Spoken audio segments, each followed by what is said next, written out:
Hi, welcome back guys. This is your friend, Cabbage Head Fanfics, back with amazing fanfiction. This is the second part of What If Deku Was Friends with Demons. This fanfic is titled Of Spirits and Demons, written by the author Itslivybear. All the links are in description. Now before starting, please give this video a like and subscribe to the channel if you want more videos like this. Now let's get into the fanfic.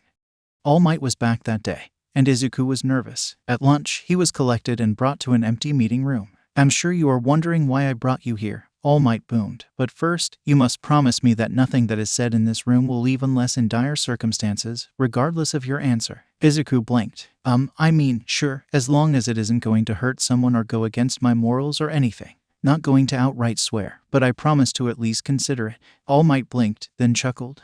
Yes, I am aware that promises hold a bit more weight. Very well, I can assure you that this will not hurt anyone or your moral code. Do not. Well, don't freak out. And then he deflated. Izuku stumbled a little, Tobai yipping in surprise at the now skeleton-looking man. Are you all right? The now smaller and hunched-over All Might shook his head. No, 6 years ago, I got in a fight with an ancient villain and he crippled me. I had thought that I had killed him, but recently I am starting to question that. He lifted up his shirt to reveal a web of scar tissue that had Izuku sucking in a breath and Tobai whimpering in sympathy pain. I have been reduced to only 3 hours of hero work a day because of that fight. Izuku bit his lip, eyes locked on the injury even with the shirt falling back to his emancipated frame. Do you want me to heal it? I probably can't, but I know someone. No, my boy, that is not why I wish to talk to you, though I appreciate it. No one with a healing quirk can do anything about a missing lung and stomach, however. Oh yeah, that was bad. Then, why talk to me? All Might sat heavily in one of the chairs. It was a more open meeting room, with seats and small tables scattered around as opposed to a large meeting table with chairs around it, and Izuku quickly sat across from him. Tell me, young Midoriya, why do you want to be a hero? Izuku blinked and looked down at Tobai. Well, I've, always wanted to help people, save them with a smile, you know. Plus, I figure I'm the only one who can see spirits, and most of them are humans who just died, so if I can help them move on, I will. I'm the only one who can protect people from spirits. All Might hummed. A noble goal. You have a heroic nature, young Midoriya. Will you allow me to tell you a story? Izuku cocked his head, but nodded.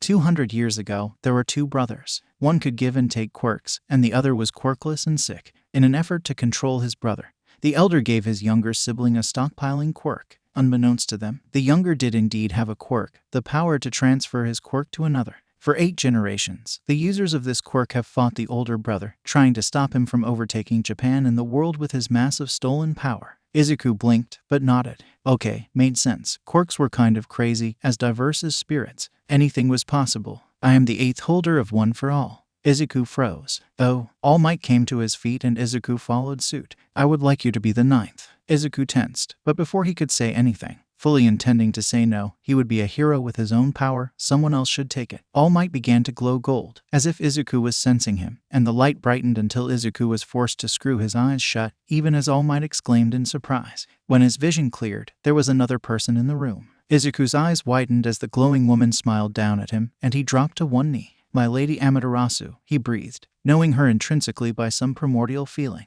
She laughed lightly, sounding like the crackling of a fire, so warm. Her long black hair was pulled back in a half-up, half-down bun. From her head appeared to be a golden crown, looking like the corona of a sun, marked in the front by a teal and red decorated headpiece, delicate jewelry hanging down. She was dressed in a long flowing kimono with red, teal, and gold detailing, and she literally glowed. The obi around her waist was red, outlined in teal, with gold embroidery that moved, displaying whirling clouds and piercing sunbeams. None of that, she chuckled, amused. I am but an avatar of the sun. Amaterasu is fine. Greetings to you, Midoriya Izuku of the middle, and Tobai the Oniko of the Kitsune. Tobai crinkled his snout. There's that name again. Oniko. What does it mean? Izuku desperately grabbed him. Avatar or not, Amaterasu was the god of the sun, and not someone to insult. But she merely hummed. Most Kitsune are of wind nature, and yet you are of fire. In a way, that makes you kin. The white wolf, all aflame, is another form of Amaterasu, although so is the snake and the dragon. It is fortuitous that you should be with Midoriya of the middle for this endeavor. All Might finally breathed for the first time since the avatar had appeared, eyes locked onto her. Nana. She turned and smiled softly at him. No, Toshinori, though she did look rather like me, didn't she? She was closest to the son of all my holders, and was all the more blessed for it. I am sorry I could not save her, but I am not she. Then, who are you? She stood straighter, glow brightening for a moment. I am the avatar of Amaterasu, goddess of heaven and ruler of the skies, and I was sent to earth to save my family, adopted though they may be in this instance. Tobai the Oniko, have you felt the absence? Tobai narrowed his eyes. You speak of Inari, the fox god. She nodded solemnly, eyes sad. She was tricked, bound, and shackled. He is filled with hatred, and the balance of the world is upset. A great sorcerer has taken control of them, and it must be set right. My power alone is not enough to free the great god Inari, of foxes, of the harvest, of blacksmiths and metalworkers, though I have tried, sharing my power with worthy humans to try and right this wrong. All Might flinched. You are one for all. She smiled, a quirk that can never be given unwillingly, for not even a sorcerer can beat the power of heaven in claiming their power, not without the true name. I have had to watch every one of my holders die, and not be enough to defeat the sorcerer. Even you only injured him, but he has godly and demonic power to sustain him, so he is not dead. You have felt it, Tashinori. He paled considerably, but nodded. This sorcerer, he is truly. She pursed her lips. All for one, a fitting name, for he takes all power for himself. He is from before the dawn of quirks, using foul magic to bind Inari, my sibling elect, to his power. This displacement of the balance ruined the world entirely, but it sought to fix it. The world of my mother and father knew that spirits cannot fight a sorcerer god, and humans are weak and foolish. Despite that, the earth knew humans have nothing if not spite and determination, a fierce will to persevere, and as such, it used the humans to hopefully right the balance. Izuku jolted, looking up sharply. Wait, you say this all for one is from before quirks, then the world changed to fix things. Are you saying we have quirks because Inari was stolen? Yes, she smiled, in an effort to level the playing field. As it were, humans began to develop gifts. In a sense, I have been waiting for one such as you, Midoriya of the Middle. You are the best traits of human and spirit, with the Oniko at your side. Tobai snarled suddenly. I do not like that word. Tell me what it means and stop dancing around the subject. She seemed saddened more than angry at his outburst, and she crouched down. Oniko, she said slowly, to mean changeling. Have you felt your nature rebelling against itself? Memories, slipping away like sand? You are neither good nor bad, no matter how you were born. They fight within you, demanding tribute on either side, and it is confusing. You, Tobai the Kitsune, are made of fire and wind, of spirit and demon, of good and bad, and you suffer for it. However, you are all of these things and none of them. Your true name is lost to time. To put it simply, you are Tobai. You are unique, and you are necessary. He flinched. Necessary for what? He whispered. To help Midoriya of the Middle accomplish what 8 generations of my holders have not been able to. To right the wrong. She fixed him with a burning stare. To save Inari. She stood back up, brushing imaginary dust off of her immaculate robes, and turned to All Might. I have always approved the successors selected by my holders, and I am aware you seek to offer one for all to Midoriya of the Middle. I have appeared now to clarify things for all parties involved. Not that you would have been able to see me before, she said with an amused lilt to her voice, without the influence of the Middle to open your eyes, but she stood to her full regal height, looming and powerful despite being under 6 feet tall. Yagi Tashinori. 8th holder of One for All, the avatar of Amaterasu, we accept your choice of successor and pass willingly to Midoriya Izuku of the Middle to finish what was started, for better or for worse. She turned to the still kneeling boy in question. Do you accept yourself as the bearer of Amaterasu's power, to defeat the sorcerer all for one, and to free Inari, the Akami? He blinked and nodded hesitantly. He had been going to say no before it was revealed what One for All actually was.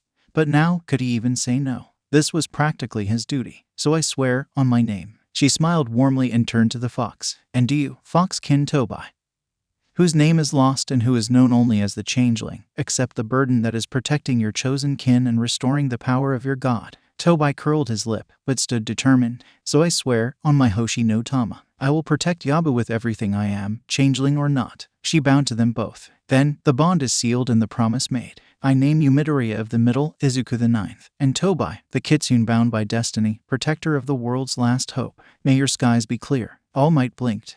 So now I transfer the quirk. She giggled, serious nature gone as he reached for his head. Oh no, I'm so sorry Tashinori. The DNA thing is more symbolic than anything, blood of my blood, and all that. Simply your consent was needed for this transfer. This will be my last act, and my consciousness will fade, returning to the true Amaterasu, goddess of heaven. Some power will remain with you, but now the sun rides with the night. Izuku looked up, alarmed. Your consciousness will fade. But why? She smiled sadly. To have given power for 200 years, the allotted power I have has diminished. I knew I would have to wait for the right person to come along. and held onto a lot, but I wish to give you every advantage, and you get more power without needing some to maintain my presence. I am not dying, Izuku. I was never alive in the first place. He still must have looked upset, because she softened. Every time you use this power, you will feel my warmth. I am not gone. You merely need to look to the sky to see. She sighed and her light grew dimmer. I will not linger. Goodbye to you all, and the sun will watch over you. She faded into golden dust, dispersed by the wind, and Izuku sucked in a breath. He could feel the power he now held, a well of golden light that was almost a purified version of Tobai's fire chakra, and it warmed his bones. He looked at Tobai to find himself staring into eyes that were different from before. He startled. Tobai's eyes were no longer amber, they were gold. Yabu, he breathed, this is a lot. A quick sense revealed that Tobai also had a well of gold, albeit a smaller one, and Izuku swept him up, not even bothering to complain about how heavy he had gotten recently, and buried his face in Tobai's fur. It is, he murmured, but we swore, and we're going to get Lord Inari back safe. Tobai snickered and pushed back a little to look Izuku in the eye. Lord, since when have you called them a lord? Since I met their adoptive sister. All Might cleared his throat and both of them turned in sync to look at the skeletal hero. Ah, he said sheepishly, I'm not entirely sure what just happened, but, well, is there anything I can do to help? Izuku smiled softly, nerves about meeting the number one hero fading. I'm going to talk to my spirit mentors first, but if I need to go to a human, you're definitely one of the first I will come to. He nodded awkwardly, and wandered off, looking a little shell-shocked still. Tobai geckered. He's kind of a dork, huh? Yeah, Izuku smiled. He kind of is. The train ride sitting beside Todoroki was a little awkward, if only because the other boy didn't talk at all, simply stared off into the distance out the window. They were still in the tunnels, so there wasn't much to see, but Tobai was dozing on Izuku's lap so he had something to do with his hands. It had only been a few days since the avatar of Amaterasu had passed on her power to Izuku and Tobai, and he was still trying to wrap his head around it. Their well of energy had doubled, and now they had access to pure sun magic, whatever that did. They had barely touched it, scrambling to prepare for internships in these last days, but sometimes Izuku would just sit and meditate, where before his well of chakra was the darkest morning. Right before the sun came up, now the sun had started to rise. Still peaceful, quiet, and dew-covered, still dark overall, but there were golden rays that warmed the area, and everything was at peace. Finally, the train rolled to a stop and Izuku picked up Tobai, the lazy bum not bothering to walk on his own, and followed Todoroki, seeing as he knew where he was going. The Endeavor Agency was a towering skyrise that had way more floors than probably necessary, and a stylized flaming E marking the entrance. Upon entering, Izuku corrected his statement. There were definitely way more floors than necessary. Past reception was the floor of offices, and everything was so spread out with loads of dead space. Izuku was sure a yell would carry from one end of the room to the other without any problem. The ceilings were twice as high as they needed to be, maybe to compensate for boss rage, and while that significantly cut the number of floors down, it seemed like it was horribly inefficient. Not that he was going to say that to Endeavor's face, of course, he liked living. Endeavor was apparently busy, or something, so they were just left in the office. Hey there, kiddos. A bandaged head poked up. Burn in, you called. The woman with green flames for hair sucked in a breath to muffle a snort. No, Kaido, I said kiddos, as in, the new interns? The man scowled. You gotta stop doing that, burn in. She just snickered and turned back to them. Anyway, I'm the primo sidekick here, since the big man is busy with, stuff. Hero names. Kinsei. Yabu. She blinked. Boring. Fool, let's get you changed and into the gyms. I think he has plans with you too, but you can spar with me as a warm-up. Heh, warm-up. She guided them up a few floors to the gym, locker rooms on the side, and they both slipped in, changing into their hero gear. Izuku kept his face mask down for now, letting the loose fabric pool around his neck. Todoroki had luckily scrapped his first abysmal costume from the beginning of the year, and now was wearing blue. It looked much better, in Izuku's opinion. Burnin was waiting for them when they got out, grinning widely. All right, both of yous at once. I ain't a sidekick that can be taken out by two punk first years. Come at me. Todoroki wasted no time, flinging ice at her derisively, and Izuku took the moment to nudge Tobai to the side of the gym and duck around the ice, palming 3 senbon as he went. It felt so nice to have his weapons back in his hands instead of having to rely on only spirit power. And as soon as Burnin hissed through the ice with a scoff, he threw them, aiming for her shoulders and neck. She leapt out of the way and they sank into the mats of the floor. Oh ho, a ninja, eh? But we didn't offer you here for ninja skills, we brought you here for fire. Come on, you twos, let her rip. Todoroki again went first, using ice and fire in equal measure and the air filled with hazy steam. Izuku ducked back behind the ice wall and flicked a tiny ball of blue spirit fire at Burnin, landing on her hair. She didn't notice as he slipped away, focusing on the other boy. "You's looking for a fight, mini-boss." Todoroki flinched at the reference to his father and snarled, left side flaring dangerously. She suddenly stopped, looking confused before patting the back of her head and shrieking, "My hair can't burn." "The hell did you do, you little shit?" Izuku peeked out with a grin. "My fire burns everything, fireproof or not." He sucked the fire back in and away from her. "There, all gone." She grimaced before struggling to put a fire on her face. "Not bad, baby bush, but don't do it again." "Do it again." They all jumped to see the glaring Endeavor standing in the door frame with his arms crossed. "And you," he sneered at his son, "don't let your emotions control you. I raised you better than that. Vernon, go back to work. I'll take it from here." She scampered out with a salute and he strolled in front of them, melting the ice still left just by walking near it. It hissed and sizzled and Izuku had the startling feeling that this room would soon become a sauna. "Hugh, green one, tell me how your fire works." Izuku blinked. "I have a well of energy I can convert into spirit fire. Spirit fire is most effective against spirits and the non-physical, but it can burn humans. I can reabsorb it to regain some of the energy I put into it. Otherwise, it can't really be put out. It will just burn until it exhausts its initial energy." "Is it always blue?" Yes, as far as I know." He narrowed his eyes, then nodded dismissively. "Shadow, you will learn fire control from him. You will not leave this gym until you have at least as much control over your fire as you do your eyes." Todoroki clenched his fists, but said nothing as Endeavor swept out of the room. Tobai spat after him as soon as the man was gone. "Funzen, what a garbage rat. Yabu, do you need me or can I go prank him?" Izuku muffled a giggle. "Go ahead, we'll be here. Don't get caught, though." "Of course not, I'm not an amateur." They stood in silence for a moment before Todoroki cleared his throat. "You said in the sports festival I might be able to combine my natures into things other than ice. What are those things?" Izuku grinned. "Fire and water is what Ishido has. So it might be something like acid, or it could just be boiling water since you have them in balance. Wind and fire is asking to murder someone. Wind can always boost fire. It's like fire plus. Then you could probably use just water or just wind, depending on how you did it. My strong recommendation is meditation. And I can probably help you feel what each chakra nature is like." He sat down on the ground, crossing his legs, and pat the floor next to him. Todoroki gingerly sat down, posture rigid and straight, and closed his eyes. Izuku looked him over with a critical eye for a few seconds before giggling. "Meditation is supposed to relax you, Yuki," he muttered, "not get you more tense. Just breathe." Izuku exaggerated the volume of his breaths to give Todoroki a tempo before going quiet once more, dropping into sensing mode so he would see the exact moment Todoroki calmed down enough to actually be meditating. The fire, water, and wind roiled against each other, shifting and spinning, but steadily getting slower and slower until it stilled, a perfect three-tomo sphere of energy. The Kama-like energy was still. "You are in the right space of mind to meditate now. Look inside yourself and feel the fire and ice in perfect balance. If you can, isolate the fire and ignore it for now." He gave Todoroki another minute to wrestle with his chakra until it settled once more, the fire chakra with a noticeable gap between it and the other two tomo. "You have separated your quirk, but you can still search more. Examine the ice. There are two parts to it: wind, fluid, fierce, chaotic, and sharp, and water, fluid, gentle, flowing, and rounded. Recognize how they come together to make ice, and then pull them apart." With a solid degree of difficulty and careful poking and prodding, Todoroki eventually slumped. "I don't know how to do this." Izuku leaned forward and placed a hand on Todoroki's chest. "Center yourself again. And I can send some water chakra through you so you can feel it and understand it."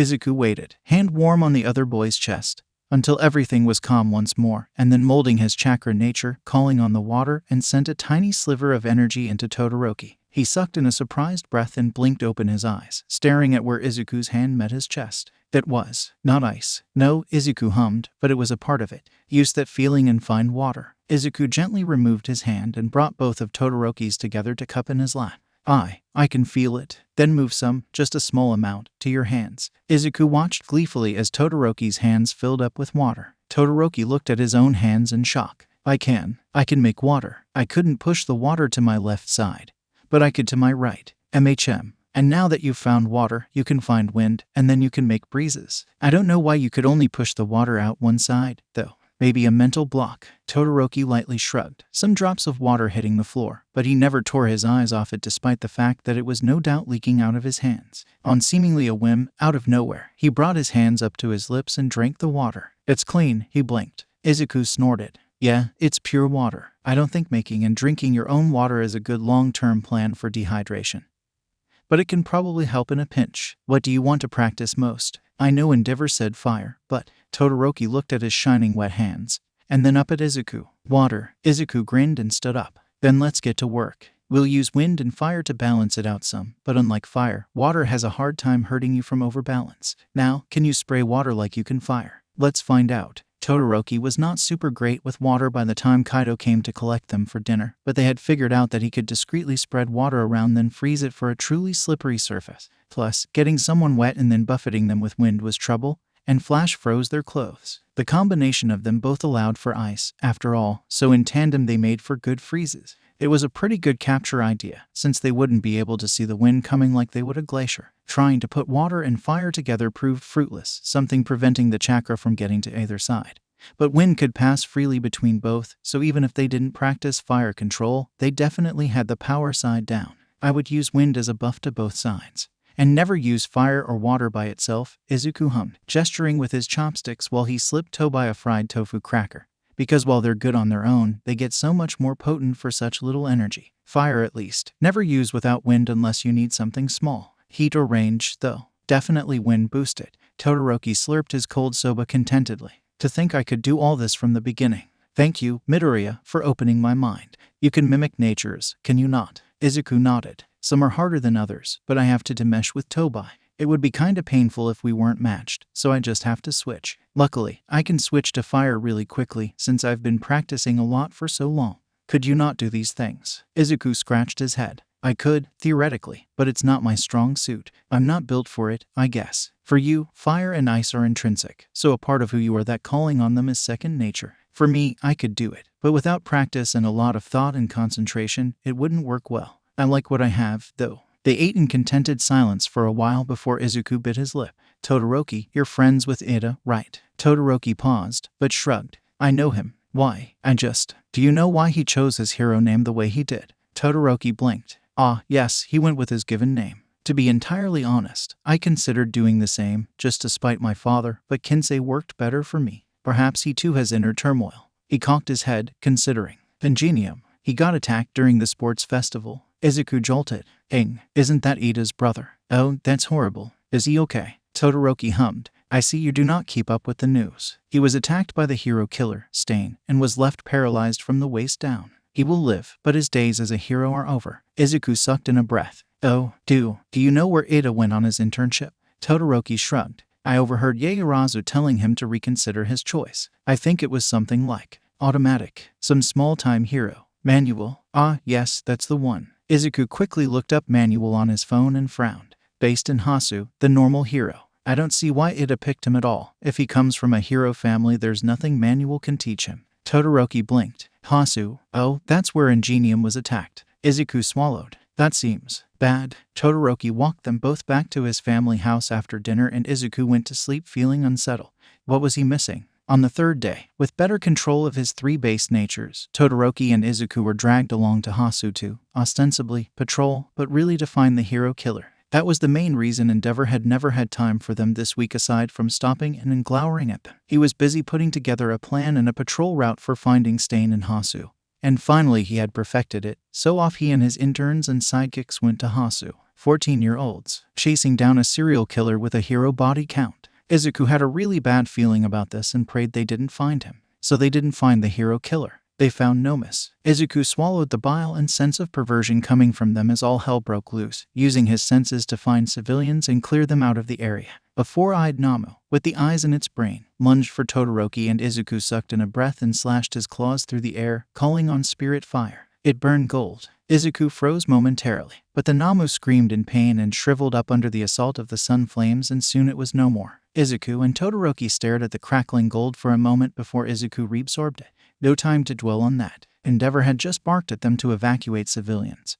But Izuku's ears flicked backwards, locating some distant cries. Tenya, why would he run off at a time like this? His blood ran cold. Yabu, that's Chongaru. You don't think he's doing something stupid, like using the distraction of the monsters to go after his brother's attacker in a fit of revenge, do you? Izuku grimaced. You tell me, he muttered, because that was way too detailed to honestly be a theoretical. He ran off without another thought in the direction he had heard Manuel's cry, straining his ears for some sign of the blue-haired boy or the hero killer. Another fake. Izuku subconsciously poured power into his legs and his tails flared out behind him as his padded feet pounded against the pavement, eyes pinpricks as he strained to pick up a more precise location. He stumbled to a silent stop as he surveyed the scene in the alleyway, just in time to see Stain plunge a sword into Iida's arm. He choked back a sob and dragged kunai out of his pouch, throwing them in what would normally be a perfect arc but right now was something Shikamaori would have him running drills for if he saw. Yabu, give me the pain, focus on the fight. Izuku climbed the fire escape as Stain spun around to try and find where the knives came from, being silent and moving sinuously so as to not draw the eye before he drew senbon, 4 in each hand.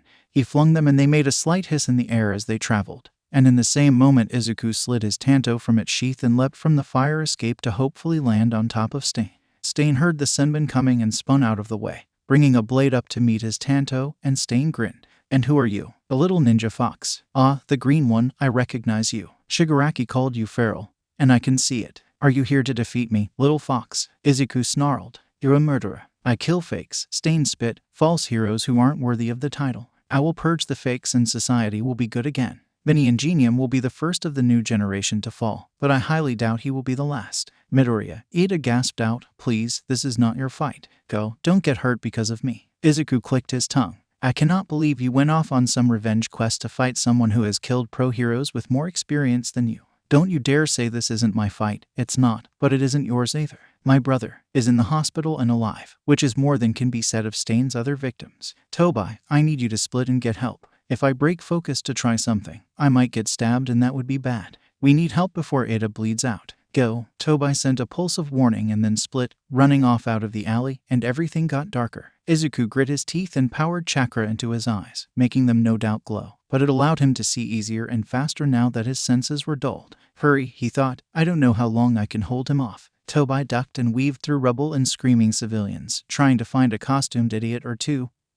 Hopefully more. Help. The hero killer. Help. He ground his sharp teeth together and dodged another set of legs. Could they not see him? Could they not hear him? He was practically bursting with chakra. Everyone and their Todd should be able to see and hear Tobai, so why was no one paying attention? Hey, idiot in the cape. Down here. He huffed and heaved, breath already coming short from the running and yelling. Had he been gone long? Was Yabu still fighting Stain? Was Changuru still holding on? The stab had been to the shoulder, so not deadly if they could get help. Ugh, Tobai wished more than ever he was still with Yabu. Despite how small he was still bigger than Tobai, and it was easier for him to get the attention of humans. Sure, Tobai could do something drastic like set someone on fire to get their attention, but then they might not help him, or they might die because Tobai was too slow at pulling the fire back. A leathery flap of wings had his head jolting up sharply, and he snarled at the monstrosity. This ought to get their attention. He leapt, little balls of blue fire forming around him as he bit into the Namu viciously. And the fire caught the creature and slowly charred its flesh. It shrieked and Tobai leapt off the soon-to-be a corpse, spitting the foul taste of demons out of his mouth.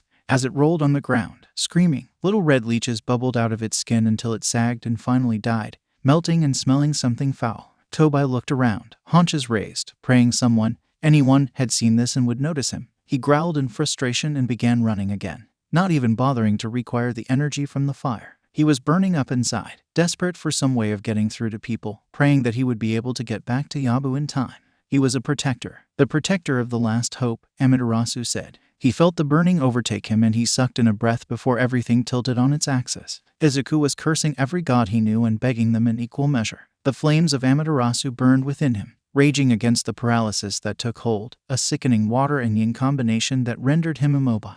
Unlike Shinsu's brainwashing, however, this was not a mental block that could be broken by flexing his chakra. It was a physical incapacitation that coursed through his blood like bile. To get it out would require either extensive healing knowledge specific to things like poisons, or time. Seeing as he had no kappas here, it looked like it was going to have to be time. Stain circled him. You have formal training, he mused. You can tell from the way you move. Who is your teacher, little ninja? Someone you will never have the fortune to meet, he spat. He could still talk, but only barely. No, likely not. Not a hero, however. Something different. Stain smelled of rot and it made Izuku want to vomit when the noseless villain breathed in his face. Do you feel the burning hatred, little fox? Ever since I met with that stupid league, it's been consuming me. I seek nothing but the death of all the fakes, and this rage is burning up within me, giving me the power to do so. I've heard tell that hatred will turn you into a demon, but that's not something humans need to worry about. You, on the other hand, I wonder, do you count enough to fall? To let the all-consuming rage overtake you and burn through your blood?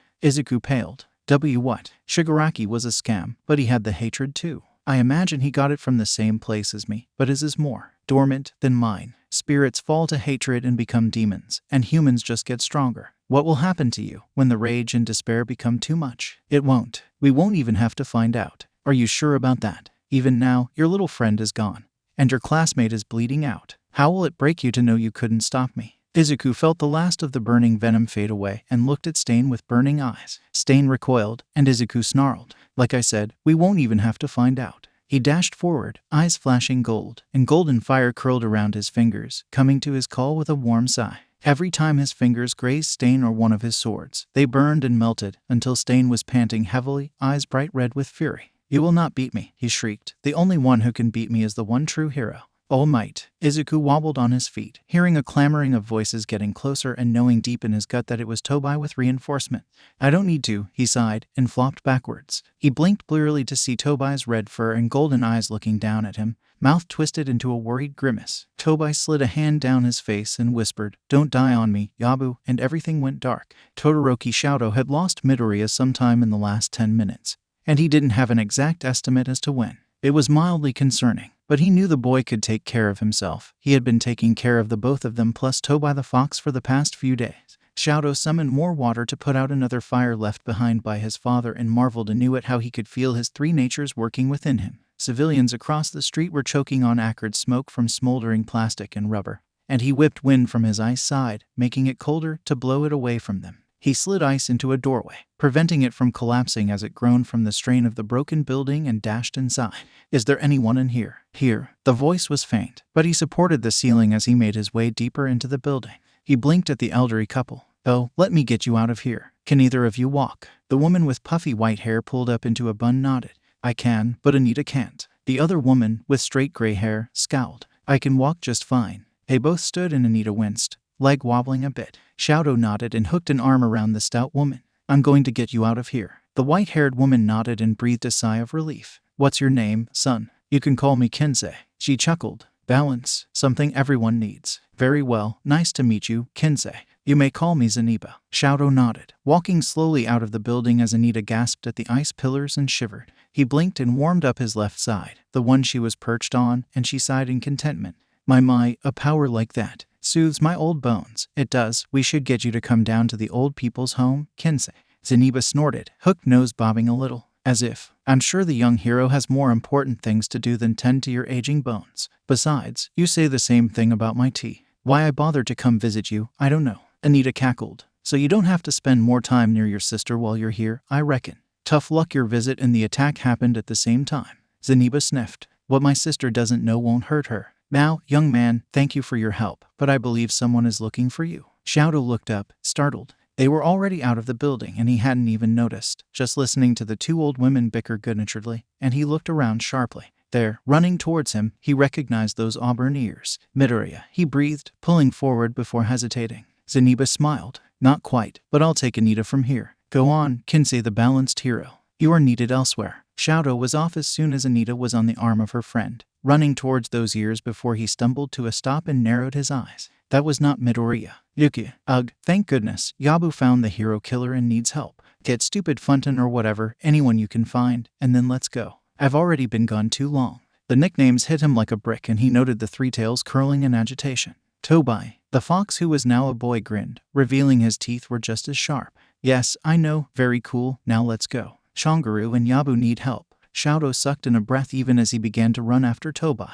Iida as well. Did he really go after the hero killer? Yes, he's an idiot. Hey, Cape Guy. The hero in question looked startled. Get as much help as you can. We have eyes on Stain and he's fighting kids. They immediately put in a call and Tobai kept running. More and more heroes poured in behind them and they burst into the alley just in time to see Midoriya flop to the ground. While Stain was busy with the new heroes on the scene, snarling and growling, Tobai rushed forward and cradled the green-haired boy who was cut across his hip. It was bleeding sluggishly and Shouto felt his heart clench. Don't die, Yabu, Tobai whispered, then looked up at Shouto. Get Shongaru. He was stabbed when we came in. Hurry, he needs medical help. Stain erupted in a scream and the four of them were swept out by minor heroes as malice poured from the alley. And the next thing Shouto knew, Iida and Midoriya were being loaded up in ambulances and he and Tobai were forced to follow behind desperately.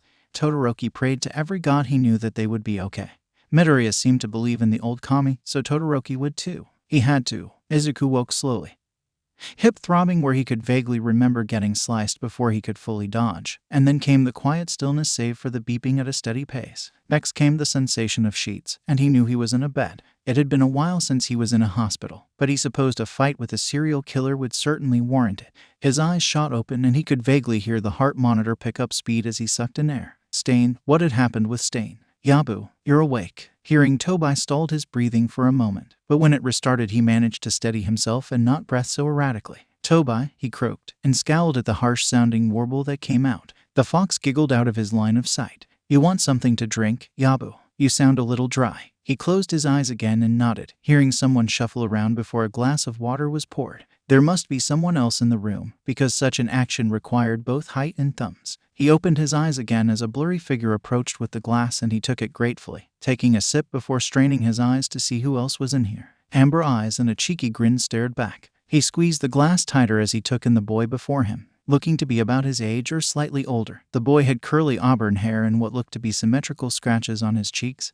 almost like scars. His canines were poking out of the grin, sharper than average, and on top of his head in the same color as his hair were two pointed ears. The boy was wearing a gray lilac kimono with a thick purple underwrap, and a dark blue obi tied around his waist with a pink cherry blossom tie as decorations. He wasn't wearing shoes, a look-down revealed, but he was wearing dark leggings. As he finished handing off the water, his clawed hands retreated into his long sleeves and the bells at the ends tinkled lightly and he giggled lightly. No, he geckered. Auburn tails curled out of the back of the kimono playfully, and the boy leaned in a little, eyes sparkling. Fox got your tongue. Izuku swallowed. Tobai. The boy leaned back and fake pouted. Yuki said the same thing. Is it really that surprising I would get my third tail early? I mean, I spend enough time near and with you, so extra power is a given, but then we got the sun power too, so 12 years doesn't feel all that early. Plus, his expression lost its teasing. I needed to do something, and being a fox wasn't cutting it.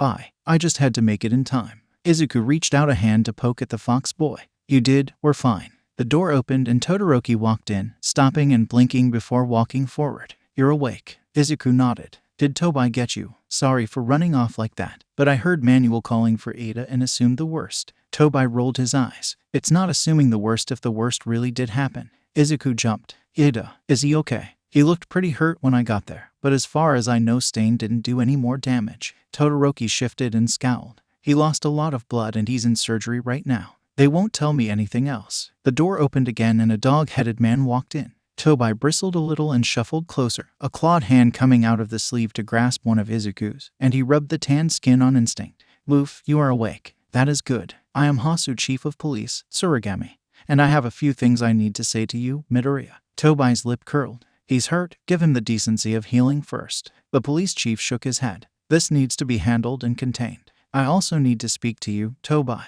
What you both did, going after the hero killer, was reckless and illegal. Todoroki narrowed his eyes. Illegal. He was trying to save someone. How is that not heroic? Using one's quirk without a license and without permission is vigilantism, and if that got out, it could seriously hurt his career. Tobai leaned forward, tails flashing dangerously. Yabu literally just kept a serial killer occupied while he sent me away to get help. That is what a hero is supposed to do, or was I misinformed? Tsurigami shook his head. Had it been in self-defense, it would have been fine, but as it stands he sought the hero killer out. This can cause quite the problem. Izuku cocked his head. But I sent Tobai away and didn't even use my quirk until after he had already attacked me. Surely that counts for something. Todoroki folded his arms with a scowl. Are you really going to punish him for doing the right thing? The man held up his hands. I am planning no such thing, but I do legally need to inform you of the potential consequences of your actions as the chief of police. As a person, however, thank you. We cannot give you any commendations, but this will not go on your record. Heroes were, ultimately, the ones who took Stain down in the end. Izuku perked up. So he was arrested. He winced. No, the fight proved too much and he fought to his death, past normal human limits. His heart gave out and was dead before he could be officially arrested. Izuku blinked and slumped. That sounds bad, but I'm glad he's off the streets. Probably, unless he came back as a vengeful spirit. Izuku would have to keep an eye on that. After thanking them all again for their help, Tsurigami walked off and Izuku sat up in bed with a sigh. You said Iida is in surgery. His brother is in this hospital though, isn't he? We should go visit. Todoroki looked like he wanted to protest. But Tobai lit up, prancing around about meeting a bigger Chongaru, and helped Izuku call a nurse and ask, He looked him over, pronounced him good as long as he took his IV with him and came back if he was feeling tired. He readily agreed and the nurse gave them the room number, just a hallway down. Todoroki and Tobai insisted he walk slow, and Tobai was propping him up a little on the side where his cut was, but he just rolled his eyes and grinned and bore it. They cared, and it was nice. He knocked hesitantly on the door and a cheerful voice called for them to come in, so he did. He blinked at the elder Iida who had the same colored hair and sharp checkmark eyebrows. Hello, you can call me Midori. This is Tobai and Todoroki. We're classmates of your brother. The elder grinned. You can call me Tensei. I hear he's in surgery, so I'm trying to stay positive, but it's nice to know he's got some friends. Why don't you guys tell me all about the crazy things my brother has gotten up to in school while we wait for news? Todoroki blinked. Iida is very strict on the rules. I'm not entirely certain he's ever done anything crazy. Tobai snorted and muttered something about literally this whole week, but spoke up. Shanguru thought I was a wild animal the first day. Tensei blinked. He did. Why? Tobai shrugged. I looked like a fox at the time. And apparently not everyone can speak fox. Crazy, I know. Yabu cleared it up for him, though. Tensei bit his lip at the name for Izuku. So you give everyone nicknames, huh? Bush and Chop, huh? Tobai geckered. Yep, it fits too well. I think he should have picked it for his hero name instead of Tenya. Ugh, so boring. Tensei jolted. He picked his name. That's so weird. I told him to use Ingenium to carry on the legacy. Izuku bit his lip. But yeah, Tobai announced the nickname on the bus to the USJ. Everyone just about died laughing, since he constantly does the arm chop thing. Tobai was really proud everyone liked it, and he has nicknames for everyone. Oh really? Tensei grinned. Do you have one for me? Tobai inclined his head for a moment. Emmy, 'cause you're always smiling, even when you don't feel like it. Tensei's smile became softer. I'll wear it with pride. Izuku felt a prickle on the back of his neck and turned around before his eyes widened. Iida. The boy was pale, standing stock still in his hero outfit aside from the helmet, and there was a gaping stab wound in his shoulder sluggishly dripping blood. But as it went to hit the floor, it faded into nothing. His hair was dark, more black than blue, and his face was twisted into a bitter scowl. Tobai sucked in a breath and growled, dragging them all back. That's not Iida anymore, he snarled. That's a Goryu. Tenya, Tensei breathed, and Izuku's heart broke. If Iida was here, then the surgery had failed. Iida was a Yurei. Worse, he was a Goryu, a type of Onryu, or vengeful ghost, one of the aristocratic class that was usually martyred. The ghost of Iida crackled with dark power. Where is Stain? Iida, Izuku said slowly, pulling Todoroki back and further away. Stain is gone. We got heroes to him and they defeated him. The spirit tensed. He's been arrested. Good, then he isn't moving. Easier to finally clean him from this world. Tensei took a shuddering breath. You want to kill him? Tenya, no. He injured you, intending to kill you, claiming you were a false hero, Iida snarled. But there is no one more heroic than you. He must pay for what he did. Todoroki raised an eyebrow. Slight problem with that. He didn't get arrested. He died. The lights flickered and everyone gasped. What do you mean he died? Todoroki looked unperturbed by the energy crackling in the air. I mean he died. We were informed he worked himself to death and his heart gave out. Impossible. Iida spit. Something like that wouldn't kill him. You're lying. Tobai snarled. That's what we were told. Stop this, Changuru. Calm down. You're letting your hatred consume you. Maybe I wanted to. You heard Stain. Hatred gives you power. Izuku sucked in a breath. No, it comes at a cost. It always does. Hatred will tear you apart. As long as I can tear Stain apart first, that is acceptable. Tenya, Tensei choked, teary-eyed. Please, this isn't you. I can't believe you're dead. Oh God, what do I tell Mom? Tenya J, can you go back to your body? I don't know how this works. Surely there's something we can do to help him. Tobai shook his head, claws flexing. He's dead. Only gods can bring him back from that. Izuku jolted. Could we? No, Tobai cut him off. Even together we don't have that ability. This isn't a matter of power, it's a matter of domain. I will find Stain, Iida growled, and he will pay for his crimes. Izuku bit his lip. If you wait a couple of days, you can come with me? Iida stilled. What do you mean? Well, I was planning on making sure his spirit wasn't running around causing problems, so if you want you can come with me. You'd have to wait since I'm not cleared to leave yet, but then I can help. The four of them held their breath while Iida considered this and the energy in the room lessened. Very well, he said stiffly, looking almost like himself. I will travel with you when you are released. If we do not find his spirit, I will assume he is not dead and I will find him. Izuku shakily got to his feet, gripping the IV pole tightly. He managed a weak smile. Then, we should probably go back to my hospital room so I can rest and leave sooner, right? Tensei. It was nice to meet you. I'll, keep you posted. The pale man nodded slowly, still staring at his brother, and Izuku tried to walk forward as calmly as possible past the vengeful ghost. feeling Tobai trail behind him but Todoroki not moving. He cast a small smile back at the boy. "Tell Aizawa-sensei for me." Todoroki nodded, eyes locked onto their classmate. And Izuku realized he had been putting off yin chakra because of how stressed he was, allowing everyone to see it. Probably not great for wandering the halls. He clamped down on it and tried to calm down. It was going to be fine. He just had to calm a spirit formed around righteous indignation and rage and stop him from causing a natural disaster when he realized his target was already dead. Izuku almost hoped Stain did come back as a spirit, so Iida would have something to take his anger out on instead of unleashing like an earthquake on Hasu, based purely on his emotional state in the hospital room.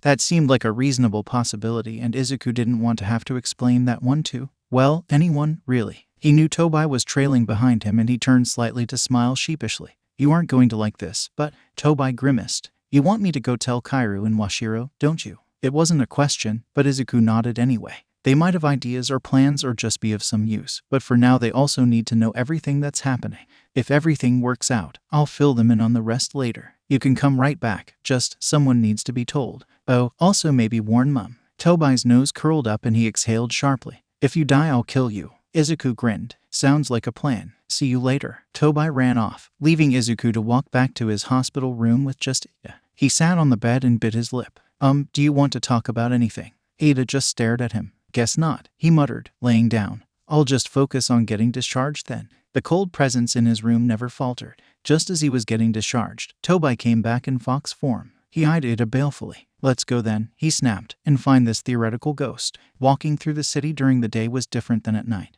And even 2 days later the city still bore scars of the fires and fights. Soon, they made it to the alley that had a rusty red stain on the ground where Iida had. Well, Tobai sniffed around the area. "Follow me," he barked. "I can follow where he went." They both stumbled after the fox to 2 streets over, and Izuku stopped, suddenly not able to breathe.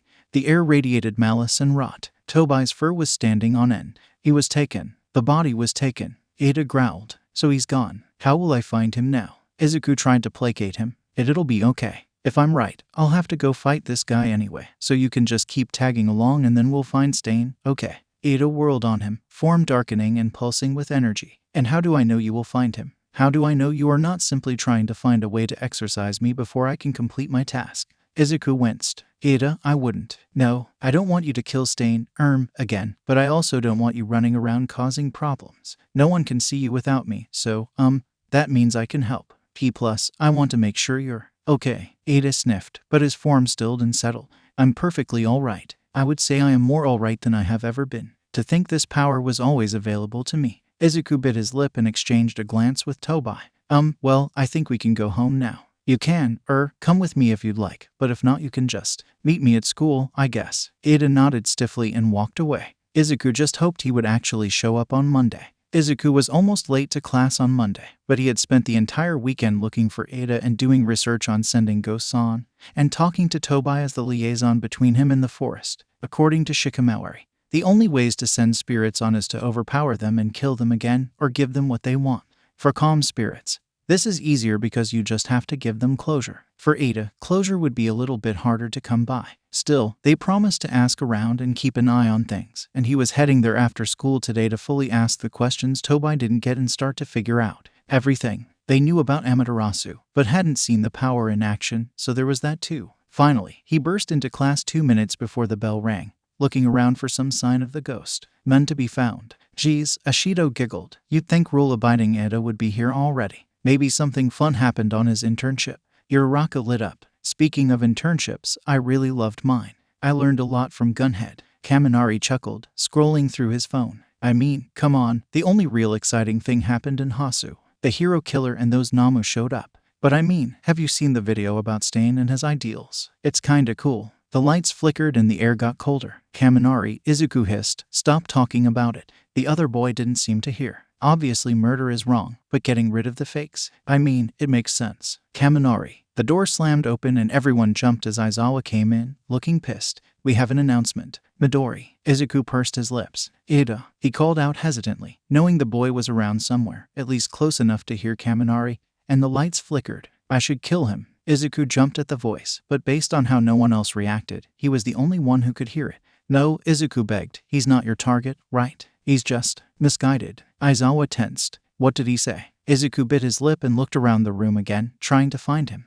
Can you come out? I need to explain to the class so that doesn't happen again, okay. In a crack, he was there, and Izuku lunged forward to grab his hand. The class gasped as soon as he made contact and some let out choked sobs. He took a deep breath and smiled hesitantly. See, it's gonna be okay. He turned to the rest of the class. Iida Tenya fought the hero killer and didn't make it.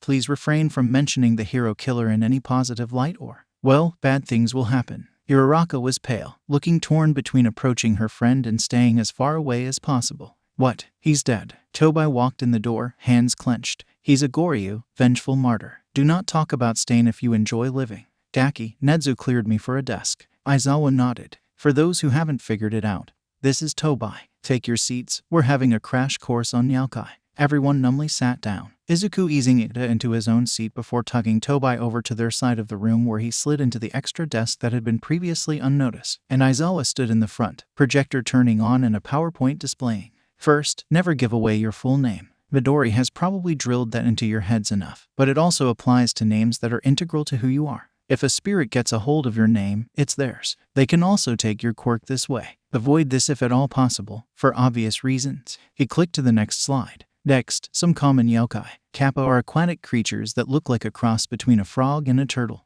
They have a divan in their head that holds water. Tengu are bird-like protectors of the forest and mountains, fond of Buddhist monks. They can either have avian features, or some have red skin and overly long noses. Kitsune, like Tobai, are foxes that develop more than one tail. They get more power the more tails they have, including shapeshifting at 3. Oni are tall, bright-skinned ogres that have iron clubs and tiger skin loincloths. Generally considered hostile, avoid them at all costs. Yurei is the name for ghosts, but there are many classifications. In general, the conditions to become a Yurei is to die violently or with strong emotion or thought that is keeping them from moving on.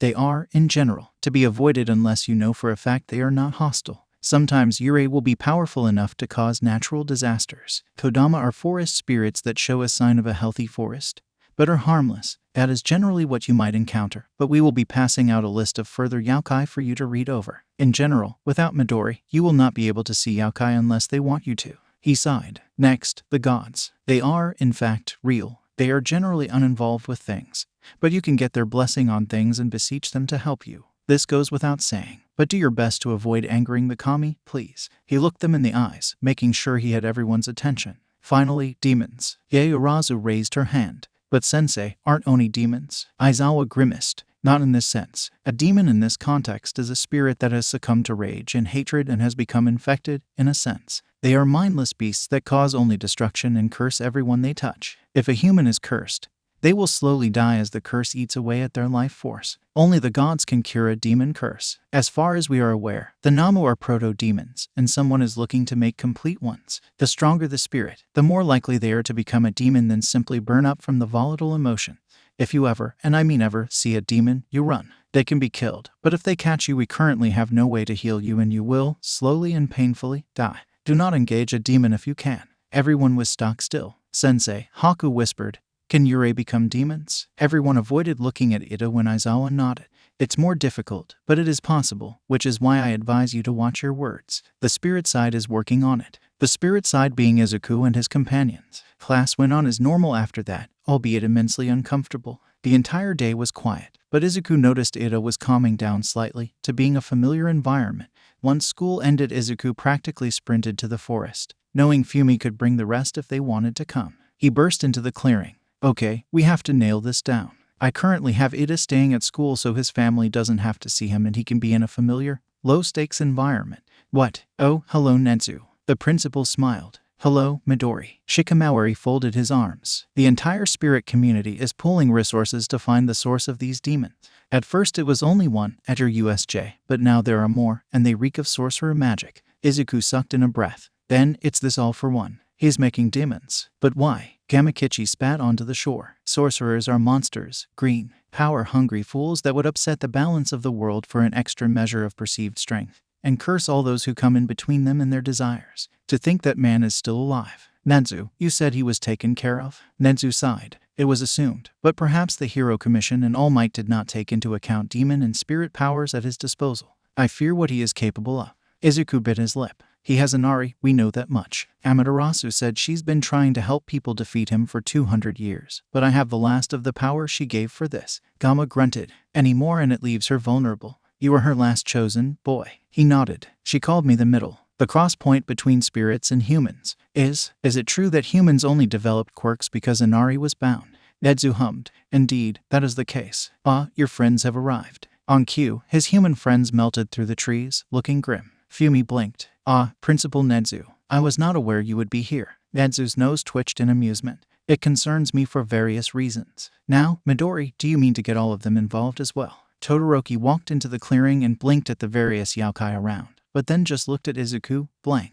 You've already taught me a lot. If I can help, I would like to. Gamma cocked his head at the boy. Triad, and one of them is water to boot. You'll join Tsu in healing. Shiko, you have the rest. Shikamaori hummed. Shaoji, I believe it was. Perhaps we should send him to the Boiler Man. Kamaji does not fight, but he knows Tsuchigumo techniques and can teach the boy better than the others. I can hone. Then might I suggest adding our own Aizawa to the trainers? I imagine he will want to help keep his students safe. You might find him even similar to your old students, my friend. Shiko stiffened, but nodded. I am not willing to involve more children, if it can be helped. Only these, who are already preparing, can do this. I would not want to involve them if it were not already so. If you wish for the Gaki to join, so be it. Kama snorted. I don't think we can call him a brat, even if he is a human younger than even the fox brat. Green, give me a rundown of the chakra natures for everyone here. Izuku perked up. I'm versatile yin. Tobai is fire, you're water. Shiko is wind, Nedzu is wind, Kinsei Todoroki is water, wind, and fire. Saki is yin and minor lightning. Fumi is wind with yin from dark shadow. Tsu is water minor earth. Shaoji is yin, young balanced with minor water. Haku is yin minor wind. Kuda is earth. Aizawa sensei is water with a yin,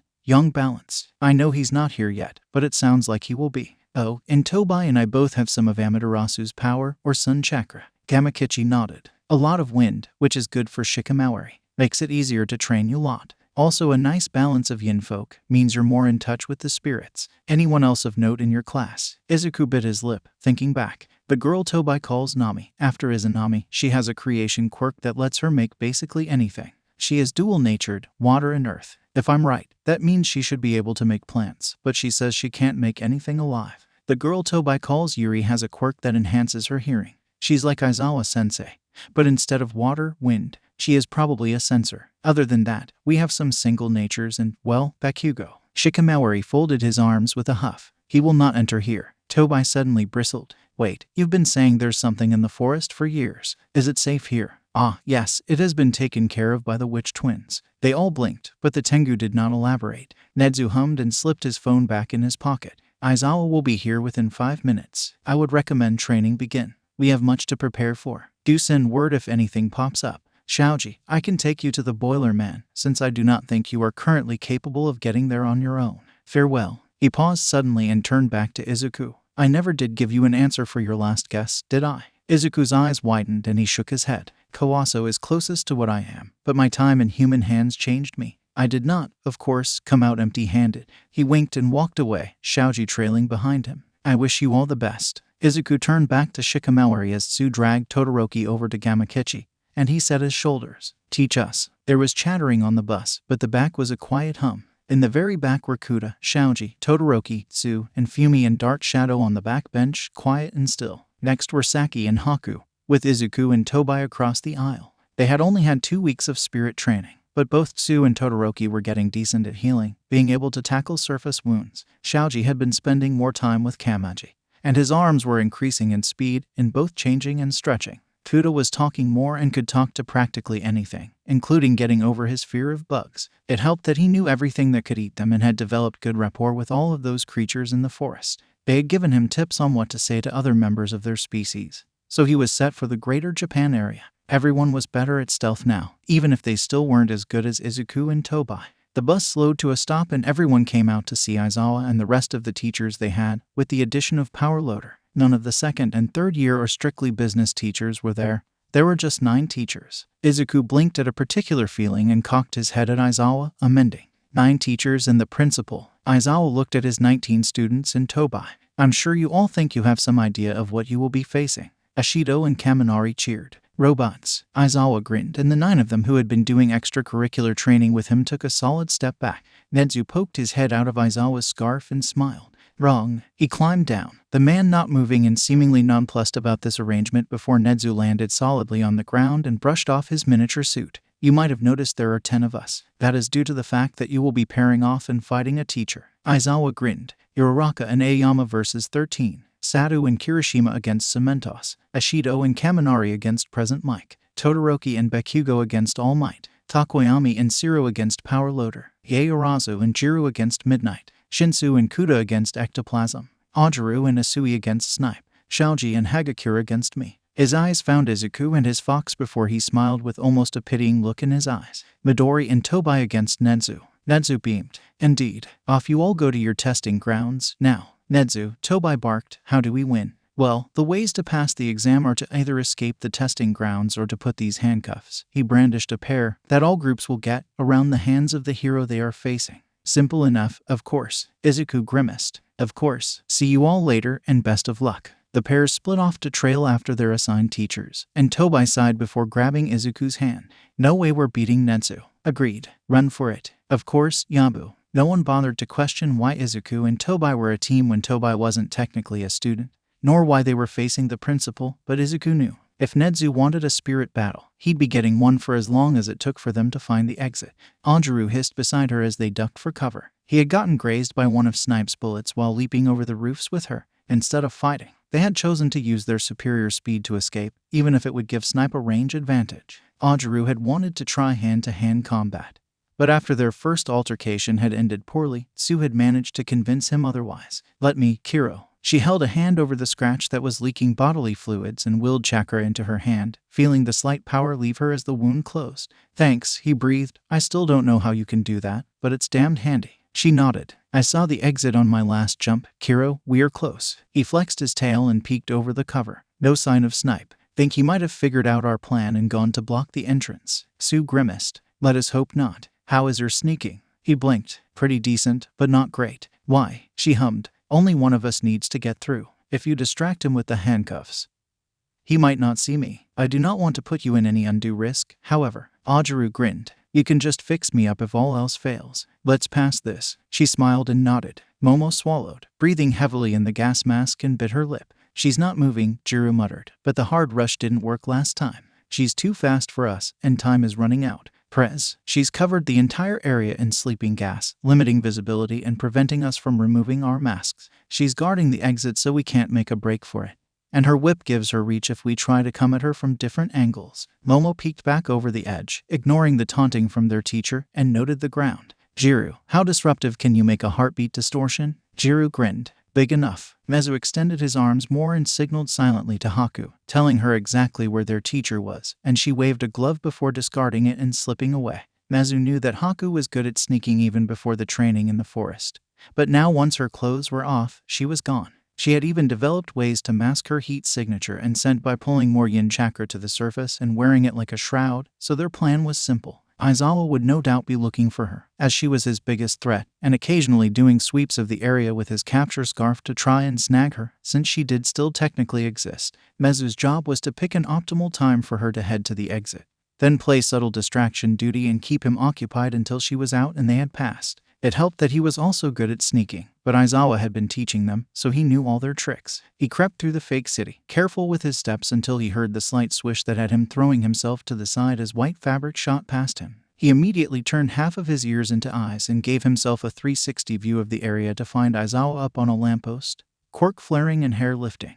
Mezu felt all of his limbs turn back into hands and shrink to their normal length and slumped in apparent defeat. Aizawa wrapped his scarf around Mezu's waist and tugged him closer. Tell me where Hagakure is and I might just let you go. Mezu smiled privately behind his mask and held up his hands in surrender. As soon as the scarf loosened its grip, he swung and all 6 of his hands rang out with a deafening clap that sent his teacher reeling, and he grinned. Kamaji knew Tsuchigumo tactics, all right, and he was more than happy to teach Mezu. He was bound tightly in the capture scarf when the buzzer rang out and they passed. Fumi was flying, and it was a marvelous feeling, despite the tape attached to him and the fact that he was also carrying his classmate.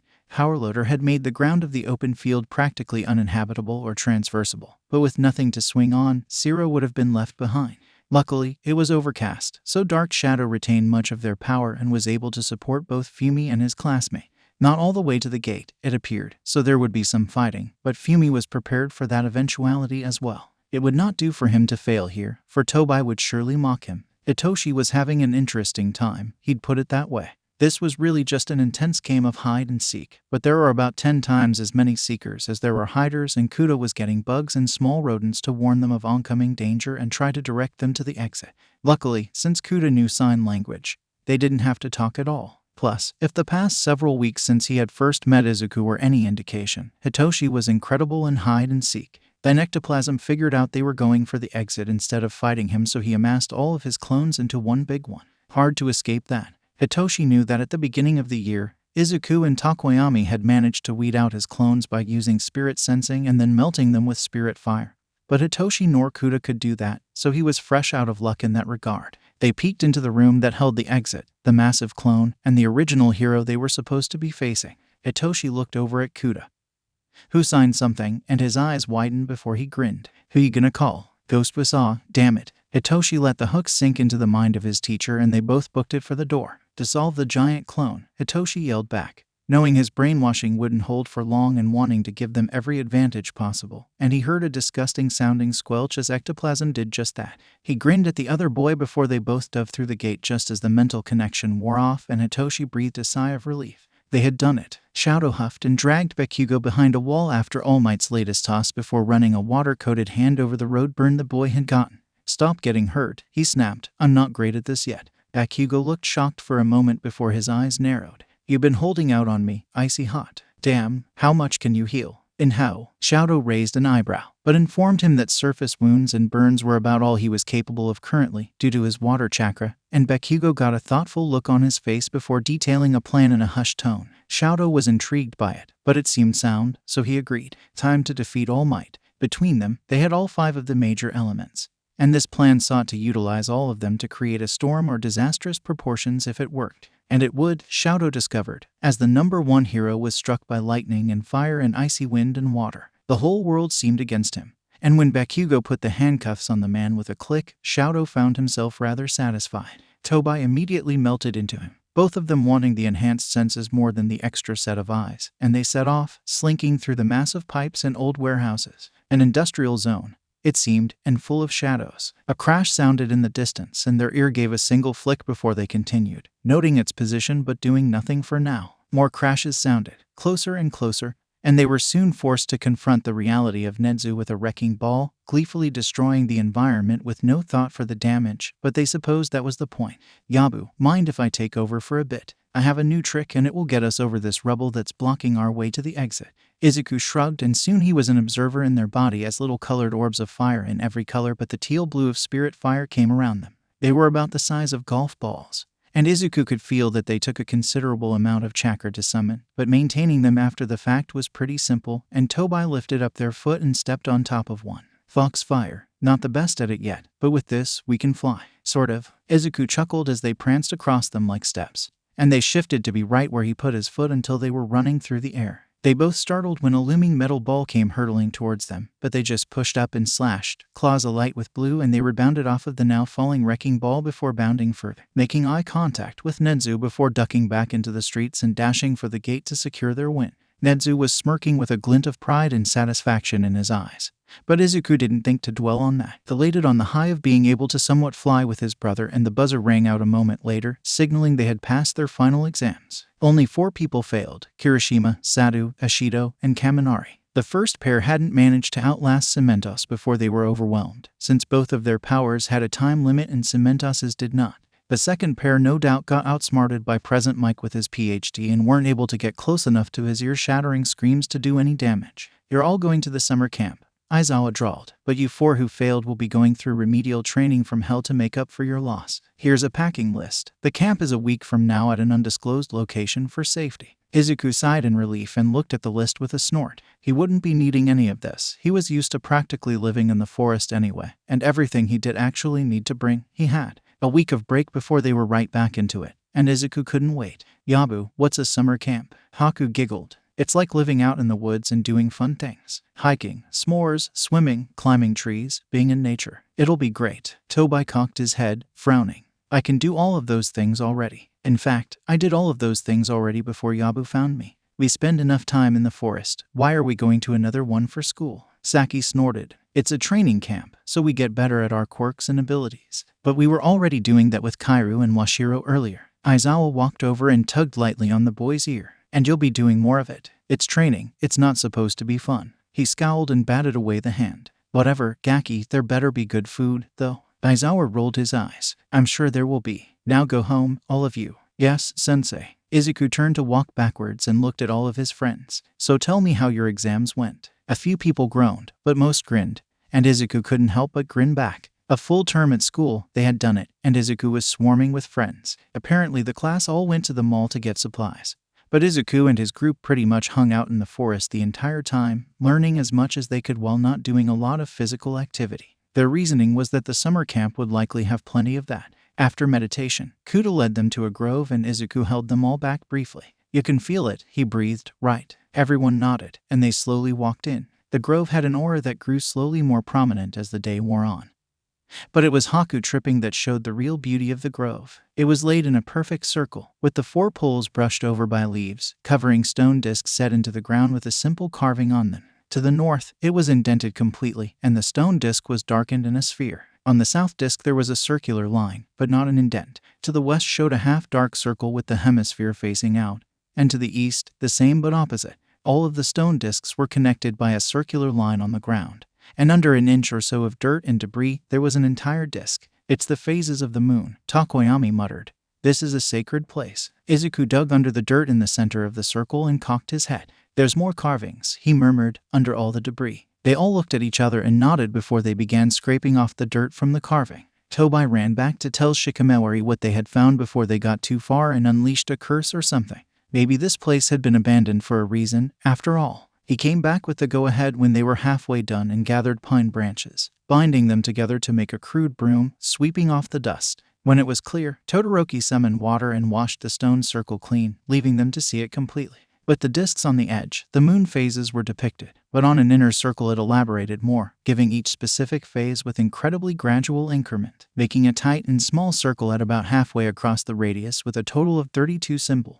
In the center was another disc, the same size as the other ones, but there was a sharp little point in the direct center with grooves running down the sides, spiraling out to encircle the disc. Izuku had no earthly idea what it was for, but he knew the sign of the moon. Fumi bowed his head. I would like to stay here until moonrise, to officially greet Tsukuyomi and her domain. Saki sucked in a breath. Then, this is a place of gods. Xiaoji hummed. So it would seem. But why here? Why in these woods? And why would the forest spirits let it fall into a state of such disrepair? The rumbling voice of the Tengu startled a few of them. It seems, he had his eyes locked onto the stone circle, that it was not to be found by spirit hands. Kuda, you were the one who led them here. How did you know of its existence? Kuda frowned slightly. I didn't, he whispered. I was called. Shikamaru hummed. You are of earth, are you not? This sacred ground has a purpose, a uniting of earth and sky, but you need both aspects already. Lady Tsukuyomi has not been seen or felt since the advent of quirks. When Green told me that one of the 3 noble children had been meddling, I could scarcely believe it, but Lady Amaterasu burns bright within him and Tobai both. Perhaps the rest of the gods are getting involved and we will be called upon to join earth and sky once more. Izuku cocked his head. Is Lord Susanoo also absent?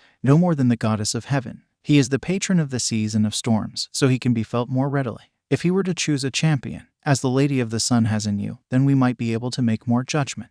Haku straightened. Wait, does that mean that Yabu might not be the only one who has to fight all for one? If there are other champions, they can help. Tobai pursed his lips. If there are any, we don't know about them. Shikamaru inclined his head. The only human we have heard interacting with the spirits is Green, and he has brought you into our world. If the Lord of Storms and the Lady of the Moon have chosen champions, neither human nor spirit are aware of it. Saki hummed. Maybe we just haven't met them yet. Or maybe they haven't been chosen, I guess. Shikamaru turned to his bird brother. You wish to stay and greet the moonrise? Fumi nodded. If you will permit me to stay in your forest, very much so. I have felt a connection to the night since I was young. The Tengu nodded. As you wish. I assume your shadow will protect you home, or you will be staying with Green. Izuku hummed and pulled out his phone. No service right here, but I think several of us might want to watch the moon rise here. I can ask Masuno if we can have a sleepover for anyone who wants to stay. Tobai immediately straightened, grabbing Haku and Saki with both of his hands. You two are definitely coming. Saki blinked, then shrugged. I don't have anywhere to be. Haku giggled. If the great and mighty Tobai insists, I can't refuse, that would be rude. Izuku grinned. I'm going to run somewhere with service and text her. Anyone else? Todoroki hummed. If there is room. I have never been to a sleepover before. I don't know what it entails, exactly. Tobai gasped in indignation. Yuki, you also have to come now. Kashi, Tsu, Hana. They all agreed, on the stipulation of there being space, and Izuku ran off. A quick text and 10 minutes later. And everyone was invited after watching the moon rise. Luckily, he also looked up the supposed time the moon would be fully visible in the sky. And it wasn't too late, peaking just at 9, which gave them plenty of time to get home. She's planning on joining us and bringing food, Izuku called out as he came back. Shiko, can you guide her in? And ask Gama if he wants to come too. The bird nodded. I will ask and then retrieve your mother. He flew off and they all settled in around the stone circle, not wanting to walk on it. His mom showed up not long after, escorted by both of the spirits, and she settled with them, passing out sandwiches and snacks while they waited. She engaged in quiet conversation with most of his friends, seeing as she had never officially met them aside from in passing at the training prior to exams. And Tobai turned back into a fox to curl up on Izuku's lap. Soon, it was dark, the sun fully setting. And Izuku could see the moon peeking over the tops of the tress. It wasn't full, he discovered as it rose. But it was more than half, if it was a waxing gibbous and not a waning. That meant the summer camp would begin on the day of the full moon. As it cleared the trees and illuminated the area, the eastern disk lit up, glowing softly, and everyone sucked in a breath, holding it as the forest lay still and silent around them. As the moon reached its peak, there was almost a melodic sound coming through the trees, and Izuku felt at ease. Unbidden, words came to his lips. The renewing moon. She hummed to herself, sniffing, as she slipped into sleep. She couldn't see it, but she could feel the light of the moon. Soon, it seemed to whisper, the sign will come. You are a chosen daughter. She didn't know if she believed the moon, because everything seemed so terrible and like it would never get better, but the silver glow was nice. She fell asleep with the melody on her lips. She didn't know where she had heard it before. This was not a rest stop. Izuku knew that as soon as two of the wild pussycats introduced themselves. He tugged lightly on Tobai's ear, and without another word, the fox melted into him and Izuku readied himself. This did not go unnoticed by his friends, of course, and everyone grouped together slightly, on edge, but no one was entirely shocked or even unprepared when Pixabop slammed her hands onto the ground and the dirt roiled beneath them. Izuku grabbed Haku while Saki helped Kuda by wrapping the other boy in his capture scarf. Fumi, Dark, Shaoji, Todoroki, and Tsu needed no help, and soon the class was below the cliff in various states of disarray. In particular, Bakugo's friends were just picking themselves up, and Aoyama looked disgruntled at being covered in dust. Izuku suddenly sniffed. Cats. A head popped out behind a tree with a feline grin. You must be the middle. This is the domain of the Nekamadas, my funny furry friend. He could feel his tails flick in interest. The Nekamadas. Are you aware that this is also the domain of the humans known as the wild pussycats? The yokai came out from behind the tree, revealing their large form and two swishing tails. I am. They are kind to cats, and we find sanctuary here. Why have you come, spirit kin? Izuku grinned. My class and I are guests of the humans living here. They seek to make us stronger. Our first trial is to reach the base of the mountain by lunch. The cat purred in amusement. Not to doubt you, my new friend, but that is quite a long way away for humans to go. I doubt you will make it before the sun begins to set. Izuku cocked his head and looked at his classmates, most looking at the obvious spirit warily. Could you assist or guide us? They hummed. I could, but... They trailed off and their eyes widened as their tails puffed up and their fur stood on end.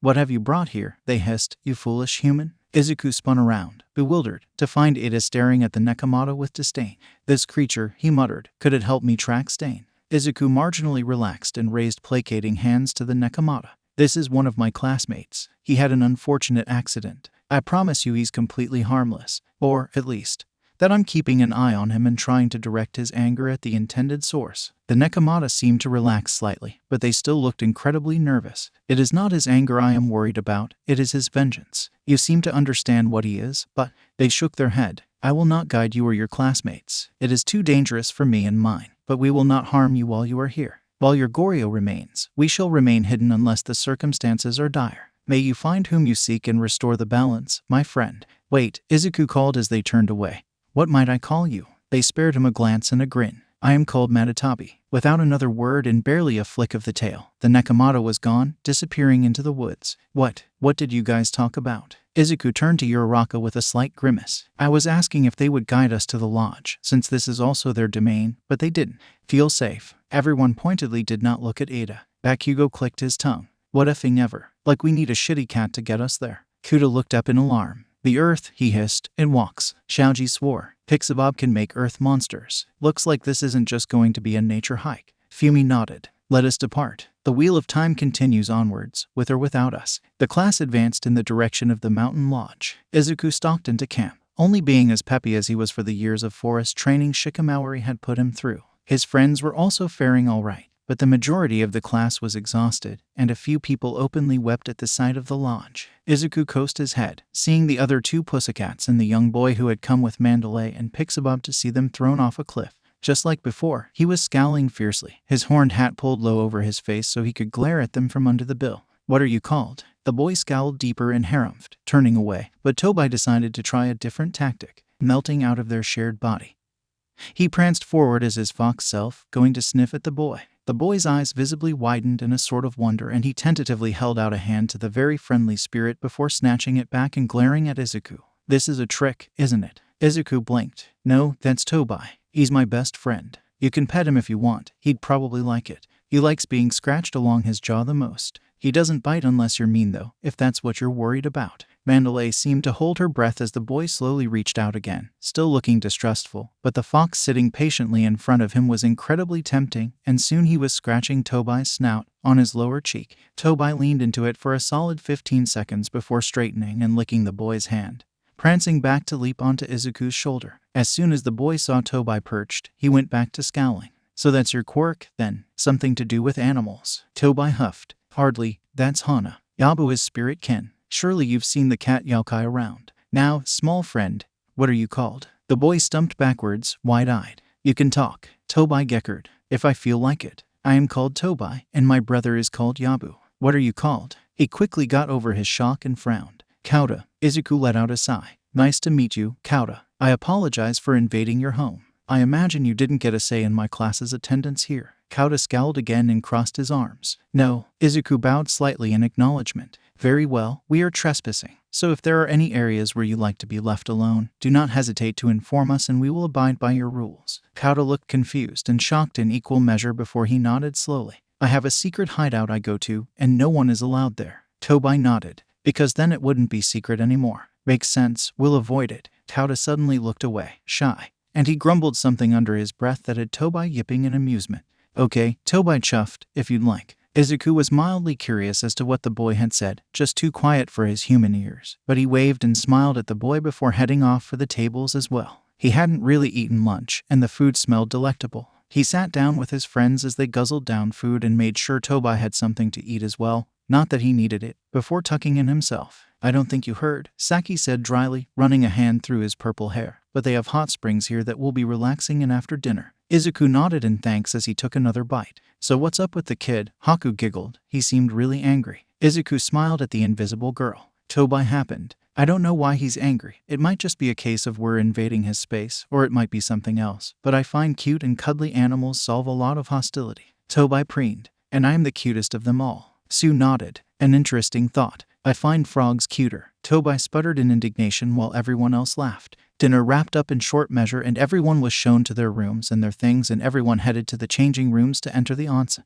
Tobai did come with, but Izuku did not expect him to get in the hot springs, as he wasn't the most fond of water, but he also wasn't keen on leaving Izuku alone for some reason, so he traveled with the boys. The boys and the girls were separated by a wall, and Kauta was perched on top, glaring at the boys as if inviting them to try something. But Izuku had a solid feeling that none of them would, lest they risk the wrath of not only Aizawa, but also, even worse, the girls. Still, Tobai found a spot that was covered with a slab of stone near the wall, remarking how it was pleasantly warm while still being out of range of the steam. Xiaoji nodded and speculated that there was more hot water underneath his stone, but Tobai was more than content to curl up on it with a pleased sigh. They didn't talk about much, just general and meaningless small talk while they all sank into the delicious heat. But after a particularly loud laugh from the girl's side, Kauta apparently looked over because of the sudden noise and passed out, falling from the wall onto their side. Tobai was up in an instant, transforming into his human form and caught the boy before he could hit his head. Izuku started to get out of the water, but Tobai merely grinned wryly. I'll take him to the adults, he chittered. You stay here. I'll let you know if I need you. Izuku watched his friend go, carrying the unconscious boy, and slowly sank back down. If Kauta was safe with anyone, it was Tobai. Tobai wasn't sure what possessed him to let the boy pet him, even if he did do it exactly as he liked. but he looked so angry and something in him twinged at the thought of one so young looking so mad. He already considered Yabu to be somewhat of his younger brother, having looked after him for years, but he found himself feeling the same for this boy after only knowing him for a few hours. Of course, it wasn't to the degree he cared about Yabu, but he still wanted to keep the boy safe. And his desire to never let Yabu leave his side had him following the boys to the bath, perched perfectly in the middle of both Kauta and Yabu on a particularly warm rock to rest. Kashi was probably right. It probably was being heated by water, but it still warmed his soul. Then Kauta had fallen and Tobai was changed in an instant, leaping forward to bundle the boy in his arms. He looked so small, and he knew that he had to take him to an adult. He was just glad he had caught the boy before his head had cracked open on the stones. He stepped away from the warm onsen, clawed feet clicking slightly on the stone tile and bells on his sleeves tinkling lightly, and soon navigated to the kitchen where he could smell the Nico humans and Gaki. He stepped into the room and the quad of heroes was alert, but Gaki just sighed. "Tobai," he muttered.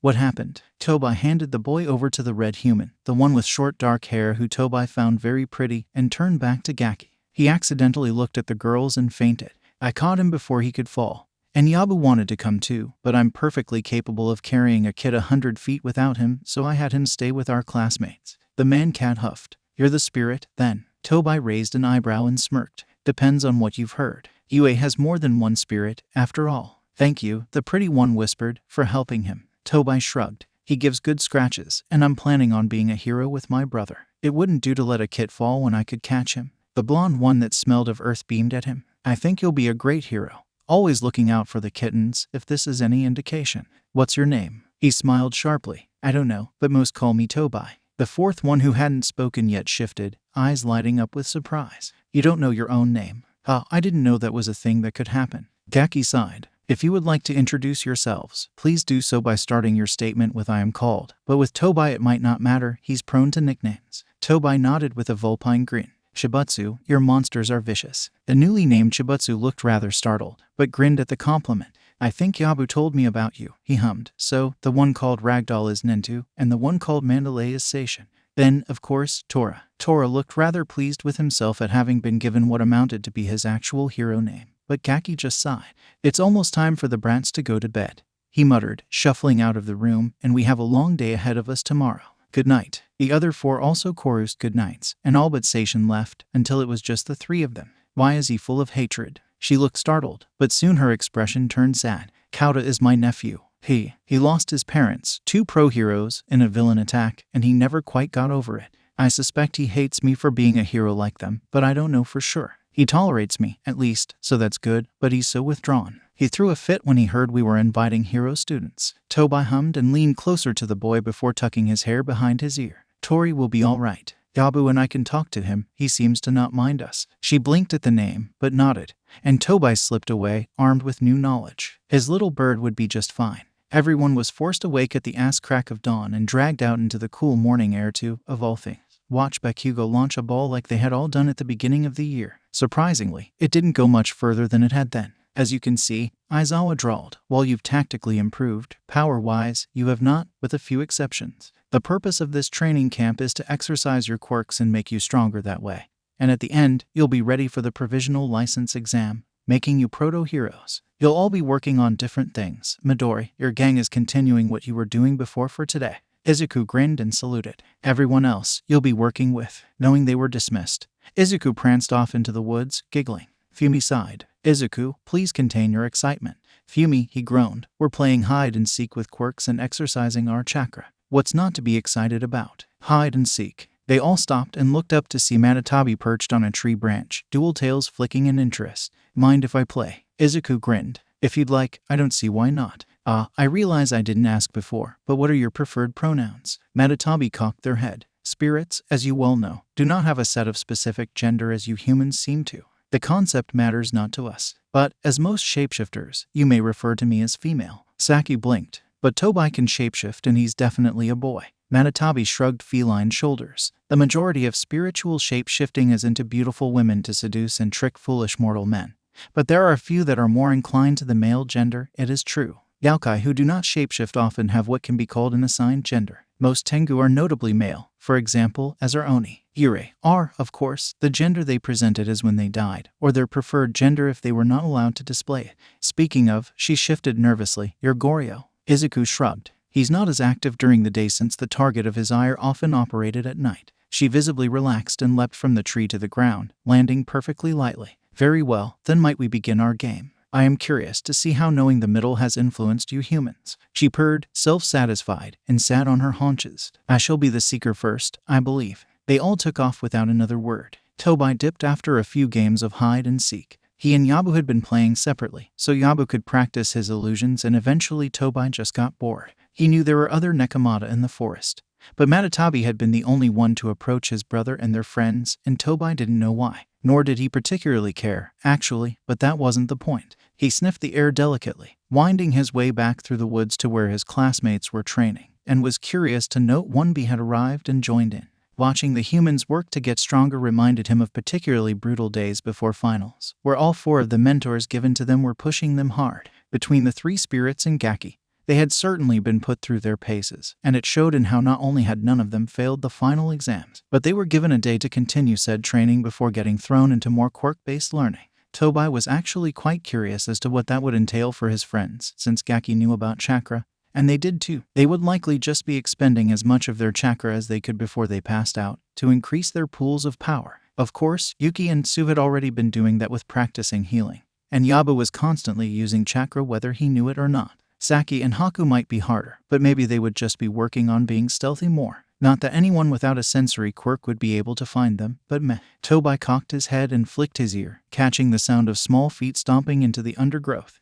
Tori. He grinned and stalked after the boy, following him up an old deer path to a cliff around the side of the mountain, out of sight of the camp and unnoticeable if you weren't led there or didn't stumble upon it. He watched the boy for a moment as he angrily threw stones at the wall, letting them bounce off and go careening off the cliffside. He mildly looked over, wondering how far it would be to fall, but it was sloped and barely 20 feet, no more dangerous than the cliff Chibutsu had thrown them off of, so Tobai wasn't worried. He decided to let the boy know he was here. Hey, Tori. The boy spun around, mildly alarmed, before he realized who it was and relaxed. Then he scrunched up his nose. Tori, my name is Kauta. Tobai shrugged and padded forward, setting himself down on the edge. I give people nicknames. Yours is Tori. Tori looked confused for a moment, thinking about the name, before realization struck, and then he got nervous. You're a fox, right? Tobai flicked an ear in affirmation, then nodded. Don't foxes eat birds? Tobai sorted. Sure, but Kitsune prefer tofu. You're a vegetarian. He snorted. Hardly. I might be predisposed to prefer tofu and azuki beans, but my favorite dish is often served with ground pork as well. Tori shifted uncomfortably, fixing Tobai with an uneasy stare. What about humans? He crinkled his nose. Gross? You think humans are gross? Tobai burst out laughing at the affronted look on the boy's face. As entities? No. For eating?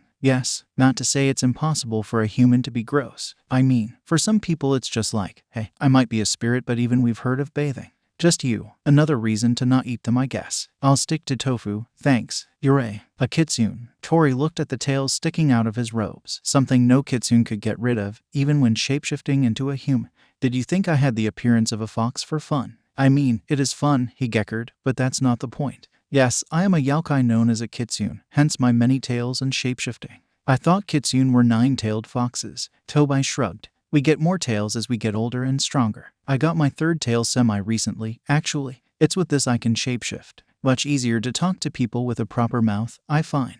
Teeth are less sharp, though. Tori's eyes lit up in understanding. So that's why you look like a teenager. He huffed. I'll have you know I'm 38. Much older than a human teenager. But could you shapeshift into an adult or something? Tobai considered it for a moment, then shrugged. Why not? This form is the easiest, since it's about my approximate human age, but I don't see why I couldn't. Kitsune are considered grown at 50. But could you shapeshift into something else? Of course. I could be a beautiful woman and woo foolish human men into doing my bidding.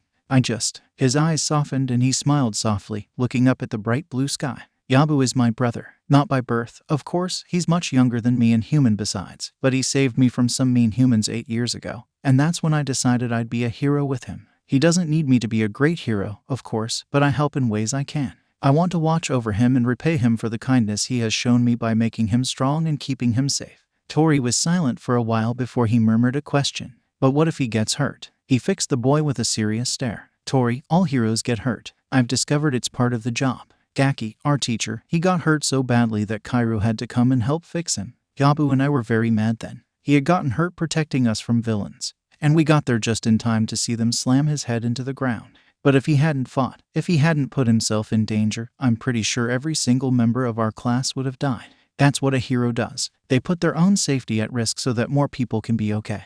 And sometimes they get hurt, and sometimes they die. But if they never tried in the first place, then the world would be worse off, I think. There would be more people mourning loved ones, more people caught in the crossfire, more people broken. Heroes try to stop that, even if it means they get hurt. Tori was quiet for a while before he shuffled closer to Tobai on the cliff, hugging his knees to his chest. I wish heroes didn't have to risk their lives, he whispered, and leave people behind. Tobai hummed. I know, Kit. I heard about your parents from Seishin. You know her as Mandalay, I believe. I miss my parents as well. Tori looked up, eyes wet with tears. What happened to your parents? Tobai kicked out a leg, bringing the other one to his chest to rest his chin on his knee. I don't really remember. I have very few memories of my mam and Todd. I remember my mam was a black fox, and she had 7 tails. She was the mean one of my parents, I guess you could say. She taught me all about pranks and wasn't afraid to be sassy and sarcastic. She told stories about how she could woo any stinking mortal if she wanted to since she was a master of illusions. But she loved me and my Todd. He was an orange fox, like a lighter version of me. I'm the perfect mix, you could say. He was kind.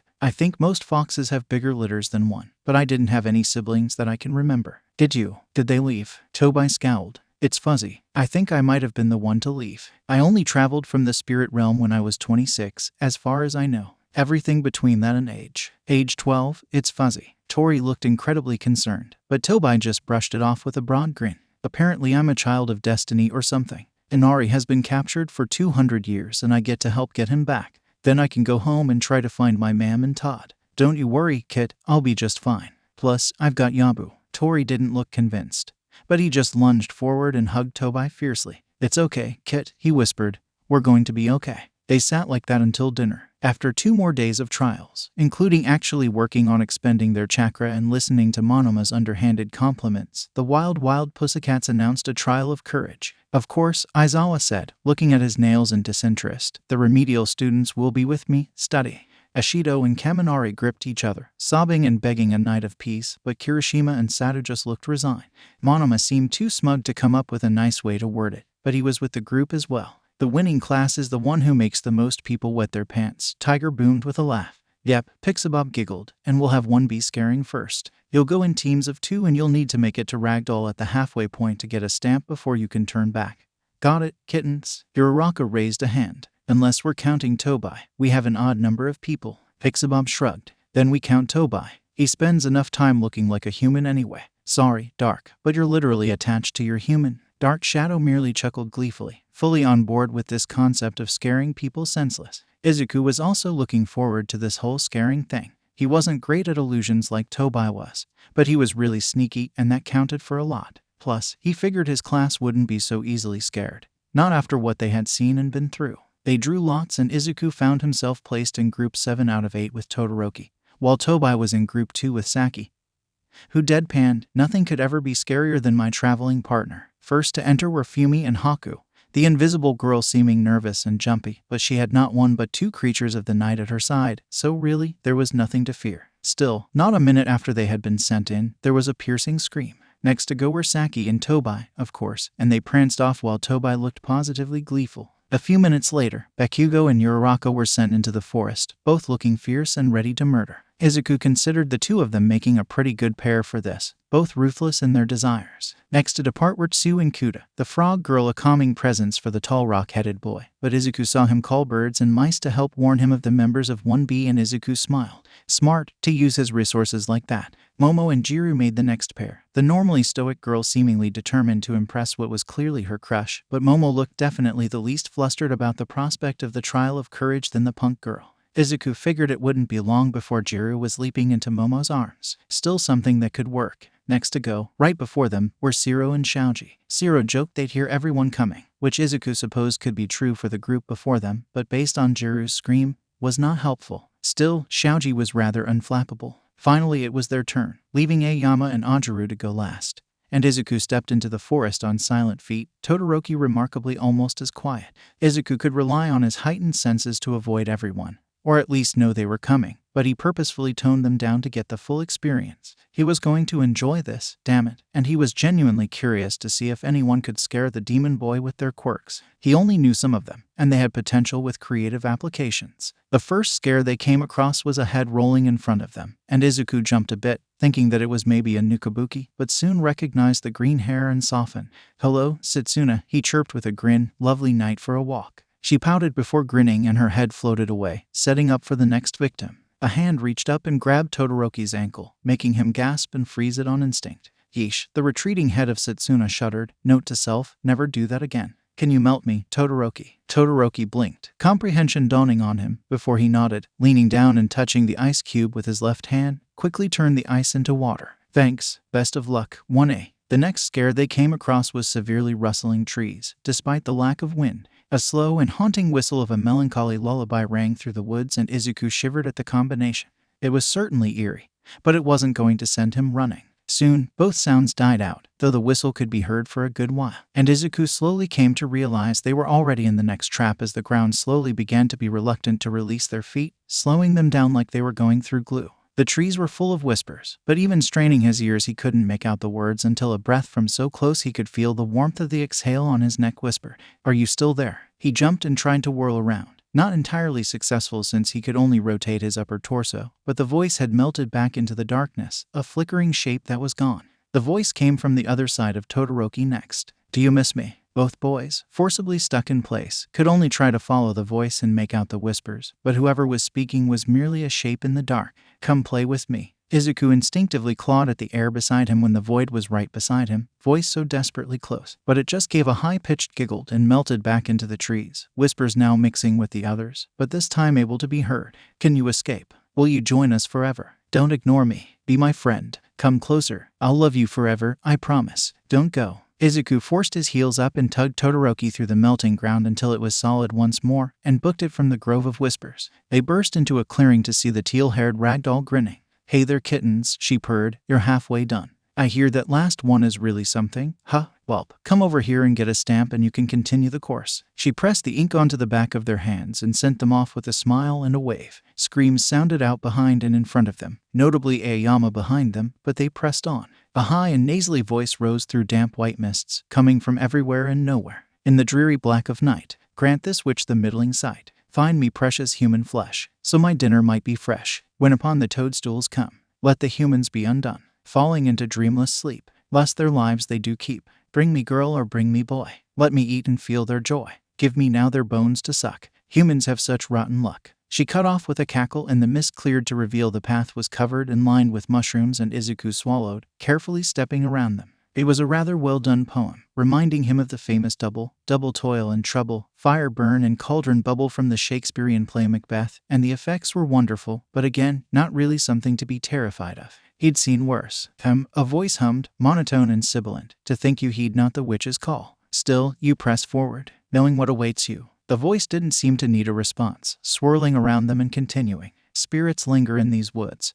But you already know that, don't you, dear boy?" Todoroki tensed and his gaze flickered to Izuku, but he remained stoic, pressing forward carefully. "You are not meant to dwell with spirits, human," the voice hissed, "and yet you persist." Izuku felt hands wrap around his arms, holding him in place, but when he looked down he was alarmed to see nothing there. Todoroki warily looked around, looking for the assailant, but he couldn't touch the invisible hands. "You, Midoriya of the Middle," the voice hissed, "are dealing in things you know not. Flee before it comes for you. Run like the weak mortal you are." The cold hands around him gripping him in place were gone, and Todoroki wasted no time in tugging him along and away from the disembodied voice. Izuku could feel his heart pounding in his ears. Could that have been a spirit? Not many knew of his title, given to him by Lady Amaterasu herself, but it could have just been an extremely well-informed student. He would have been able to see the hands if they were spirit in nature, right? They burst out of the woods to find their classmates in various states of disarray, some laughing, others still pale, and soon Aoyama and Ajaru ran out as well, making Class 1 done with running the trial. Mandalay clapped. "I'll send out word to 1B that you all are out, and it's time to switch sides. You can divide yourselves in the forest however you wish, but I do ask you stay along the path. Best of luck." Izuku shook his head and immediately headed over to Tobai, joined shortly by the spirit gang, as he had taken to calling them his odd and strangely large group of friends. First half or last, they shrugged, and Tobai called out to the rest of Class 1A. "Oi, We'll take the back half, the rest of you can take the front, okay. The class shrugged, and Izuku was curious to see how everyone else would get on. But he'd have to hear the stories later. Soon, 1B was out of the forest and they were sent in. Shoji took control. Right, Kuda, you down to be our scout? Plus, animals rustling in the bushes is plenty spooky on a night like this, especially if we prime people first. Shinsu, you have, I hate to say it, a good creepy voice. Saki shrugged. Fair, I am a master of hide and seek. They'll never see me. Shoji nodded. Good. Tobai, illusions, Midori, you have your weapons. Izuku shook his head. Only for training. Then throw stones. Close enough to be worrying, but not actually hitting. Move around so they don't come from the same directions. Todoroki, can you chill the entire area? If you can make mist, that would be even better. The heterochromatic boy nodded. Eerie atmosphere, I can do that. Haku, you already know what to do. Aye, Captain. Fumi and Dark, you are our ace in the hole. Fumi, just talk like normal. Dark, you can go flat and trip people, scream at them, rush them, go wild. We're being spooky tonight. Tsu, can you make frog noises but like, really slowly? Like a long drawn-out croak. I've heard that at night when I went camping as a child and it was the eeriest shit I've ever heard. She nodded, nonplussed by his swear. I can also leap from tree to tree, making them rustle. Kiro. Shoji beamed under his mask. Sounds good. Other than that, I think we can just go wild. Class B stands no chance. They spread out across the last half of the path, most of them knowing they'd be moving all over, and soon a low cold mist settled over the entire area, making the night air chilled and eerie, setting the perfect mood. Izuku took to his job well, tossing small rocks at people's feet or at trees beside their head with deadly precision, and gleefully watching them jump and startle, leaping around and looking around with wide eyes. He could see dancing lights through the trees, and cool shades ranging from yellow to indigo, dancing and enticing like the European will-o'-the-wisps, jingling lightly like wind chimes in the still night. At one point, he heard Haku singing a children's song in English. The itsy bitsy spider, if he remembered correctly, slowly and cheerfully, but in the environment, terrifying and wrong. Mice and bats darted around the area, rustling trees and bushes, and the flapping of leathery wings overhead made more than a few people squeak in terror and hurry on, until the last group of people came through, a silver-haired person and a girl who looked rather like a mushroom. The mushroom girl giggled. Why, mushrooms haven't died yet, Yanagi. The silver-haired girl grunted. Fungi are strong and last a while. Izuku startled as he recognized both voices. They were different, far more normal now, but that was the witch in the ice-cold hands that had grabbed him. He threw a stone in between them both, making the girls jump apart and perched above the silver-haired girl, knowing he was fully blended in. Who are you, to speak of spirits, little girl? The girl tensed. I am Yanagi. I am more closely tied to them than most. Izuku grinned, letting a bit of Tobai creep into his voice as he wordlessly began to circle, stepping lightly from one branch to the next. And you know of things most do not. Where did you hear the name of the middle? She cocked her head. I have learned to commune with ghosts. You're the talk of the town. He chuckled quietly. Ah, I have been discovered. You know, Yanagi the poltergeist. When I was younger, I was called the demon child. Would you like to figure out why? He didn't wait for a response, landing silently behind them both before leaning in slightly, perfectly between them. He barely let himself breath, voice just shy of a whisper. Boo! The mushroom girl shrieked and ran ahead, bolting, while Yanagi merely inhaled sharply, but by the time she turned around, he had already leapt back into the trees. Go on, he purred, there is more to be seen, and it wouldn't do to leave your partner alone. She took off after her classmate and Izuku settled on the branch to wait for the call in, mulling over what he had heard. Matatabi had called him the middle as well, but to think it had spread so far. He had an inkling of what it meant, of course, because it seemed rather straightforward. He was the middle point between humans and spirits, the balance and the bridge, and the perfect culmination of 200 years, if Lady Amaterasu was to be believed. He looked up through the canopy of leaves at the moon, just past full, and hummed a tune that felt achingly familiar, but one he could never remember after the fact. It seemed that the very trees sang with him until they were called back to return, congratulated on their success and sent to bed. By morning, the melody was out of reach once more. Izuku sucked in a breath, or was he Yabu, and stared down the monster, throat burning from screaming, begging. He could only hope he had been heard, that help was on the way. Fight it, Iida, he called. You aren't turning on me. Iida snarled from where he was restrained, and Yabu could feel the bonds weakening as he struggled to get at the creature. Please, he coughed, please. An inhuman roar shook the trees and Izuku closed his eyes. 36 hours prior, Haku shrieked in indignation as he hurled yet another water balloon at her. No fair, she yelled. You can actually see me. Or sense me, whatever. Izuku grinned. Yeah, that just means you have to dodge too. It's good practice. Shoji lobbed 6 of them at her and she screamed again as 4 of them hit. Shoji, she bellowed, you're cheating. Shoji shrugged. You didn't move after you spoke. Izuku watched as she immediately ran from her spot, bare feet slapping against the soaked ground, giving away her position more if anyone was paying attention, which Tsu was. She and Xiaoji had the hardest throws, with Tsu using her tongue to act as almost a trebuchet and Xiaoji having massive strength in his arms. Haku was so busy avoiding things that she didn't notice Saki come up behind her and dump a bucket of ice-cold water on her, making her scream so high-pitched that probably only Izuku and Tobai could hear it. And they all winced. Shinsu, Shouto intoned, "Please never do that again." The purple-haired boy rolled his eyes, but nodded. "No worries, Haku, that was the rest of the water. Unless anyone has an extra balloon." Tobai tossed one at her and she caught it deftly before hurling it at Saki's chest, making him wince from the sting of the point-blank throw, and he rubbed the spot, nodding.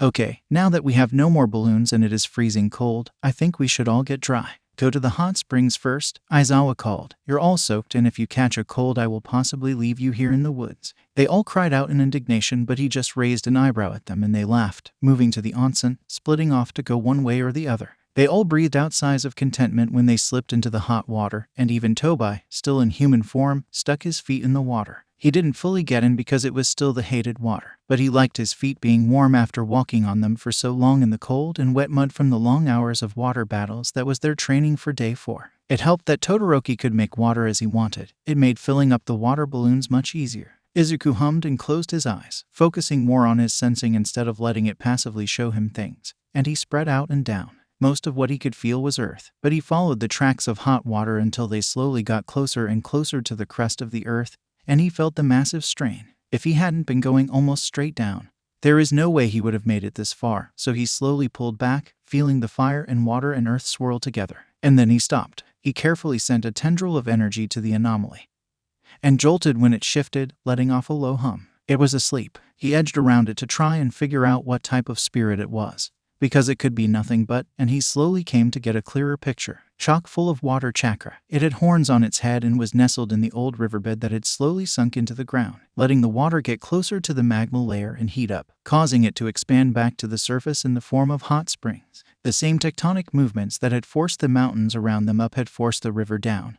And all of a sudden he understood the spirit dwelling below them, now of the hot springs, but then of the river. A river spirit, a dragon. He felt the presence consider him before rumbling back to sleep. He sounded young. He pulled himself back, blinking and clenching and unclenching his fingers to see that Tobai had fallen asleep against him. He giggled and poked the human fox. Tobai grumbled and turned his head into Izuku's neck. It couldn't be comfortable, but he grumbled something about warm, sleepy, and Izuku slowly turned him so he wouldn't ruin his back by his awkward position. He looked over to see Dark also curled up, dozing in the warmth of the spring, and his eyes widened. Spirits grew sleepy around warmth, especially if they weren't fire-natured. A river spirit is always water-natured, as was this one, and it was cradled in the belly of warmth, asleep for who knows how long. He smiled to himself and stretched the arm, not being held hostage by a sleepy kitsune, and yawned. He was tired too, and dinner would probably be soon, but he definitely felt much warmer now. He'd try to talk to the water spirit when he was more awake. He slipped out into the early morning as the sun just started to rise. It was the last day of camp, and Aizawa was letting them sleep in just this once, since they'd be getting back home late at night and would only be able to sleep on the bus until they actually got back to UA. But he was too used to rising to greet the sun ever since Hasu. It just seemed right. It was a time when he would call upon the little piece of a god within him and pray. He scaled a tree and jumped off it to the roof, landing lightly, and he sat down cross-legged just as the first bit of the sun burned its way across the sky. "Hello, my lady," he said softly, "and good morning." The rays touched him and filled him with warmth, and he closed his eyes. "I don't know what to do about Inari, my lady," he muttered. "I don't know where the sorcerer is. But I found a sleeping spirit, and although the Nekomata are avoiding me, I know it's not my fault. A classmate of mine, Inagi, I think she will be a good friend. She heard of the title you gave me from Yure." He felt like he had to talk more about the sleeping spirit, so he did. He's a river spirit, a dragon, and he was sent to sleep when his waters were forced underground and heated up. His eyes were golden, he murmured, but that can't be right. He felt a whisper on his mind, and the words came out on their own, barely above a breath. The burning sun, the cleansing sea, the renewing moon. He blinked as the feeling went away, and he furrowed his brow. The renewing moon. I heard that before, at Lady Tsukuyomi's stone dais. I suppose the burning sun would be you, meaning the cleansing sea is Susanoo. Am I supposed to find the other champions? What am I supposed to do? The sun fully rose into the sky, and the presence gave him a final washing over of calm before it moved on, and Izuku sighed. He still didn't know how to find Inari and confront All for One. If he could just stop that man, he would stop making demons and using the fox god for ill. Everyone else slowly woke up as the morning wore on and Tobai sent him a concerned glance. But he smiled and shook his head. It was just the same worries. After all, nothing new. They spent the rest of the final day working hard on their quirks, noticeably better than they were at the start of the week. And everyone cheered as they officially completed their summer camp. All improved. Everyone went to pack before dinner, after which the buses came, and Izuku sped through it before running out. I'm going to say goodbye to Matatabi and the Nekamatas, he called back with a wave. Save me a spot at dinner. Aizawa gave him an acknowledging nod and he ducked into the trees, laughing and whooping. Summer camp was over and he was stronger. There was much to celebrate. He slowed as he got deeper into the forest and something fell off, but he couldn't quite place it. He stilled in place and frowned, looking around, trying to figure out what was wrong. Oh, it was silent. He swallowed thickly. Why was a forest, one as full of life as this, so quiet? No birds were singing as the sun lowered. The only sound was the slight breeze rustling the trees. Matatabi, he called hesitantly, are you there? The forest was silent for a moment before a panting two-tailed cat almost ran into him, eyes blown wide and pupils pinpricks. Whoa, he muttered, what's wrong? The cat was almost yowling and so it was hard to understand her, but before she took off again, Izuku managed to piece together the word, demon. His blood ran cold as he locked eyes with a writhing mass perched on 6 legs. Far enough away he couldn't hear it, but close enough that he could see it as it slowly turned to face him before doubling up on its charge. Everything it touched died, and Izuku felt rooted to place. In under 30 seconds, it would be upon him. He screamed and started to run, mind past the point of thinking, but he knew enough to lure it away from the lodge, sending out ripples of yin chakra in pure fear. He wasn't ready. No one was, not for a demon. Tobai sniffed the air as his nose tickled and his ears flicked. There was something wrong, something off. The large Nekomata they had played hide and seek with burst through the undergrowth, tails puffed up like bottle brushes, and she looked around before looking eyes with Tobai. Where's the middle? She hissed. He must be warned. He was looking for you, to say goodbye, Tobai snarled. Warned of what? Her gaze flicked back and forth, trying to find the green head. He can't be out in the forest right now.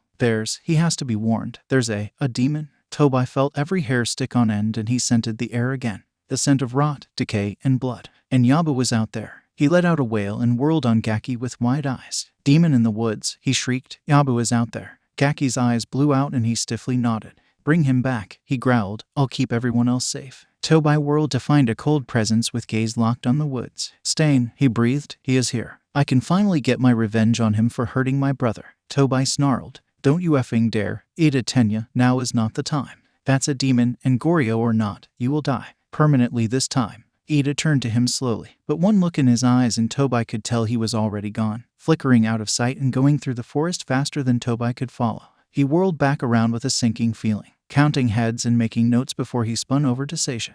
Where is Tori? She blinked and then went white. His secret hideout, she breathed, but he never told anyone where it is. Tobai grimaced. Before he could savage his brother, to get them out and away, he had to save his bird. He took off at a dead run, switching to his fox form to get more speed and prayed he wouldn't be too late to save anyone. Izuku bounded over roots and rocks, hearing the thundering crash behind him. At least this meant the demon was following him and not going to the camp. All of a sudden it slowed, and Izuku skidded to a stop, heaving to catch his breath as he whirled around. The gaze of the demon slowly turned to face up a mountain where Izuku could hear rocks being thrown and his blood ran cold, thinking back to the first day. I have a secret hideout I go to, and no one is allowed there. He had to do something to distract the demon, so he called on his golden flames and leapt forward, aiming for the eyes. The roiling red worms burned away with a deafening, inhuman shriek as the eye was burned completely. It rolled around on the ground to muffle the flames, but they could not be put out until the chakra ran out, and when it was done, no worms retook the burned eye. The burning sun, he breathed, godly power combats the demons. But the sea is the cleanser and the moon is the renewer. I can't fix this without the others. The demon slowly got up from the ground and Izuku could now see that 2 of the limbs were artificial, but the others, coupled with the burned eye, Izuku knew that this was no spirit. This had once been human. Iida appeared at his side in a cold flash and grinned menacingly. Stain, he hissed, you have fallen so far. I will finish what I started now, thank you. Izuku recoiled and stumbled back as they both shot forward. No, he begged, you can't let it touch you. Arie or not, you'll turn into one of them. Then that is a risk I am willing to take. Izuku threw out his senses, looking for something, anything that could help him, but everything alive in the forest had fled. Tobai came up on his range, heading towards Kauta, so that was one problem taken care of, but what could be strong enough to take on a demon? He stilled and threw a line of blue fire between the spirit and demon before sucking in a deep breath. USHIO. USHIO. He swallowed around his new sore throat as he yelled the name again, praying that the Oni had heard him. They were so far away from the shrine where they'd met, but he had said, if you find yourself facing a villain you cannot fight, call, and I will come, so he had to believe that the Oni would arrive. Tobai flashed beside him, about to join him, but he held up his hands. Get Pixabob, he yelled. We might need some earth monsters. And make sure everyone is getting out. Tobai grimaced but nodded and ran again, back to the lodge to get actual professional help. And Izuku was left alone again. Iida surged against the spirit fire, trying to find a weakness, and Izuku bit his lip, constantly reapplying the line to stop both the Yurei and the demon. He blinked and time had passed, Pixabob setting waves of monsters against the demon, but they crumbled.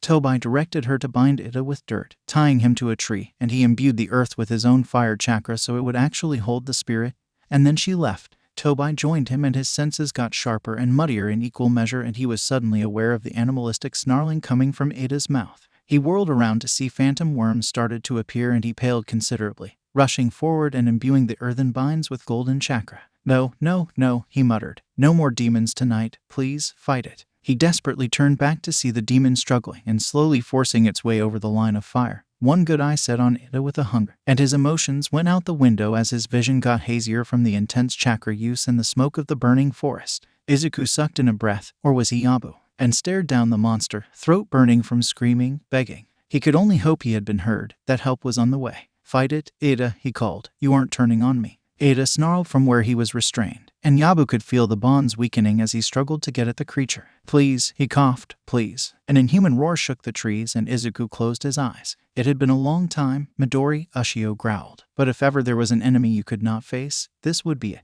Please, Izuku croaked, help. But don't let him touch you. Ushio gave a snarling grin and roared at the demon again. Fear not, he hissed. I am a demon already, Oni are named such for a reason. We just control our rage and hatred much better. He hefted his giant iron club and grinned wickedly. I'll take it from here. The battle was vicious, Ushio taking it farther away so he could really let loose, and they both shrieked at each other, dealing terrible wounds. Ushio was cut to pieces by the time he slammed the demon into the ground one final time. The worms surrounding what had once been Stain slowly ebbed and died, turning into thick sludge as they dripped off of him, leaving his corpse exposed. He was beaten and bloodied, but he was alive, one eye crazed. His jaw hung low, as if it had been dislocated, but it was long since torn and hanging. His hair was gone, skin mottled with bruises and sores, puncture wounds from large needles. If Iida hadn't known it was Stain, if Izuku hadn't been able to sense it, then he would not have been able to recognize the man, even with the lack of a nose. What did he do to you? Izuku breathed. Disgusting little creatures, Stain slurred. You will know the bounds of my hatred and suffer, as I have suffered. I am not the last. Iida surged forward, breaking out of his earth binds, and slammed a fist into Stain's skull, causing the demon to laugh wildly. Suffer, he croaked with his dying breath, as I have suffered. The fox lays dying, hatred consuming. Not long now. The three of them stared at him as his flesh melted from his body, leaving a twisted human skeleton behind and a smell of intense rot. Iida brightened and sighed before smiling softly. It is done. I have gotten my revenge. He tensed and his expression grew horrified. My Midoriya. What have I done? Tobai melted out of him and took the spirit's face in his hands. How odd, he murmured. You are still a spirit, but you are not a Goryo anymore. With your revenge gotten, you're simply a Yurei now, with full presence of mind. Iida flinched back, eyes wide. I what? Revenge? Why would I? Oh God, I'm dead. Izuku nodded, wobbling forward. But you're okay now. You can still be a student, probably, I don't see why not. And you will make an awesome underground hero, because no one can see you if you don't want them to. He shook his head and turned to the blue-skinned Oni. Thank you, he whispered, for coming to our aid. Ushio grinned. Midori, I did say I would come when called. To protect you from an unnatural creature is fine.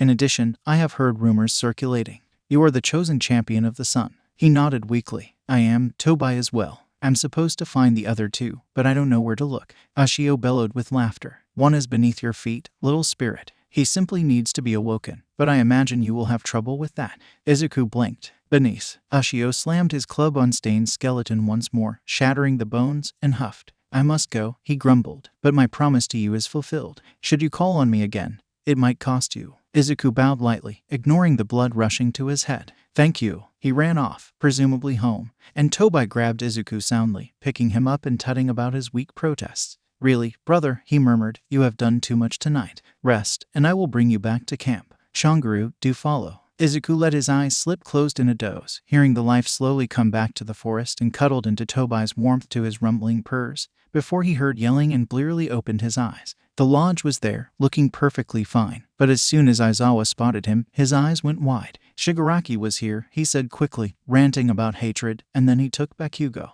Izuku rolled out of Tobai's arms and landed heavily on the ground, eyes blown wide. He is Kaken. Tobai knew that as soon as Yabu slipped up and called Tofu Boy that dumb childhood nickname that they would be having a long night. Yabu was already exhausted, having used about 2/3 of his chakra stores already, and they had gotten unsettling information about Inari from Stain. But to think the Effer had kidnapped Tofu Boy, ranting about hatred. That told Tobai two things. 1. It was intentional that Stain had been full of hatred and then after death became a demon. 2. They wanted to turn Bakugo Katsuki into a demon. Not that it would effing work. Tofu Boy was a piece of work, but unless something terribly drastic happened, he would resist completely. Then again, All for One was a powerful sorcerer. Nami came forward with a worried expression. I managed to toss a tracker to Bakugo. We should be able to locate him. Yabu stumbled to his feet, eyes wide. We have to go now. We can't let them hurt Kaken. All for One will turn him into a demon. There's no coming back from that, not without all three. Yabu, he barked, one beneath. We can probably hold off demonness with 2 out of 3, so we need to find the second champion before we do anything stupid. He turned to him in a panic. Tobai, that is the most vague thing I've ever heard. What could it possibly mean? Tobai prodded him in the chest. I don't know, but you have the sensory ability. Look under the underneath. The phrase from Netsu, said coyly to them in their training weeks, shook Yabu out of his daze and made him shakily close his eyes. After a moment his eyes flashed open, glowing a bright gold. We need cold water, he demanded, looking at the assembled students, lots of it. Tobai smirked to himself. Yabu was back in business. Kauta watched as the one hero student froze the entire hot springs, until it melted again, but he did it over and over, fire curling around his left side to keep him warm. But it wasn't enough and the water was still steaming. He ran a hand through his hair and sighed in exasperation. I don't have enough water, he muttered. I'll run out of chakra before it's cool enough to wake the dragon up. Kauta bit his lip and glanced at the distressed kitsune he had become friends with and bit out a growl and stepped forward, shooting water from his hands into the hot springs. The boy blinked for a moment before turning the water into ice with a soft smile. He shifted, screwing up his eyes. He had been sleeping for so long, but his warm blanket was growing cold. Could it be time to wake? Time to breach the world above once more? His river was still buried, he knew, but another tendril of ice caressed him and he shuddered. He followed the cold, if only to beg it to stop, so he could go back to sleep, and rose from the water, rubbing his eyes in annoyance. His bottom two cracked open, then shut. All right, those ones were the underwater eyes. Best to use the top two. They opened and he felt more than saw them flash gold for a moment, a sign that his god had not abandoned him, even after his long sleep. A green-haired boy and a human kitsune stepped forward. Other humans dotted around the area taking a respectful step back, and he narrowed his eyes. Spirits, willingly consorting with and interacting with humans. Something wasn't right. How long had he been asleep? Greetings, the human said softly. I am Midoriya of the Middle, champion of Amaterasu. What may I call you? He blinked, shocked, and squinted at the boy. Indeed, he was full of spirit energy, but more than that, he had a pool of golden god energy. In fact, the kitsune did too. He swallowed to clear his throat after having been so long without opening his mouth. I am Yugawa, he croaked, and he grimaced at the voice crack. Damn, he would have thought he might have aged at least a little while he was asleep, but apparently not. Champion of Susanoo. What year is it? His heart sank at the date. It couldn't be. I have been asleep for 3,000 years. He whispered, and I have not grown one bit. He stomped his foot and scowled. This is ridiculous. He grimaced. How the hell am I still a teenager? Ugh, whatever, not the point. Why did you wake me up, brother champion? The boy, Midoriya of the Middle, grimaced. Inari has been bound by a sorcerer and is in the process of turning into a demon. The noble children of heaven want to stop that sorcerer and let their sibling elect go free. Tobai and I have been tasked with it, but without the other two champions, we can't do anything. Yugawa stretched and yawned, noticing with glee several humans flinch back at seeing his needle-sharp maw of teeth. He flexed out of his dragon form to look mostly human. He noted he was entirely bald, unless you counted his mohawk-like fin. His crown of horns stayed with him, as did the occasional scale, looking rather like the freckles on Amaterasu's champion, just on top of his head instead. He noted absently that his skin was almost human-colored, if a little pale and a bit too blue to be considered normal, and he still retained his talon, albeit shorter versions. Midoriya of the Middle nodded. Well, let's go save Inari. At the very least we can halt the progress while we search for the champion of Tsukuyomi. Thank you, Yugawa. He grinned. Sure, I knew I was signing up for when Lord Susanoo asked. I just didn't expect my duty to be so far in the future. Let us go save the dear fox, shall we? The kitsune eyed him. Yes, let's. And the human, I suppose. Tofu boy would make a terrible demon. Midoriya of the middle grimaced. Yes, he muttered, and Kaken. Yugawa, perhaps I should get you up to speed. The last 200 years have been hectic. Yugawa listened with rapt attention and a slight yawn. This would be fun. Warming scales and rays of gold. The power of the burning sun. Burn away the impurities, until they are all dead and gone. Izuku jolted awake as the bus rumbled to a stop. Fugawa hadn't gone back to sleep below the hot springs, but he was staying near his river as he couldn't really leave. The wild pussycats in Manitabi were working to figure out a way for him to leave, so he could travel with Izuku and Tobai and actually use his powers against demons. But for now he was confined to the water, and since it was buried, he couldn't follow it into the city where they were going. Not that it even went in the right direction. Tobai was around his neck like a thick and heavy scarf, not asleep. He had refused, keeping his eyes open and his ears alert. Any time Izuku tried to move him, he bit him lightly with a growl. I'm not letting you leave my sight again, he murmured into Izuku's neck. I almost lost you last time. Izuku instead pet him. His nerves were too shot to speak. No one had gotten hurt, other than Bakugo getting kidnapped, but by the time they pulled up to UA, no one was sleeping and faces were grim. Izuku stepped off the bus and looked around, seeing his mother standing with the other tired-looking adults who had come to pick them up. Izuku, she murmured, please tell me you have more time. He slowly shook his head. Even if I just get him back, All for One will be there. Inari will be there. I have to, Mom, I'm sorry. She smiled shakily and her eyes welled up. Tobai, she said strongly, you protect our boy, you hear? Or no tofu for a month. No, a year. He leaned forward and nudged her pointing hand with his head. Of course, Masuno, he'll get hurt over my dead body. She whimpered lightly, hand flying to her face. No, neither of you can get hurt. Not my boys. You have to stay safe. I don't care what the Sun Lady said. They've waited 200 years. They can wait a few more for you to live. You haven't even graduated yet. Izuku sniffed. We'll be fine. We have to be. Besides, Saki drawled, coming up beside them. No way in hell is he going alone. Inko blinked. Shinsu, Shoudo nodded. He will be supported. He has allies, some of which are even human. She giggled weakly at his joke that he definitely did not intend to be a joke. And Aizawa cleared his throat with a raised eyebrow. None of you are doing anything, he muttered, or you'll be expelled. Leave this to the heroes. Haku scowled and folded her arms. No way in hell, Gaki. We've trained for this. What's a hero if they don't help people in need? Well, Yabu and Tobai need our help right now. What kind of heroes, what kind of friends would we be if we didn't have his back? Aizawa shook his head. You misunderstand. You're students. None of you are going, not even Midori. Izuku looked at his teacher in disbelief. You can't be serious. I have to rescue both Bakugo and Inari. All for One is a sorcerer. None of you have spirit powers without me. Nothing to do against demons. Aizawa shook his head stubbornly. You are a student. All for One might be a sorcerer, but he is also a man, and humans will always have weaknesses. We can take him. Excuse me. A soft voice came through the crowd of parents reuniting with their children. Pardon me. Lin stepped out and all of the spirit gang sucked in a breath. She tried to smile but it didn't meet her eyes. Hey there, kiddos, she said wryly. We got word. He's making a move. Izuku nodded. He has a classmate and he's already turned a human into a demon once. Lin grimaced. Our resident witch got us a marker on their location for you. It's an estimate but it's better than nothing. Momo perked up. It should match up with my tracker. Aizawa frowned. And you will give this information to the heroes involved so we can do our jobs. Lin raised an eyebrow at him. Grumpy, aren't you? I'm afraid that this is spirit jurisdiction and we have final say over who is allowed to get involved for safety purposes. You, half a Yurei, are not it. Aizawa grimaced. They're children. She nodded. And the strongest, most powerful person I ever knew was one too. Younger than them by 4 whole years. She was a wonder, Sen was. Took on Yubaba like no one ever had and freed not only herself and her family, but also little Haku from the witch's servitude and curse. Same witch, actually. I think she was the main reason Yubaba changed her ways and views when it came to humans, or she might not have helped little Green here. Izuku blinked. Yubaba is the witch who got the location. Lin nodded. A bit beakier than her sister, still a greedy capitalist, but she wants All for One gone just as much as anyone else, so she did this one thing for free. Aizawa shook his head. I can't let you give them that information. They'll do something reckless and get themselves hurt or killed. She cocked her head. Would you rather they go with or without help? I would rather they didn't go at all. Precisely why that wasn't listed as an option. Gaki, now answer the damn question. Aizawa slowly sighed. Lin nodded and pulled a package wrapped in brown paper about the size of a loaf of bread out and offered it to Izuku.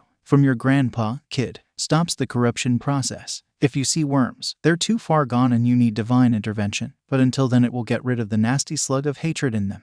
Tea or bath, whatever is easiest at the time. Can be taken dry if needed. But do try and wash it down, she said wryly. It won't help if they choke and die. Izuku nodded and hugged the scented bundle to his chest, breathing in the earthy scents. Any word from Shiko or Gamma? Lin shook her head. Both are still in the forest. Oh, Gamakichi did say to remember the talisman and the scale. That's it. She looked conflicted but just tugged him forward a little and gave him a side hug, patting Tobai a bit. Don't die, she choked out. I don't think me or your grandpa could take it. And yo, Shaoji, rep the tea shop, got it? The boy nodded. She passed a slip of paper as well. That's the address. Don't F this up, kiddos. She slipped back through the crowd and Izuku memorized the address before offering it to Aizawa. I know you don't want me or anyone to do this, he said quietly, but you know we'll go anyway. Get people to this location and Momo's and give the human side of things hell. I'll handle the spirit side. Aizawa gently took the paper and nodded.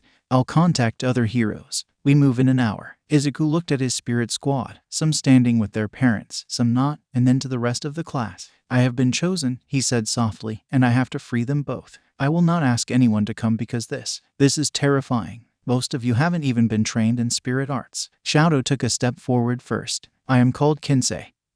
He intoned to represent balance. I would like to help restore it. Saki stepped forward. I've been called good luck. Wouldn't feel right to not go if I could make some sort of difference. Haku giggled. I am called Haku because clearly I'm going. Tobai geckered along with her laughter. I am called Fumi and I am called Dark Shadow, and we will journey together into the darkness. You have long been our friend, Izu, and we would follow you wherever you may lead. I've been called many things, Shaoji murmured, but one thing I have been called is honored nephew. As Izu's honorary uncle, I am legally obligated to go. Izuku snorted softly. Damn it, Kamaji. I have been called Nami. Momo whispered, looking away after Izanami, the goddess of creation, and I would be remiss if I did not attend to rescue a god. It feels like an honorable duty I must complete. I'm a Yuri, and I promise to give us an early warning system as much as I can. I am called Tsu, she croaked, and Gamakichi has taught me much in the ways of healing. If I can help in any way, I will endeavor to do so. I am called Hana or Kuji, and I will be the ears and eyes for those who cannot hear and see. Kirishima grinned.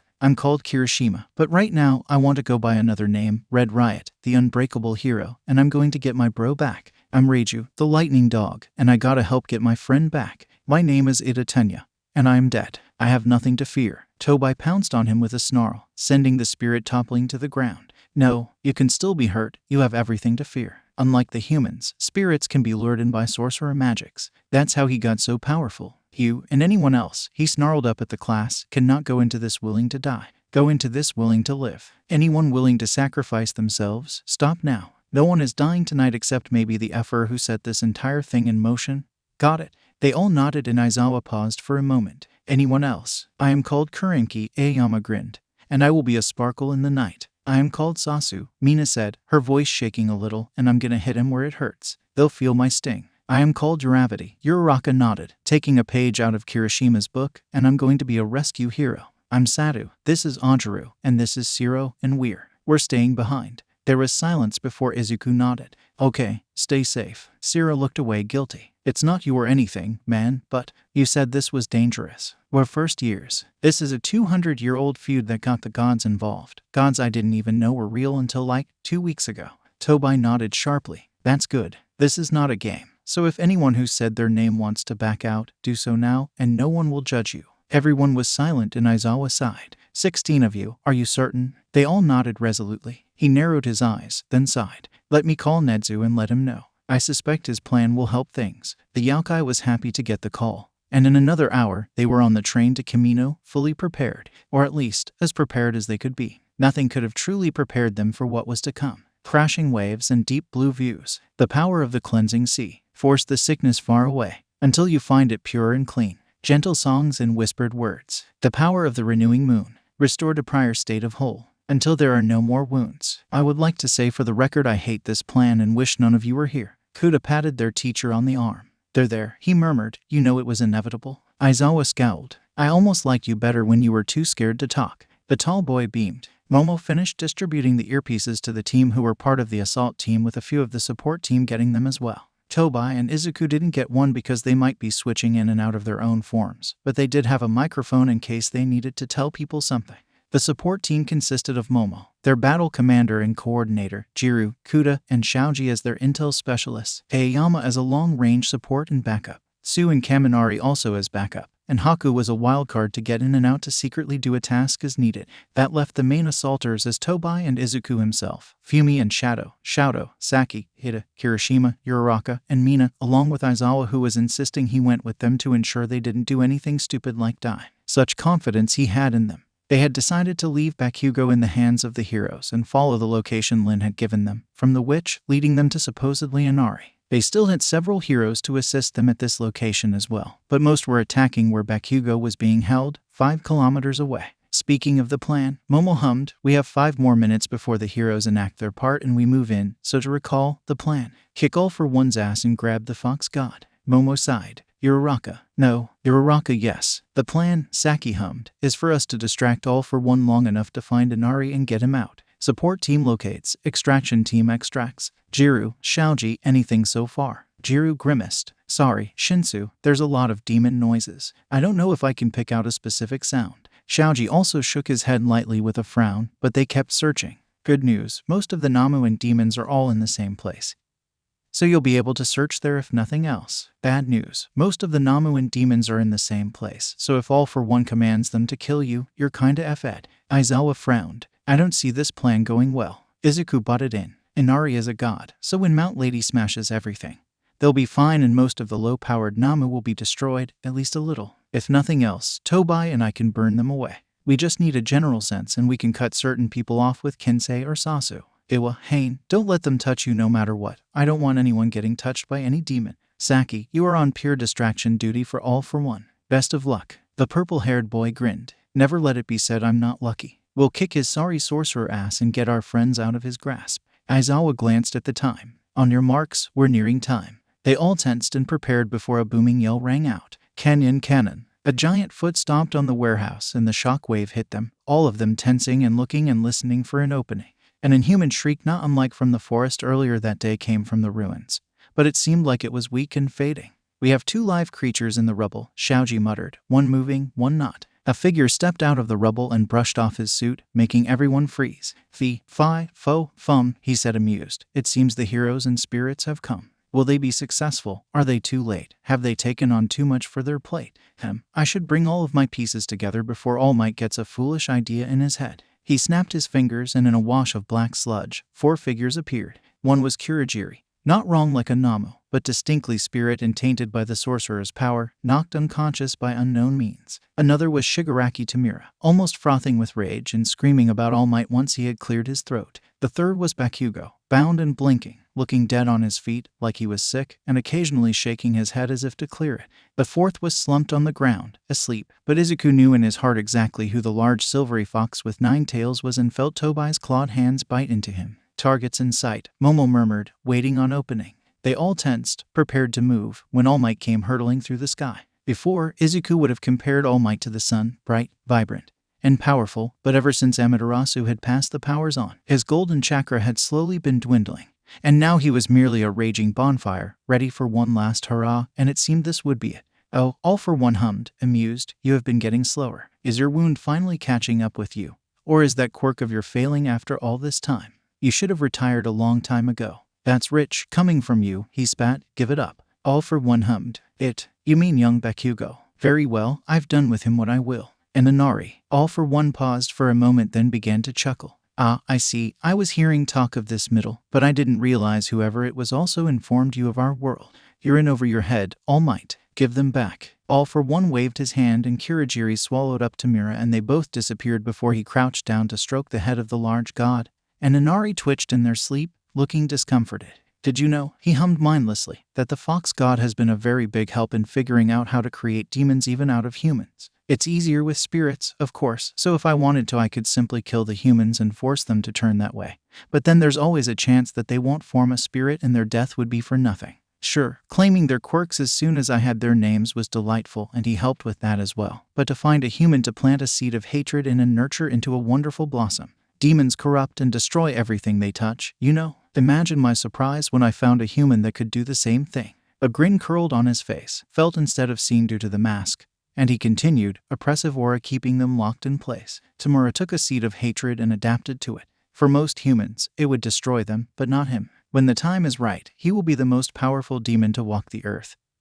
thinking instead of mindless, and he will destroy you all. He paused and stood up. That is, if there's anything left after these two are done with you. He snapped his fingers and both Inari and Bakugo went rigid before he disappeared with a chuckle, and the oppressive air vanished, letting everyone run forward. Wait, Izuku yelled. Don't go near them, he's done something. Everyone stilled as he and Tobai bolted forward to the two of them, who were both twitching, and a quick sense revealed the rot that had taken root in them, more so in Inari than Bakugo. And Izuku wasted no time in putting his hands on Bakugo's chest and forcing the golden chakra into him, guiding it to the seat of rot, and Bakugo collapsed with a strangled scream, and Izuku turned to the god. His black eyes were open and wide, the whites being able to be shown, and his tails were lashing as he stumbled to his feet, lips drawn back as red worms slowly erupted from his face and muzzle. No, Tobai cried out. No. Yabu, we have to stop this. They molded together and tried to get close, but Inari lashed out, missing biting a hand off by inches as the worms spread and got longer. Saki, he called out nervously, see if you can get him to sleep.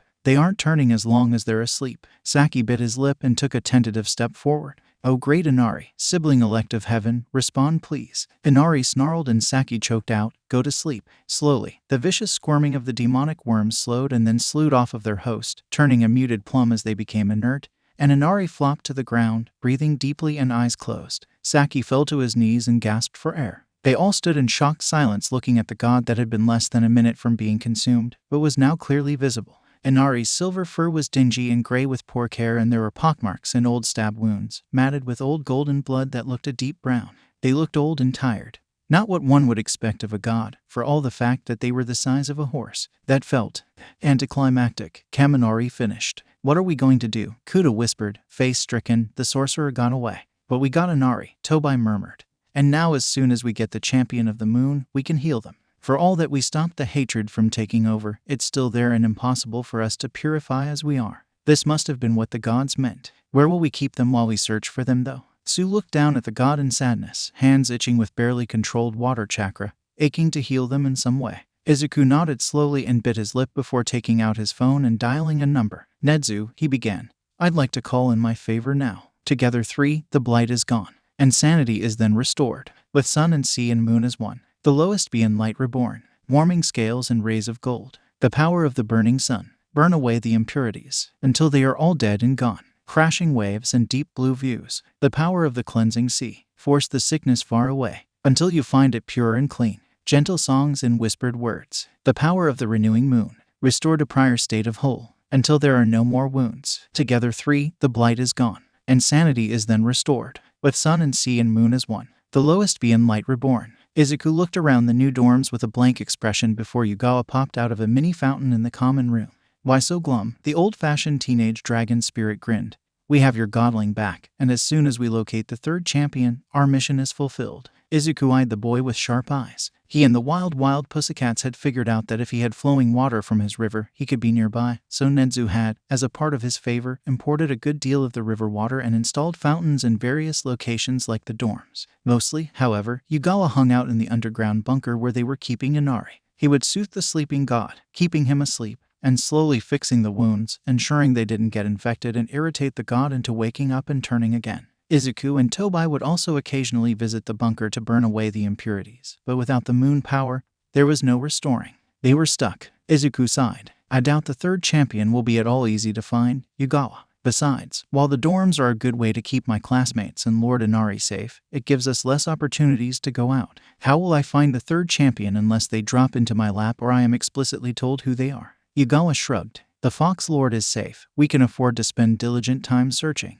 If it is not fast enough for your liking, however, I know you have connections. I do not know many of the spirits anymore, but you have many connections. If all else fails, of course, you could endeavor to ask out patrons. Izuku ran a hand through his hair, feeling the curls spring back slowly. His hair was getting long. He was going to have to start pulling it back during training, at least to get his bangs out of his eyes. I know, he murmured, but the damn sorcerer all for one is still out there. He's had 200 years to amass power. Yugawa looked at him oddly. What is 200 years to a god? Even I have been asleep far longer than that. Humans rarely live past 100, Izuku said dryly, so forgive me for being concerned. Humans were problems for spirits when they weren't ageless sorcerers, if you recall, so imagine what one who had access to a god for many years could do. Yugawa hummed and conceded the point, sinking back into the fountain to go elsewhere, leaving Izuku to contemplate. Everyone else would be arriving soon, but he and Tobai had barely left campus since Kamino. Masuno was practically staying here too, with an empty home to go back to, and all his spirit connections had been informed of his location.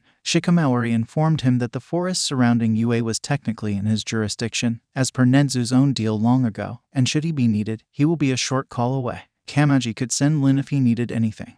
And Gamakichi, of course, could be summoned by his scale at any time just by tossing it in a source of water. Izuku slipped out to walk in the forest before his class arrived. He was beyond stressed and needed the calm of the forest once more. Yabu, a voice nudged him awake. People are growing concerned. He blinked his eyes open to see a red fox looking at the ground below them, tail swishing lightly in no apparent mood. Ah, he croaked before swallowing. I must have fallen asleep. How long has it been? Since this morning. Only a few hours. Everyone is gathering for lunch. Gaki is enforcing it, saying he needs to talk to everyone. Izuku shifted on the branch and flexed various muscles to wake them up and maintain his balance before nodding and pulling his arms above his head with a yawn. This was the most relaxed he had felt in a week. He jumped from the tree silently and an equally soft thud landed beside him. They walked back to the dorms in companionable silence and carefully opened the doors to see most everyone already chatting, gathering food. Saki and the gang noticed them immediately and made space for them on the couch with a bowl of the hot pot already portioned out for him. Tobai no doubt going to beg for scraps from everyone in the class. Aizawa noticed them and nodded before getting his own food and sitting in a place where he could see the entire class. When everyone had food and was seated, he looked them over with a critical eye and sighed. First of all, he drawled, "Thank F. Kamino was anticlimactic.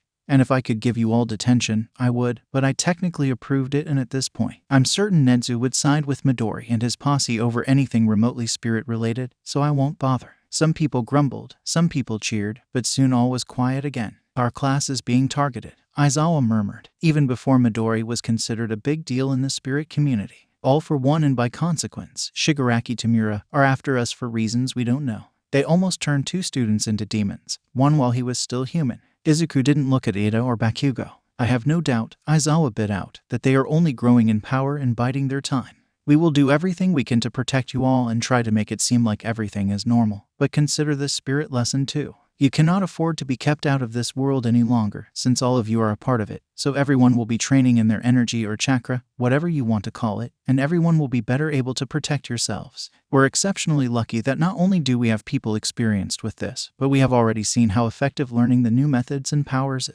Tobai, the fox, leapt onto the table, facing as many of the students as he could with serious eyes. First, you must learn to meditate. Not only does it help you center yourself and locate your chakra, but it also helps you control and realize your feelings. It is very important that no one here ever succumbs to hatred. None of you. I don't care what it takes. He sounded choked up, but no one. I will make sure of it. Aizawa nodded. We will also be going over chakra things in heroics practice half of the time. The other half will be spent on super moves.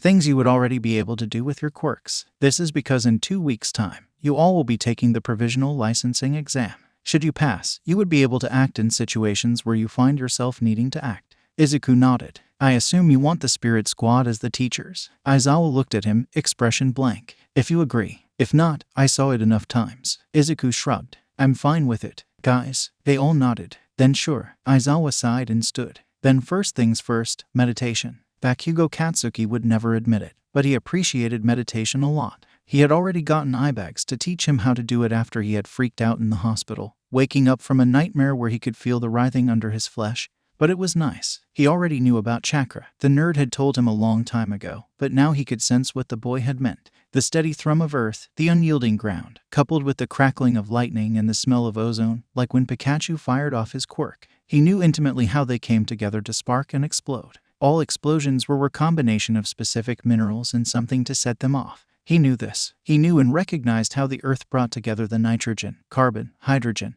and oxygen to form the sweet-smelling sweat. And the lightning coursing through his nervous system would respond with barely flexed muscles and send a spark to cause the explosions everyone could see. The explosions that made him who he was. He knew how to manipulate the compositions of earth and lightning to make the explosions concussive or heat-based, depending on his needs. He knew how to feel the sink of energy within him to tell when he was running on fumes, ignoring the ache in his arms. He knew that the scorch mark on his soul was where the corruption that had burrowed its way into him before Izuku had burned it away with gold energy that still left flecks in him. The rest of the class was just now learning how to center themselves, how to find that core within them, but to Katsuki, This was his solace ever since that fateful night that was still a horrifying blur. And he owed it all to the boy he had used to bully for seeing ghosts. He cast a side glance at Iida and thought, that could have been me. He didn't think he was altogether wrong in his assessment, but he would be better. He had to be, to push the writhing feeling down. He had to be. The hum of a voice came through the vent in her room, and she knew the tune, the melody that sang her to sleep. But tonight, she didn't want to go to sleep, because then she'd wake up and it would all start again. She held her arms and shook with tears, and the melody paused. The voice began to sing softly, wrapping ghost arms around her. When the light is running low, and the shadows start to grow, and the places that you know seem like fantasy, there's a light inside your soul that's still shining in the cold with the truth, the promise in our hearts. The voice paused and seemed to whisper directly into her ear, full of love. Don't forget, I'm with you in the dark. The voice trailed off, but as she closed her eyes she felt a kiss ghost across her forehead. The last words she heard before she slipped off to sleep didn't seem real. Soon, my daughter, the voice whispered, they will come. They will come, and you will be free. Warming scales and rays of gold. The power of the burning sun. Burn away the impurities, until they are all dead and gone. Crashing waves and deep blue views. The power of the cleansing sea. Force the sickness far away, until you find it pure and clean. Gentle songs and whispered words. The power of the renewing moon. Restore to prior state of whole, until there are no more wounds. Together 3, the blight is gone, and sanity is then restored. With sun and sea and moon as one. The lowest be in light reborn. Aizawa handed them a map in a manila folder. Good luck. And then he drove off. They all followed the bus they had taken to wherever they were with wide and disbelieving eyes. But Momo was the first to break.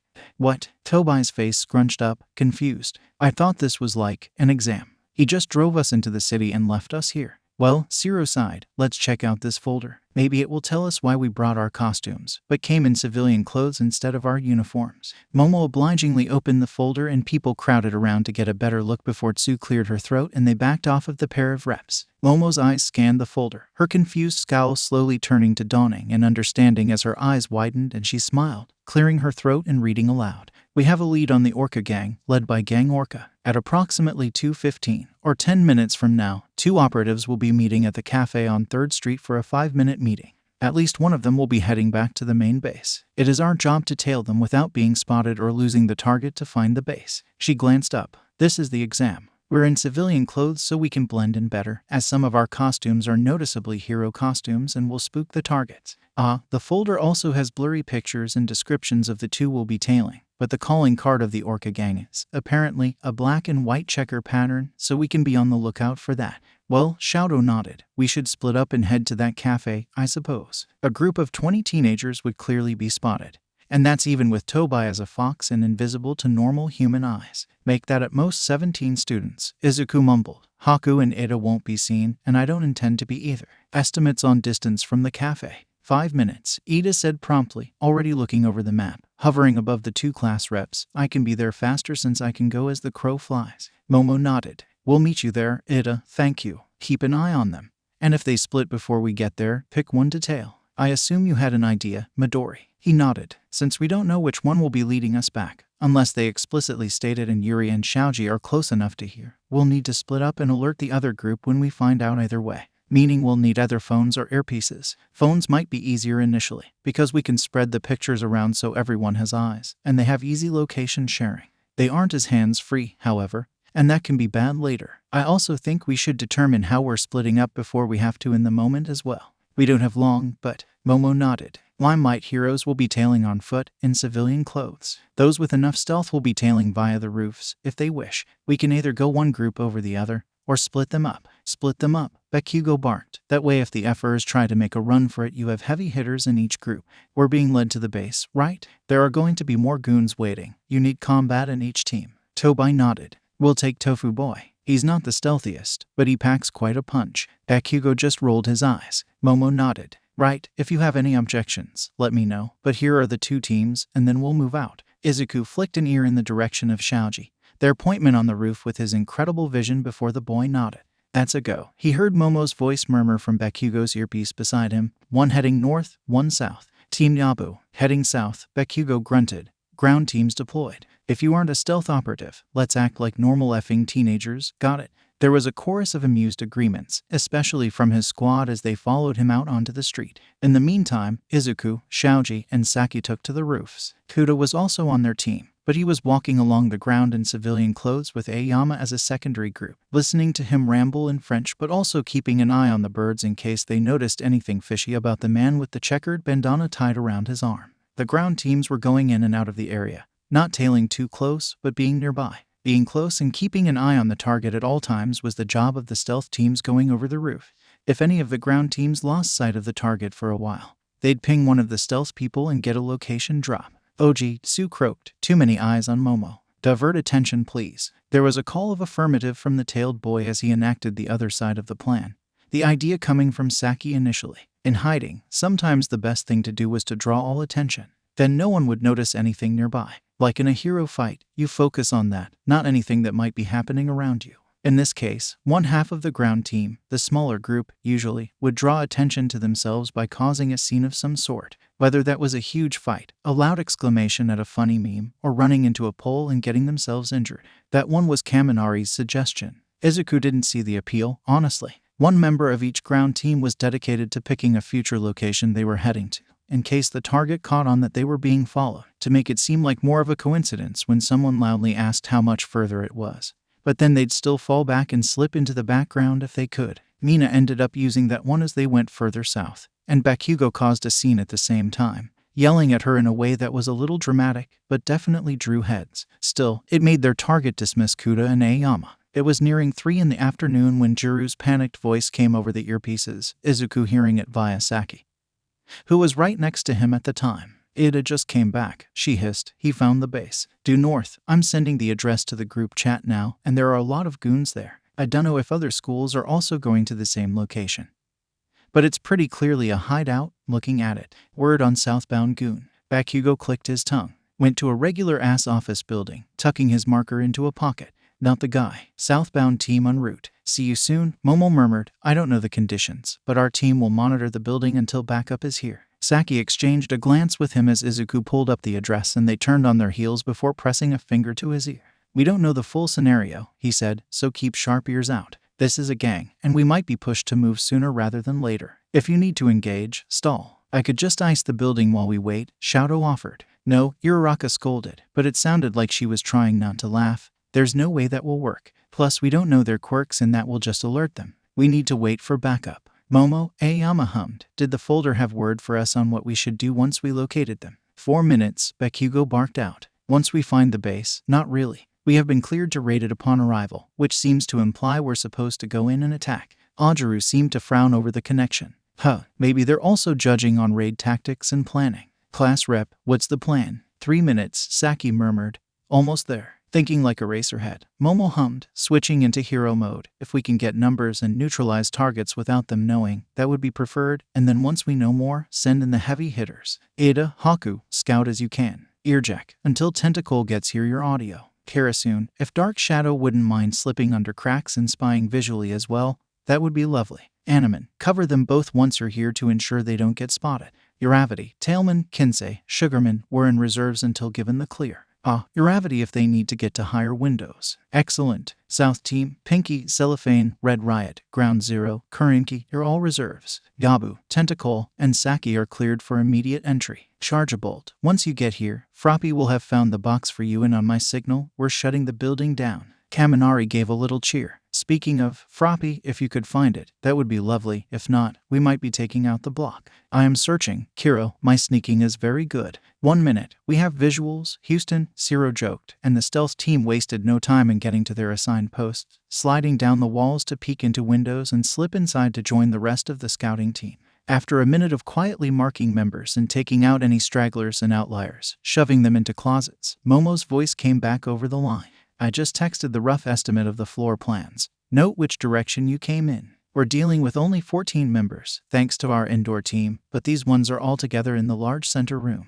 30 seconds until blackout. Indoor team ready." Moving into position, Saki murmured, "I think Yabu might be the only one who will be able to see once the lights go out." "Cheating fox." Izuku snorted lightly. "Have no fear," he muttered. "I'll light everything up blue in short order. Unless we want to go the illusions route and make them piss their pants while the heavy team moves in." "Trial of Courage 2, Electric Boogaloo." Kaminari sputtered. "Hell yeah. Madam Creati." "Do it," she confirmed. "You have enough of your scaring team anyway. Give him hell, Spirit Squad." 10 seconds till blackout. Izuku slipped into the room and immediately leapt up to the rafters of the large room, making eye contact with Saki and Tentacle, Iida preparing to do his part beneath them in the midst of the quietly talking gang members, who looked tense. He saw something flicker on the wall and managed to outline Tsu, clinging to it in full camouflage, and Fumi was not doubting that overly dark corner that seemed to absorb light. Haku was in here somewhere. The power shut down and the goons below them shrieked, startled and swearing. Tsu gave out a low and slow croak, sounding a lot like an old door creaking open, and Izuku watched with wide eyes and Iida began to glow, blood dripping off of him much like it had in the hospital room.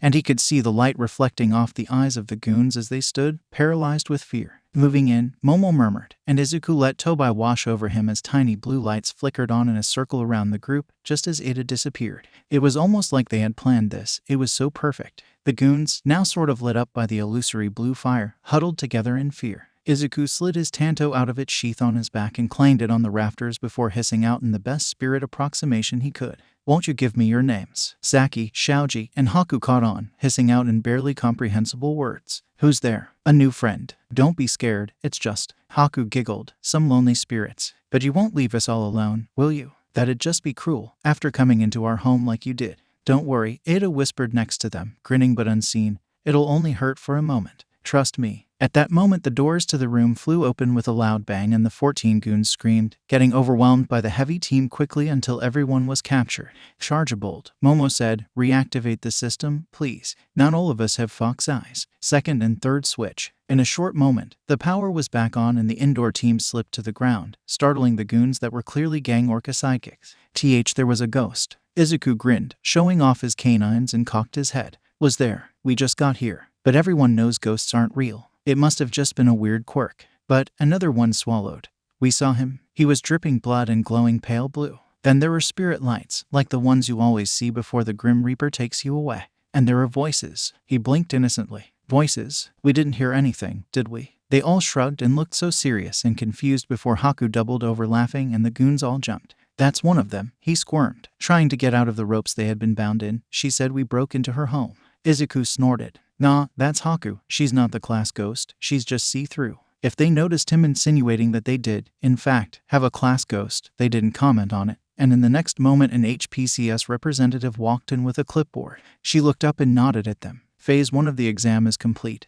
And you all have passed. If you'd follow me." After you release Gang Orca's sidekicks, of course." They complied and soon they were filing out of the back of the building and walking down a street to a large warehouse that was several stories tall. Inside was a mountain area and what looked to be 2 other classes worth of students from other schools. Some in costume, some not, and the representative gestured to the side. "Those of you not already in hero gear, I would recommend changing now. The next part of the exam begins in half an hour. Refreshments are over there. Feel free to mingle. Your teacher will likely be here shortly." They all looked at each other and it finally sank in. They had passed the first phase of the exam. Only one more to go. They mingled around the refreshment tables as they all got changed, talking to one another and prepping for the next phase. A couple people meditated, like Kaminari, who was surprisingly one of the better ones at calming down and clearing his mind to sense. He claimed it was because his core reminded him of a thunderstorm, and he found that calming. Tobai had slipped out of Izuku in his human form and was sitting on the floor, happily munching on some light-puffed rice crackers while Izuku had his eyes closed beside him, centering himself more. A shadow loomed over them, but he didn't open his eyes, merely cocked his head, since it seemed like whoever it was, a pure wind nature, wasn't here for him. "Todoroki Shadow," the boy bit out. He could sense the boy in question startle. "Oh, hello. I seem to remember you from the recommendation exams. But I see you go to Shiitsu. Congratulations. That's quite a good school, and I doubt you would have liked our class anyway." Izuku snorted. "You make it sound like we're terrible, Shadow. I know you really meant what we go through, but who knows, maybe the airhead would be just what we needed. Shiko would have liked a wind user, anyway." The boy spun around, and he felt confused. Not that Izuku bothered to open his eyes to check. "Who? Do you know me? I was not of the impression people knew my quirk." Tobai bit on another cracker and sniffed. "I don't even have to sense you to tell. Full wind, Yabu." Shadow murmured. "That's right, you blew the competition away." He turned back to the boy and Izuku could almost taste how confused he was. Yes, I thought you looked very cold and angry, but it seems I was mistaken." Tobai snorted. "Yuki can be cold, sure, but you probably just caught him on a bad day. He's better now, we fixed him." Shadow nodded. Indeed, it is nice to see you are doing so well, despite the different paths our careers took us. The boy nodded and slowly walked away, confusion palpable, and Izuku could feel Tobai shaking with poorly concealed mirth beside him as he shoved another cracker into his mouth. Shouto was already doing something else, already having forgotten the tall windy boy Izuku hadn't actually seen other than knowing he was tall. Another person approached with a jovial voice. Wow, you guys are class 1 from UA. That's so cool. You guys did so well in the sports festival. Izuku cracked his eyes open as Tobai stood and walked closer to the boy that looked like an off-color, slightly older version of Izuku himself, and Tobai was grinning as he went around him. That's so nice of you, he said with a gekker, Ketsubutsu, I imagine. It's almost flattering that you'd try to trick a fox, but you're out of your league, Earth Boy. The boy blinked, looking shocked for a moment before taking on an expression of innocence once more. Oh, you must be new.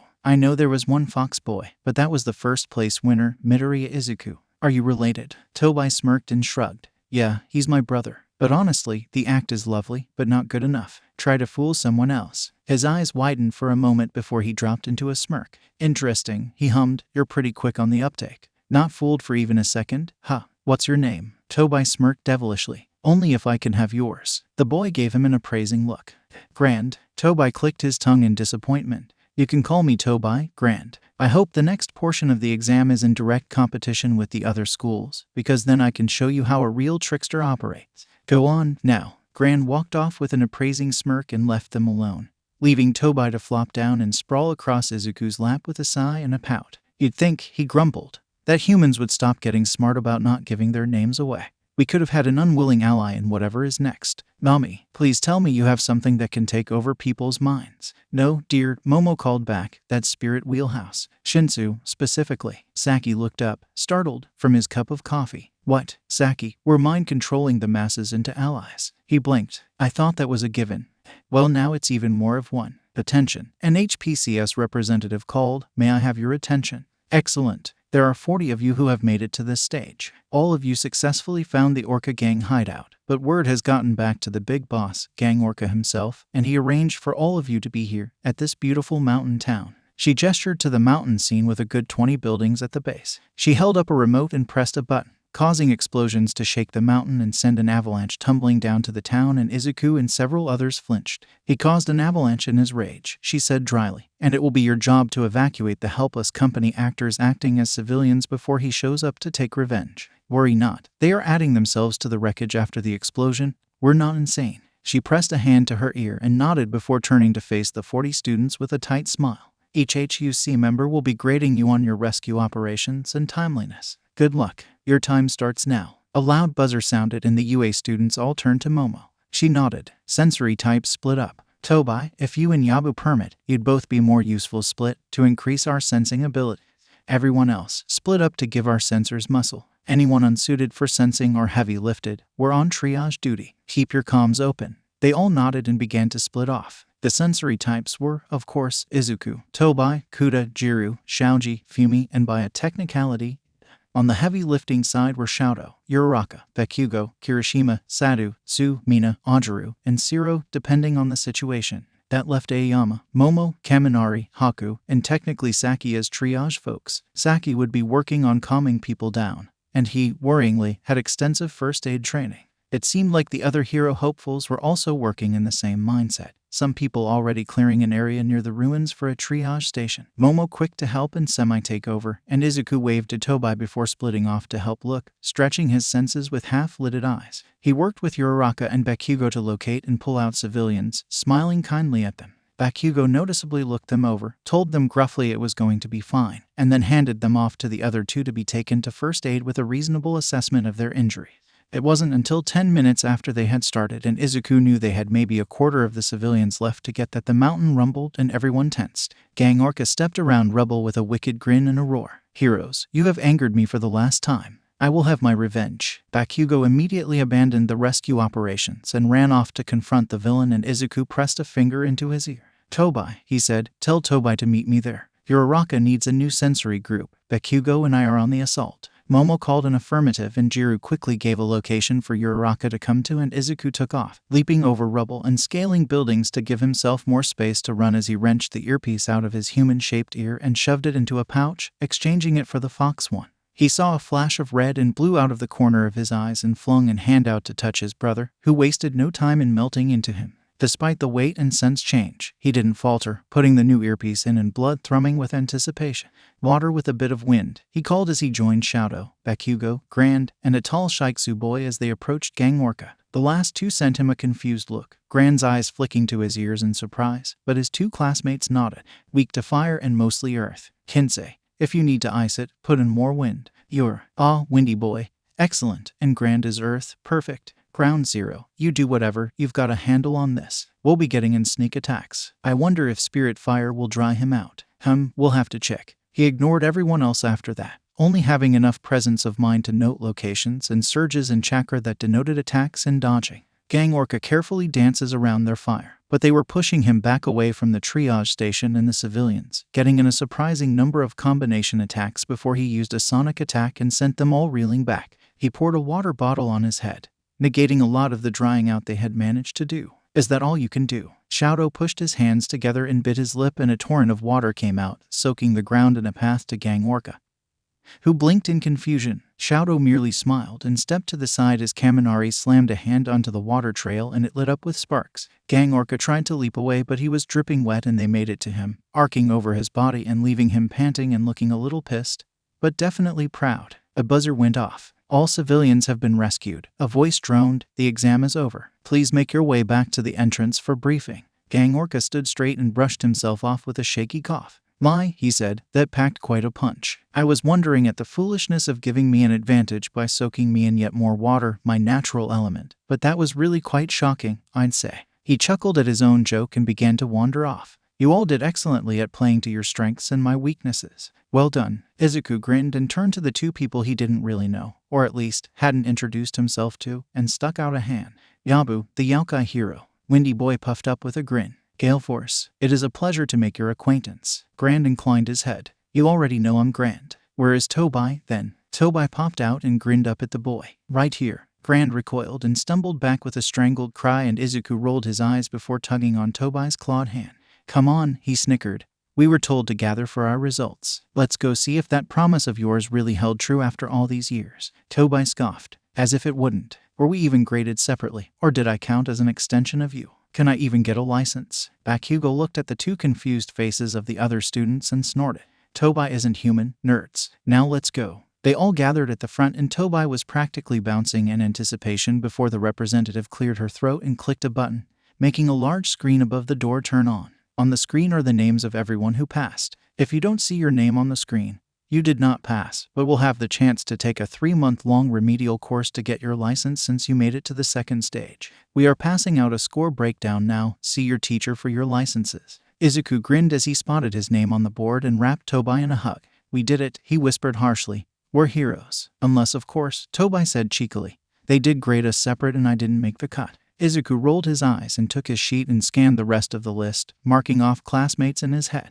The only one not on the list was Iida, but after a moment of panic, he remembered that technically Iida was a ghost and therefore not an actual test taker. Everyone had passed. They all rushed to talk to Aizawa once outside, standing by their bus, but he just rolled his eyes and started passing out the little pieces of plastic amongst their cheers, and Izuku looked down at his with a wide grin. Hero, Yabu, the Yakuza hero. Name, Midoriya Izuku and Tobai the Kitsune. He stopped. Tobai, he grinned and whispered, it's for both of us. Tobai snatched the card out of his hand and his eyes widened before they took on a particular shine. Masuno is gonna be so proud, he muttered and rubbed his eyes, and Izuku immediately frowned in concern. Tobai, what's wrong? Tobai shoved the card back and turned into a fox, and no amount of prodding would get him to say another word until they were up in the dorm room. Enko had indeed been really happy to see the card and had cooked a lovely dinner for the whole dorm in celebration, but Izuku couldn't help but be worried for his brother. Tobai, I forgot them. Izuku stayed silent and just stroked Tobai's back as he was curled into a tight ball, letting him talk on his own.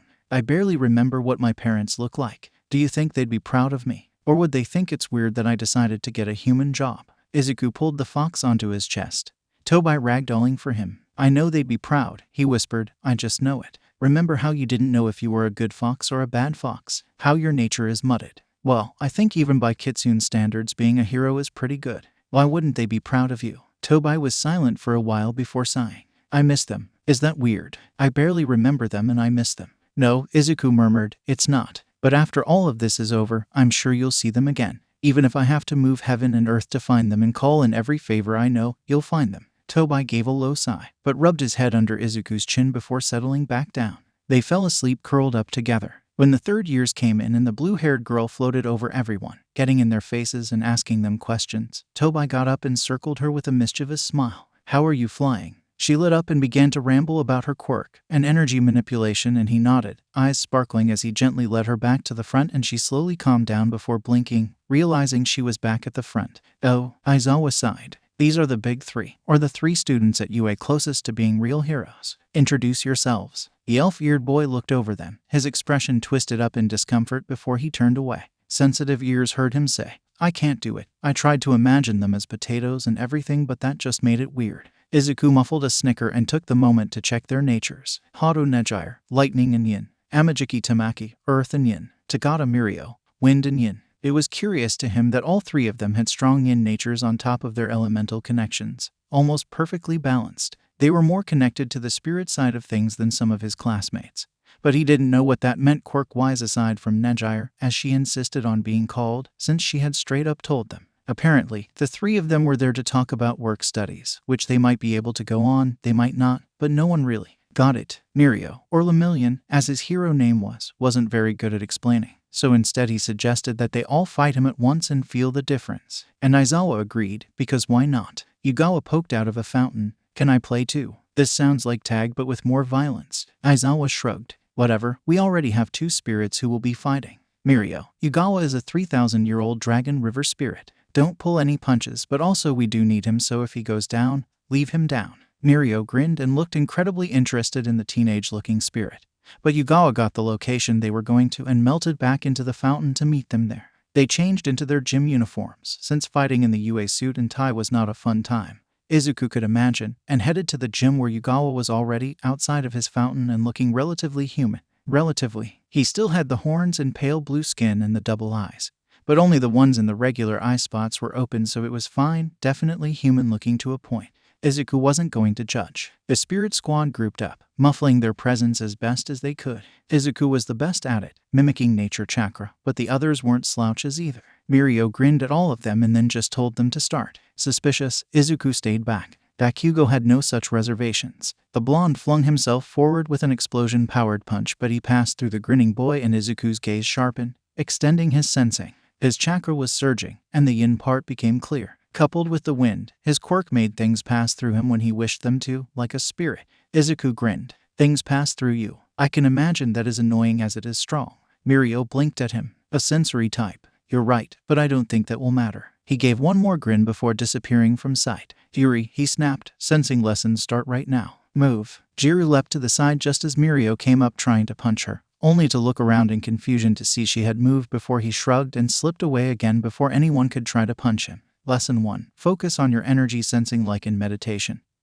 But expand beyond yourself. Your range will be shit, but you only have to look in the floor for now to get a sense of him. Xiaoji, the tall boy, wasted no time in moving, dashing across the room. Everyone around him also cleared out, leaving the blonde third year to narrow his eyes before he moved back down. He was up in almost the next instant, punching Aoyama directly in the gut and causing the boy to flop over. Lesson 2. Izuku cursed under his breath, distinguishing between chakra types. I'll give you a freebie. Mirio is a wind in nature. Other people who have an equal share or majority wind are Kinsei, Iida, Fumi, and technically you, Yuri. Yin is me, Haku, Shadow, and Saki. Uraraka. She smacked herself in panic and rose from the ground before Mirio popped again and took out Kaminari, the boy giving a strangled choking sound as he was taken out. Mirio saluted them and went back under. Lesson 3. Isolation. Avoid anyone who looks like earth, fire, and lightning. You will get overwhelmed. There are simply too many of us around for you to shit, Yugawa. The dragon hummed and placed his hand next to his body, catching the punch, but before anyone could maximize on it, Mirio let himself go intangible again, spinning through the river spirit and kicking Ajaru in the gut, sending him careening into the wall and into a slump on the floor. And after that, Izuku sighed, it's just practice. Don't die. She grunted and closed her eyes, shifting to the side and stumbling into people as Mirio tried to take her out again. She and Xiaoji were likely the only two who would be able to be a censor like him. But he hadn't really had the opportunity to teach anyone about it yet, so he was curious to see how fast she could pick it up. She was already used to gathering data because of her quirk, as was Shaoji, and maybe they'd be better than him. But for now, it was the only thing keeping them alive, calling out Mirio's likely targets. Still, it wasn't enough, and he was picking his targets off one by one until it was only Yabu left, ears flicking occasionally and eyes half-lidded. Most of his classmates had dragged themselves off to the side of the gyms, giving him a much easier time sensing for Mirio. But after trying different tactics to try and catch him off guard, Mirio seemed to realize it wasn't working, so he stood mildly, grinning to himself as they faced each other. Yabu's tails twitched behind him, making sure that no matter how he was perched on the very tips of his clawed bare feet, he was perfectly balanced and battle-ready. His claws flexed as the boy sighed and straightened. "So you can find me in the ground," he grinned. "That's kinda annoying. But no good hero is a one-trick pony, right, Eraser?" Their teacher grunted. "So I think we can just fight with our fists," Mirio said cheerily, "don't you think?" The older boy didn't give him time to respond, already moving before he finished speaking, and Izuku let his eyes flare to add his sensing to his actual sight, like an overlay. He could see where the chakra was coiling and writhing, meaning where Mirio's quirk was activated, and he spun around, ducking under the fingers, going for his eyes and slashing out at the fully tangible arm attached to said fingers. The chakra swirled up in defense, and he jammed an elbow into the boy's side without looking, making the boy choke out in surprise more than actual pain. Before he could get his own grip on Izuku, the boy danced out of the way, feet patting lightly against the gym floor and tails flaring out. Mirio rubbed his ribcage in surprise. "You managed to hit me. Lucky guess, or did you know?" Izuku grinned sharply. "You were in the ground when I gave the lesson, but I don't think I'll be saying anything else. I'm not in the habit of giving up my advantages, supposed or real." He dashed in again, sweeping low and barreling straight through his legs of the now intangible person. But his feet remained solid to stay on the ground as he jolted and tried to get away, but Izuku just planted his hands and kicked up, forcing him to use his quirk on his chest cavity before completing the handstand and flipping around, giving him no time before scratching at his feet. It shredded his ankle, and he hissed out in pain before trying a punch of his own. But Izuku bared his teeth and snarled, and the boy actually flinched, giving him the half-second he needed to duck out of the way and push the arm to the side. Noticing he didn't make it intangible before trying the eye trick that Mirio had attempted on him, aiming 2 hefty claws for his eyes, the boy just let his face go intangible, but his other hand snuck in and jabbed him in the ribs. It seemed, however, that Mirio had much the same idea, because he was punched in the side. Not enough to bring him down. He had been startled and wasn't able to fully prepare the hit like he had for the rest of the class. Izuku wished more than ever he had at least his Tanto, even if he didn't have any of his other weapons. The Senbin and Kunai would give him range, but unless he could catch the upperclassmen unawares, he was just likely to phase through them as he saw them. Izuku was fast, but this boy was faster, by necessity, so those wouldn't work, but his Tanto gave him just enough of an edge, an extra bit of reach. Or it would have, if he was in a hero costume and not in his gym uniform. Still, he had his natural Yabu weapons. He pressed in on Mirio's left side, the side he had torn into, and forced him to step back onto his bad ankle, making him stumble. He corrected it quickly, but Izuku kept pressing that side, ignoring how much of his stamina he was using by doing a continuous assault. Sure, he could run from one edge of the forest to the other, but that was just running, and Izuku had been fighting for a solid 10 minutes at this point, constantly having to duck, weave, and shift positions to make sure he couldn't be caught out, and even still he wasn't fast enough to avoid everything that came his way. He was probably halfway to tiring if he kept up this pace. Mirio slipped into the ground briefly, but only up to his waist to give himself a boost as he ricocheted back out, aiming a fist directly for Izuku's face. His head snapped back to avoid it, eyes locked onto the hand a hair's breadth from his nose. And that's why he missed the leg sweeping out his feet from under him. He stumbled forward and his tails flared to correct him, but the fist that had gone past him came back down on his head, and he had to cushion his fall by slamming his arms on the ground, bending them quickly so they wouldn't break under the strain. But he shot backwards, still on all fours and scratching light grooves into the floor, eyes focused on the boy. Mirio blinked. "Is the gold something new?" He blinked and the boy shrugged. "It's gone now, but that was kinda neat. Your eyes were shining like an animal's eyes in a photo at night. Reflective and spooky." Izuku grinned and willed a bit of sun chakra into his eyes to make them glow again and shot forward, eyes locking on Mirio's, and for a moment the boy was a deer in the headlights before he grinned wickedly and the fight began again. Recovery Girl was pissed, despite Sue and Shadow patching them up, beating each other up to unconsciousness for a silly demonstration. She scolded, "Truly ridiculous." They both looked away sheepishly, despite having no injuries anymore, back to full health, and she merely clicked her tongue and shooed them out. "The only reason we lasted that long," Izuku said quickly, "was because my abilities are a direct counter to yours, that's all. You're still the best. And I'm sure your friends would have been able to kick my ass, but I could tell where you were and when and where you were using your quirk." Mirio shook his head with a smile. I get it. That's a wicked sensory quirk, kid. How does the fox factor into it? Tobai snorted. Yabu is not a censor. I mean, he is, but that's not his quirk. It's just a thing he can do as a result. And I possess him to make him better. We're two heroes in one. Izuku snorted. They even put his name on the license. Tobai the Kitsune is a provisional hero despite not being human. He glanced at Mirio's intrigued look and elaborated. I can see spirits and energy. Tobai is a kitsune, like a real spirit fox. He got his third tail recently, which is why anyone can see him as a mutated human. He blends in a lot better than he would have 300 years ago.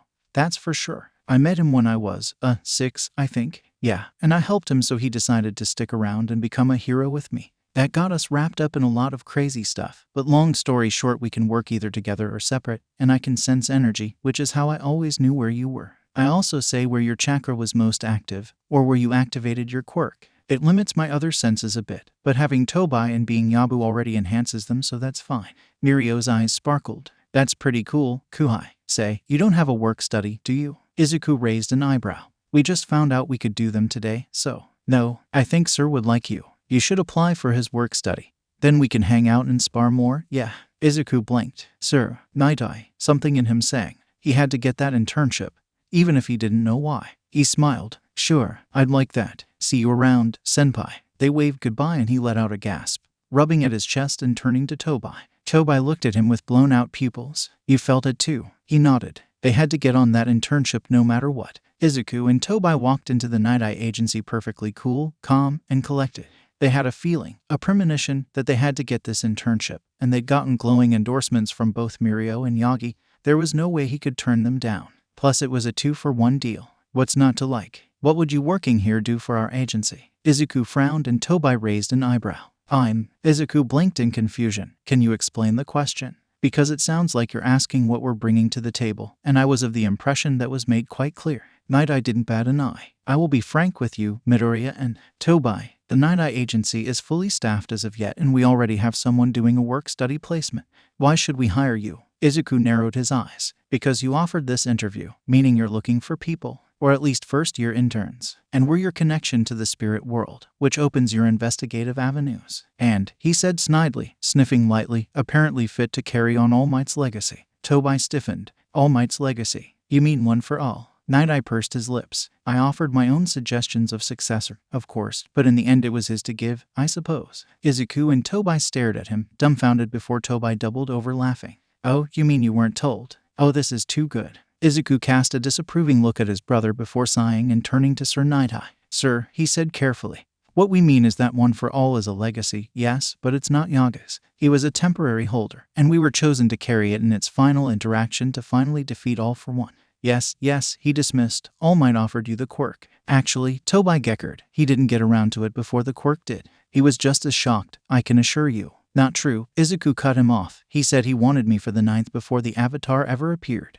I feel like that definitely counts as an offer. Yeah, Tobai rolled his eyes. But then Amaterasu basically said, Midoriya of the Middle, do you take this burden? And at that point it wasn't like you were gonna say no. Izuku shrugged. She's the goddess of heaven. If she says I can do something, I'm going to listen. Plus we both got made champions in the end, so you accepted too. What? Nighteye cut in, are you talking about? Tobai just snickered again and Izuku rolled his eyes at the kitsune's aspect. One for all, he explained, was the power of an avatar of Lady Amaterasu, goddess of heaven and the lady of the sun and skies. As she described it, one for all could only be given willingly and never taken, because not even sorcerers can trump the power of the gods. She was waiting for someone who could restore the balance in the spirit world.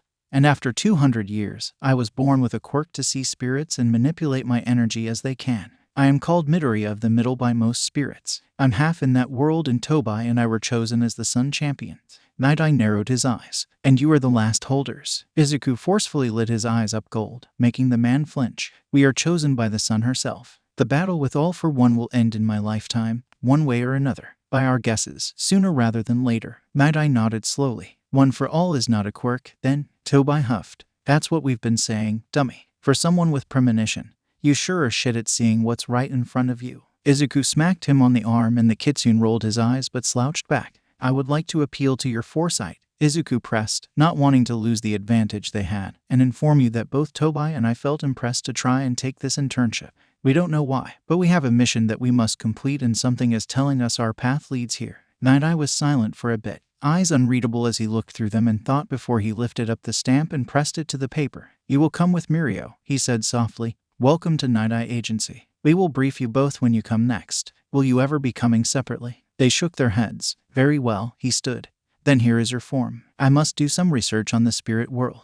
Izuku carefully slid the paper into a folder and tugged Tobai out with him, giving Mirio a thumbs up as they left, the other boy beaming behind them while they went back to school. It was an odd hour, so the trains were mostly empty, but Tobai tapped a pattern onto the back of his from where he was holding it. He was rather rude. "And then we flipped his entire world on its head," Izuku pointed out, "so we might be even." Tobai hummed and cocked his head. "I haven't done any pranks in a while. Maybe we shouldn't prank our boss when we just got on his good side, so we don't get caught easy. If he's doing research on the spirit world, then he'll realize kitsunes are notorious pranksters and realize it was you. Or we convince Mirio to help. He looks like he enjoys a good prank." Izuku sighed and squeezed Tobai's hand lightly. "What if, and consider this, we just focus on figuring out why we're here?" Tobai shrugged. "Sure." They were briefed on the case the agency was currently working on the next time they came in with Mirio, a case dealing with the recent movements of one of the old Yakuza families, the Shai Hasekai. There was an increase in trigger deals, a drug that would enhance someone's quirk and make their tongue black, along with various other nasty things, but that was one of the easiest ways to tell. The drug trade was nothing new,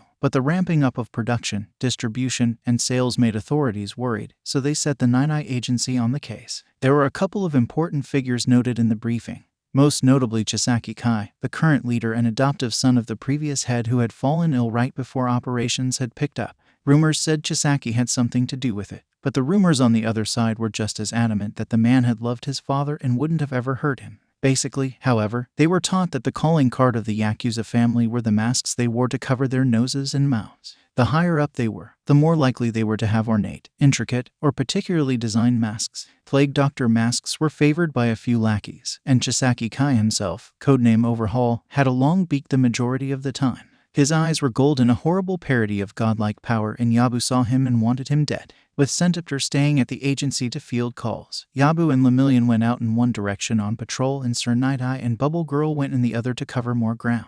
It was just a regular daytime patrol, meant to reassure the citizens the area was being patrolled more than stopping crime, though that of course would happen if they saw or heard any. Then a particular melody carried on the wind and Yabu stiffened, ears turning in all directions. There, to his side, the soft padding of feet. He spun and caught the girl with silver hair and red eyes and closed his own, sensing her to be full of golden light, more than him, more than even Yugawa. She trembled in his arms and he couldn't help but hum along to the melody as it faded from the air. And she went rigid before collapsing into him and holding him tighter, tears falling from her eyes. "Hello," he breathed, "dearest moon. We've been looking for you all over. Our name is Yabu, champion of the sun." She sniffed. "Arie." He curled their tails around her protectively as someone stepped out of the alleyway. "Ah, I see you've found my daughter. So naughty, Arie, to run away and cause trouble for these nice people." She stiffened and Izuku risked to look up before his blood ran cold. Overhaul. His senses were on max as the hair stood up on the back of his neck. He was alert, because this was a predator. Overhaul, Chisaki Kai was her. No, he thought as she shook like a leaf in his arms. This man was not her father. Never. "No trouble, sir," Mirio chirped, "just doing our job." "Yes," he sneered behind the mask. Izuku could hear it in his voice even though it was carefully concealed. "Heroes. Well, I wouldn't want to interrupt your patrol. Come along, Arie. We should stop causing these nice young men trouble." She shook and refused to move but turned slightly to look at the man. Izuku went to grasp her tighter when a feminine voice he had never heard before whispered, "Not yet." Arie blinked and nodded slowly before pulling herself out of his grasp, looking at him with a forlorn resignation, and Yabu almost broke before he saw the spark of determination in her gaze. He straightened and mirrored it. She knew the voice, it seemed. He looked into her eyes and desperately tried to convey that he would get her out. She nodded once and then scampered off with Overhaul back into the dark of the alleyway, making the melody fade as she went, and Yabu ached. As soon as she was out of earshot, he collapsed in on himself, taking large, gasping breaths as he tried not to break down right there. He felt more than heard Lemillion come up to him, concerned, but their ears were pressed sharply against his skull and their tails dragged limply against the ground. He felt like he couldn't breathe. Yabu, come on, say something." He shook his head and almost bit directly through his lip. "I let her go. I let her go. And if you didn't," the older boy said gently, "we might have all been splatters on the pavement and he still would have gotten her. You did the right thing." Izuku shook his head. "Don't you think I know that? But no, not yet, meaning soon. We'll get her back. We'll be a set." The other boy blinked at their murmuring, but they weren't in a position to explain it. Their senses were strained far, until that pool of golden light was too far for them to find, and then they merely hung on to those whispered words. Not yet, not yet, not yet. But they would, eventually. They'd get her back and she'd be safe. Mirio dragged them back to the agency where Nighteye demanded a full report, and then when it got to Arie, their head shot up and they knew their eyes were glowing gold. Not the flash from the other day. No, they shone with power, and they spoke. Arie, blessed daughter of the moon, champion of Lady Tsukuyomi. She is not meant to dwell with them. She is in pain and we have to get her out. They paused. You are not spirit, but you can help as well. You have quarrels with her captors. Mirio frowned. Didn't he say she was his daughter? They scoffed, not knowing where one of them ended and the other began, but it didn't matter. They were united in this. Lady Tsukuyomi would not gift a child to one so depraved. They spat as Chisaki Kai. Arie was bound in bandages and her chakra was weak, so used to being drained to be repaired. She is abused there and we will not stand it. Nighteye narrowed his eyes. When you say we, you mean the two of you, Tobai and Midoriya. They snarled. Does it matter? We are Yabu, and we are getting her back. Do you have potential locations? We will be able to send spirits to check and the humans will not be able to see them, and then we can go destroy them. They cocked their head and blinked. Save her. Destruction will be a casualty of circumstance. But I imagine we will be taking pleasure in it. The humans looked alarmed and they snarled, baring all their teeth. The last person to hurt the family of the noble siblings was the sorcerer. And I do not think any of you are feeling pity for him. Kai has made his bed. He will lie in it. Yabu, Mirio said slowly. We will help you, but you have to calm down. You'll think better if you're rational. They gave a vulpine grin. We will be calm when we have a plan of attack and not a moment sooner. The humans nodded reluctantly and got to work, providing a map of known locations, and Yabu had the forethought to take a picture instead of getting a copy since very few people could get into Izuku's phone, and then he left to talk to his spirit contacts as the sun began to set. They walked into the tea shop and Kamaji looked up with a greeting before it died on his tongue and he frowned, extending an arm and flicking them on the forehead. Izuku blinked and reeled back, emotions suddenly cut in half but still definitely there, and turned to see Tobai blinking back before they both turned to Kamaji. We're still pissed, they said in unison. The boiler man sighed. Right.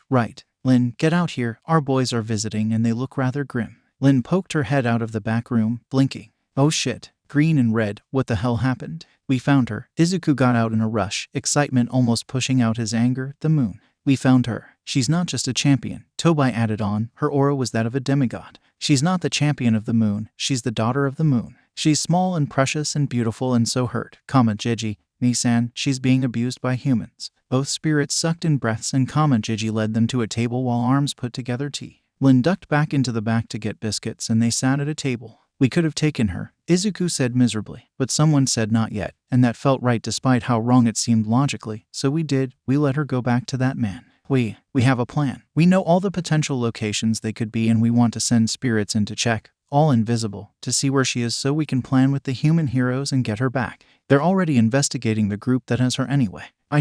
We can't just leave her there to get hurt. Kamaji hummed. We have a few people who owe us favors. Here, he grabbed a piece of paper. Go see the witch, Yubaba. Zeniba would be better for this, but while we'll send her a message she might not get here in time. See Yubaba and get a witch's help. They are beholden to Tsukuyomi more than the other gods. They will take this slight against her daughter personally. Izuku took the paper with the address written on it, knowing the cryptic directions were the best he would get. Bring her a gift, Lin piped up. The greedy witch will help, but she'll be more willing and speedy if you bribe her. Kamaji shrugged. True enough. We'll spread the word to our customers as well and get people looking. Talk to your Tengu and Kappa as well. They might be able to go far from the forest, but they know more people as well. And Tobai, you can always search as well. The kitsune gave a rictus grin. Oh, I intend to, but I can't promise I won't destroy that man if I see him. Heroes, Izuku reminded, limit yourself to pranks and information gathering and we'll destroy him together in a legal way that will, unfortunately, end in his death. And if he becomes a spirit, we'll kill him again. Kamaji and Lin blinked at them and they shrugged and spoke in unison. Underground, Arie had her mother, and she also had the woman who raised her. For most people, she knew those were the same person, but when she was 4 she learned that the soft voice in the night that gave her good dreams was her real mom, and the woman who raised her definitely wasn't. You're just a replacement, the woman spat. You're not a gift, you're a curse. It was the first time she was called a curse, but it wasn't the last. She supposed that she understood it. Her dad had been hit by her power until he turned into stardust. Arie knew that he was stardust, the original composition of all humans, but to other people it just looked like he was wound out of existence. He sort of was, she supposed, but her mum said that he was alright, just not human anymore. Arie didn't really mind, But the woman who had raised her definitely did, and it was on that day that she was told. Apparently, the woman who had raised her had tried to have a baby and almost did, but then at the last possible moment her baby died. In the next hour, Arie was there, and they called her a gift from the gods. Their family followed the old religion, since they were an old family with many traditions, so it was easy to call her a heavenly baby for them, a spirit gift for their devotion. The tune changed, of course, and then Arie was passed up the family. The woman who raised her brought her to her grandfather, or the father of the woman who raised her, and she lived with him for a while before Chisaki Kai, grandfather's son, saw her. Grandfather was the man who had raised Kai, like she hadn't been raised by her mother, so she thought they were almost the same. She was wrong. Soon after Kai saw her and heard what she did, grandfather fell ill and Kai took her away. Suddenly the occasional whispers in the night became much more frequent, and she heard her mum in her sleep, singing. Mum was the moon, she knew, which is why she could only come at night. It was when she was strongest. Sometimes Arie could hear whispers during the day.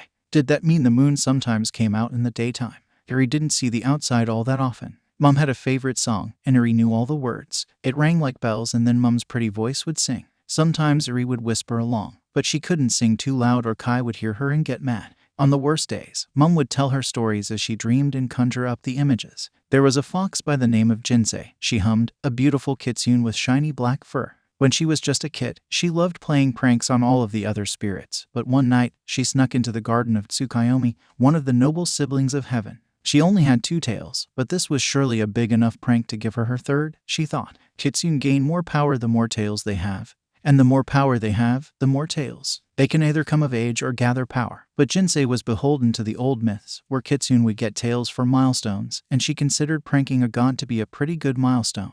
Now, Jinsei was a young kid, only 30 years of age, but she snuck into the moonlit gardens, blending into the shadows with her and Kai, black as night fur. The tips of her tails caught the moonlight like reflecting silver, and Tsukuyomi noticed something uninvited in her demeanor. She stepped into her gardens to observe and see what the intruder would do. Jinsei didn't realize that Tsukuyomi was in her garden and climbed one of the silver birch trees. They had golden yellow leaves and silver bark crossed with black, as is typical for birch trees, and if Tsukuyomi didn't know the pattern of every tree, she might have missed the little fox. Instead, she approached the tree where Jinsei was trying to get in the perfect position to jump on someone and looked up with a smile. "Hello," Tsukuyomi said, "can I help you?" Jinsei shrieked and fell out of the tree, getting herself soundly caught by the goddess. She was horribly embarrassed at not only getting caught, but at falling into the goddess's arms, so she did the only thing she could and tried to talk her way out of it. Her ways were a little unorthodox, however. "Wow, I must be falling for you." Tsukuyomi laughed and laughed and laughed at the bold little fox that had snuck into her garden. She ended up letting the kitsune go without punishment because she was so amusing, and occasionally Jinsei would sneak back in.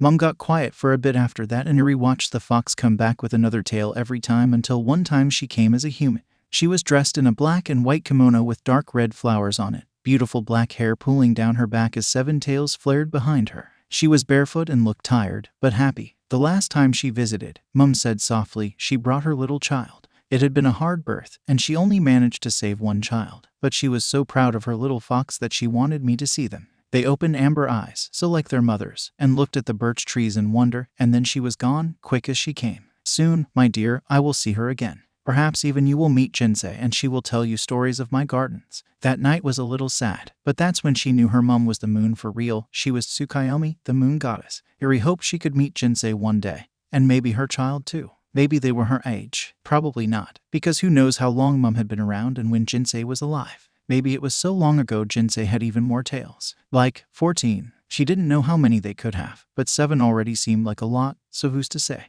One day she couldn't take it anymore and she had to run. She had to get away from Kai, even if it wouldn't last, and hoped that today was the day that she would be free, like Mum promised would happen. She had said they will come, but maybe Arie had to go meet them instead. She ran past what she normally would, feeling the cool honey inside of her letting her push farther before she ran into a boy that made her soul sing. She looked up into green and amber eyes and blinked to see 2 ears on the top of his head and 3 tails flaring behind him, like Jinsei. He wasn't her, though, because he was red, not black, and he was a he besides. Mum hadn't told her the gender of Jinsei's child, and they had looked a little bit like a jelly bean at the time, so she didn't have a way of checking either. His eyes flared gold and he hummed the tune Mum sang to her, and she knew he was safe. He was the one who was going to whisk her away and free her from Kai. Kai came out and wanted her back, but she was safe now, she was. Not yet. She heard her mum's voice and deflated a little. Here was her salvation, right in front of her, but it wasn't time yet. She slowly nodded and went back to Kai. The fox boy, Yabu, stared at her the entire time and she could see his face breaking, but she tried to tell him that it was okay. She knew he would come.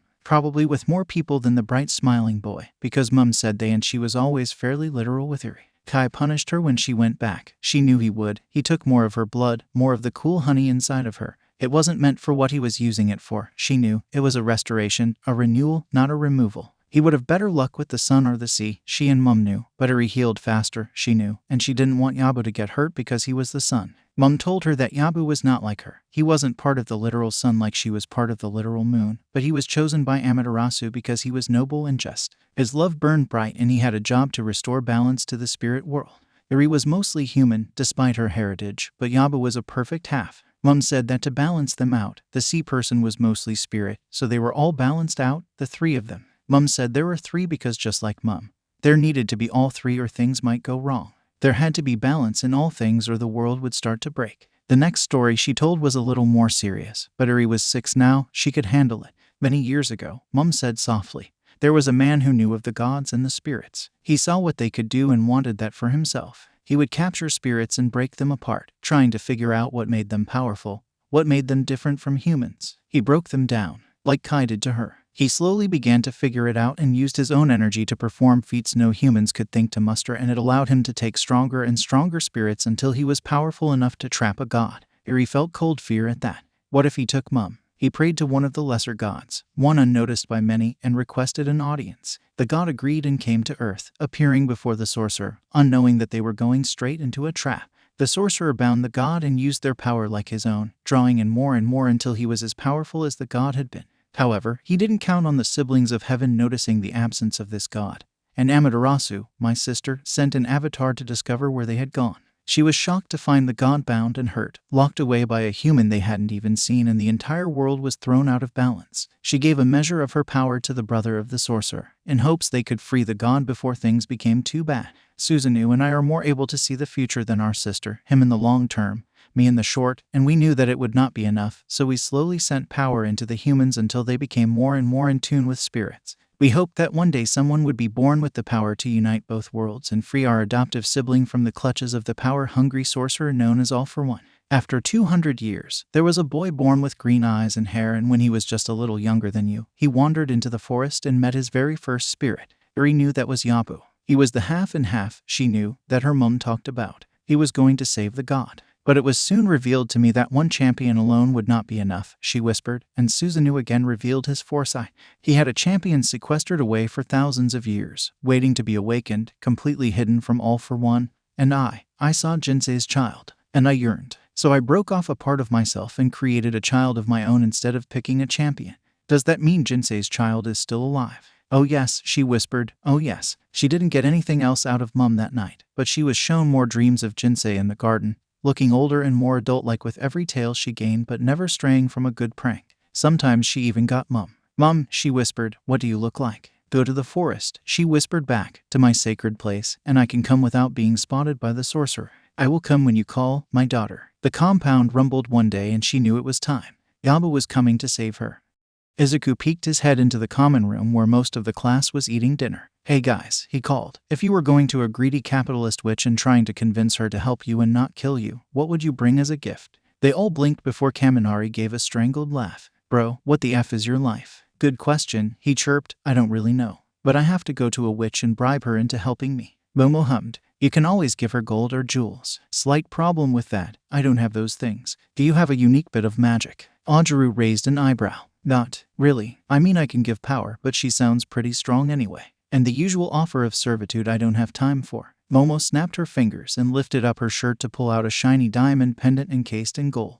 It was no doubt worth so much money. Wait, your Raka choked. Don't you not do that for the economy? Momo shrugged. It's not like it's going to go into the economy, it's going to a witch. Tobai bounded forwards and snatched it up with a grin. Thanks, Nami. Fumi, we're going now. The bird boy sighed. I am coming as an accompaniment only. Bullshit, Haku snorted. You want to meet a real witch? My personal feelings are irrelevant. They both waved as the three left the dorms to walk into the woods, taking the forest entrance and exit and delving into the woods. Izuku pulled out the piece of paper Kamaji had given him and bit his lip. So we walk straight east until the last rays of the sun disappear. Then we'll feel the shift, apparently. Then we'll see the toad statue and follow the lanterns. Fumi nodded. The spirit world comes out at twilight. It stands to reason that's when we can transition into it. The night slowly came upon them as they walked, the sky turning warm colors before it faded into purple and then blue, deepening in color until the stars began to peek out. Izuku sucked in a breath as everything lit up a bit more, eyes getting sharper as everything shifted. I assume, Fumi muttered. This is what they meant. As they passed a tree, there was a bulbous stone that looked old and moss-covered, but a closer look revealed it had a face on it with a wide mouth and slit nose, vacant eyes staring at them. Toad statue, Tobai murmured, super creepy. Izuku blinked and looked around before spotting a red glow through the trees. He edged in that direction until he saw a string of red paper lanterns illuminating a clear path. They exchanged glances before setting out on the path. The woods were unnaturally quiet and bright despite the fact that it was now definitely night.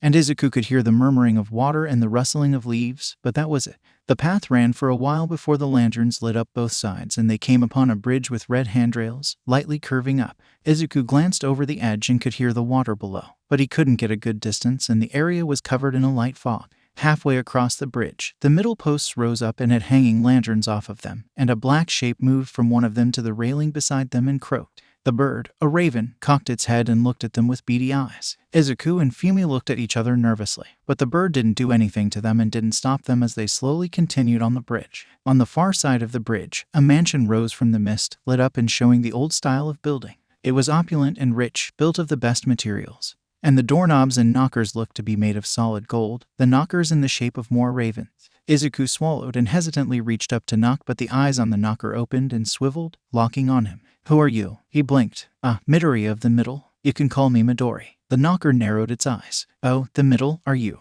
And clever you are. Birdie, what's your name? Fumi stiffened lightly. You may call me Karasun. She cackled. Bonded raven, I see. You both reek of spirits, half in, half out, though the middle more so. Introduce your yokai tagalongs, then. Shadow peeked out of Fumi, eyes wide and serious. You may call me Dark Shadow, Lady Witch. Tobai scoffed. Tobai, she sneered at the kitsune. And you just want me to let the fox amongst the hens? My birds, I've never gotten along with your kind, forest rat. Tobai rolled his eyes. If you want me to stay outside, I can. The knocker grinned. Yes, I would like that. You aren't allowed in, but the rest of you. Yes, the rest of you can come in. Rat boy, if they aren't out by dawn they aren't coming back. Tobai bristled. Not coming back. If you do anything to Yabo I'll storm in there myself. She snorted. I'm so scared. Those are my terms, take it or leave it. They exchanged glances. Do we really need the witch? Tobai muttered. We can just have the heroes find her. And let them hurt her more. Izuku shook his head. If there's a chance we can get her sooner, we should take it.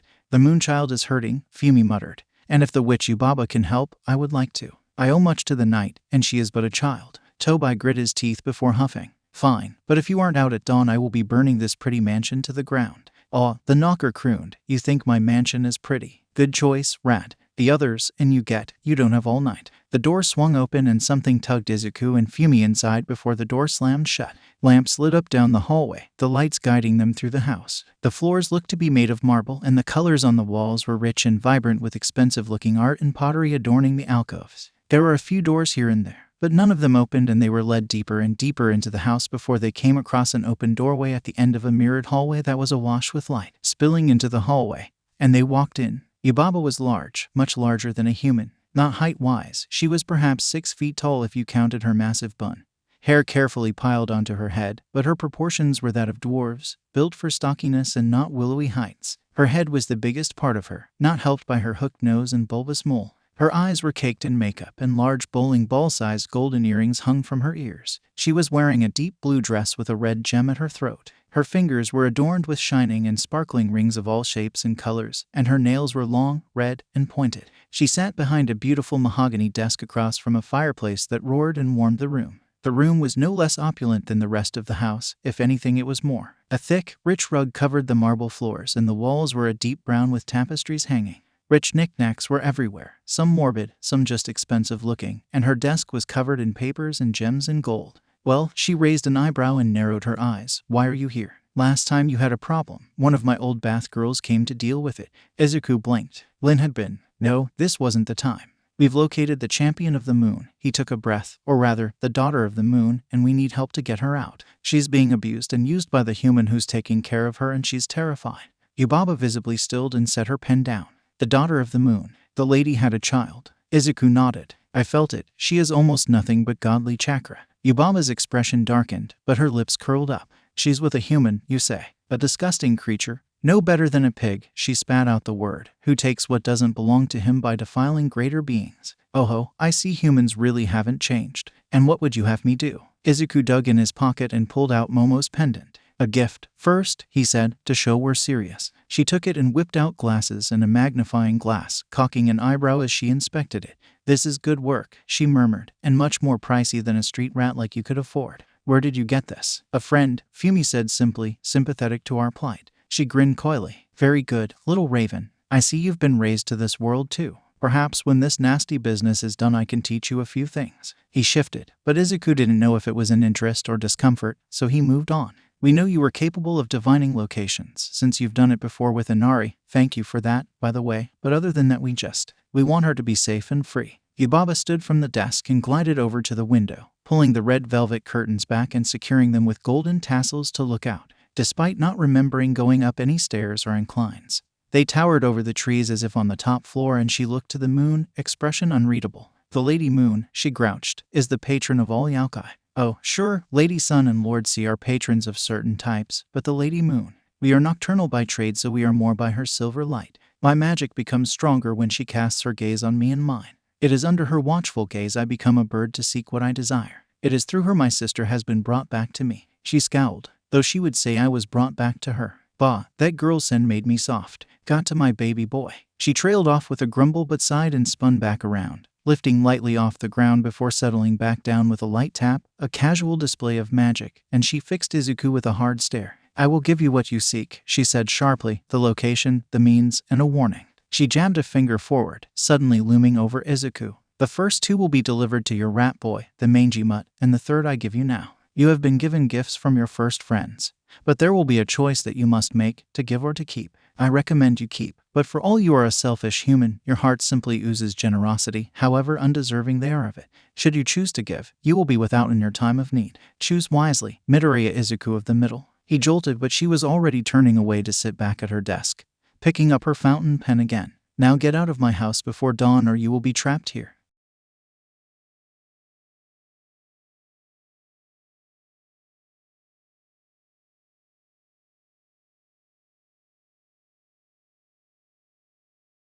Oh good, Tobai muttered, she. Over the bridge, the raven cried, before the sun clears the horizon. They barely wasted time exchanging glances before they took off at a dead sprint.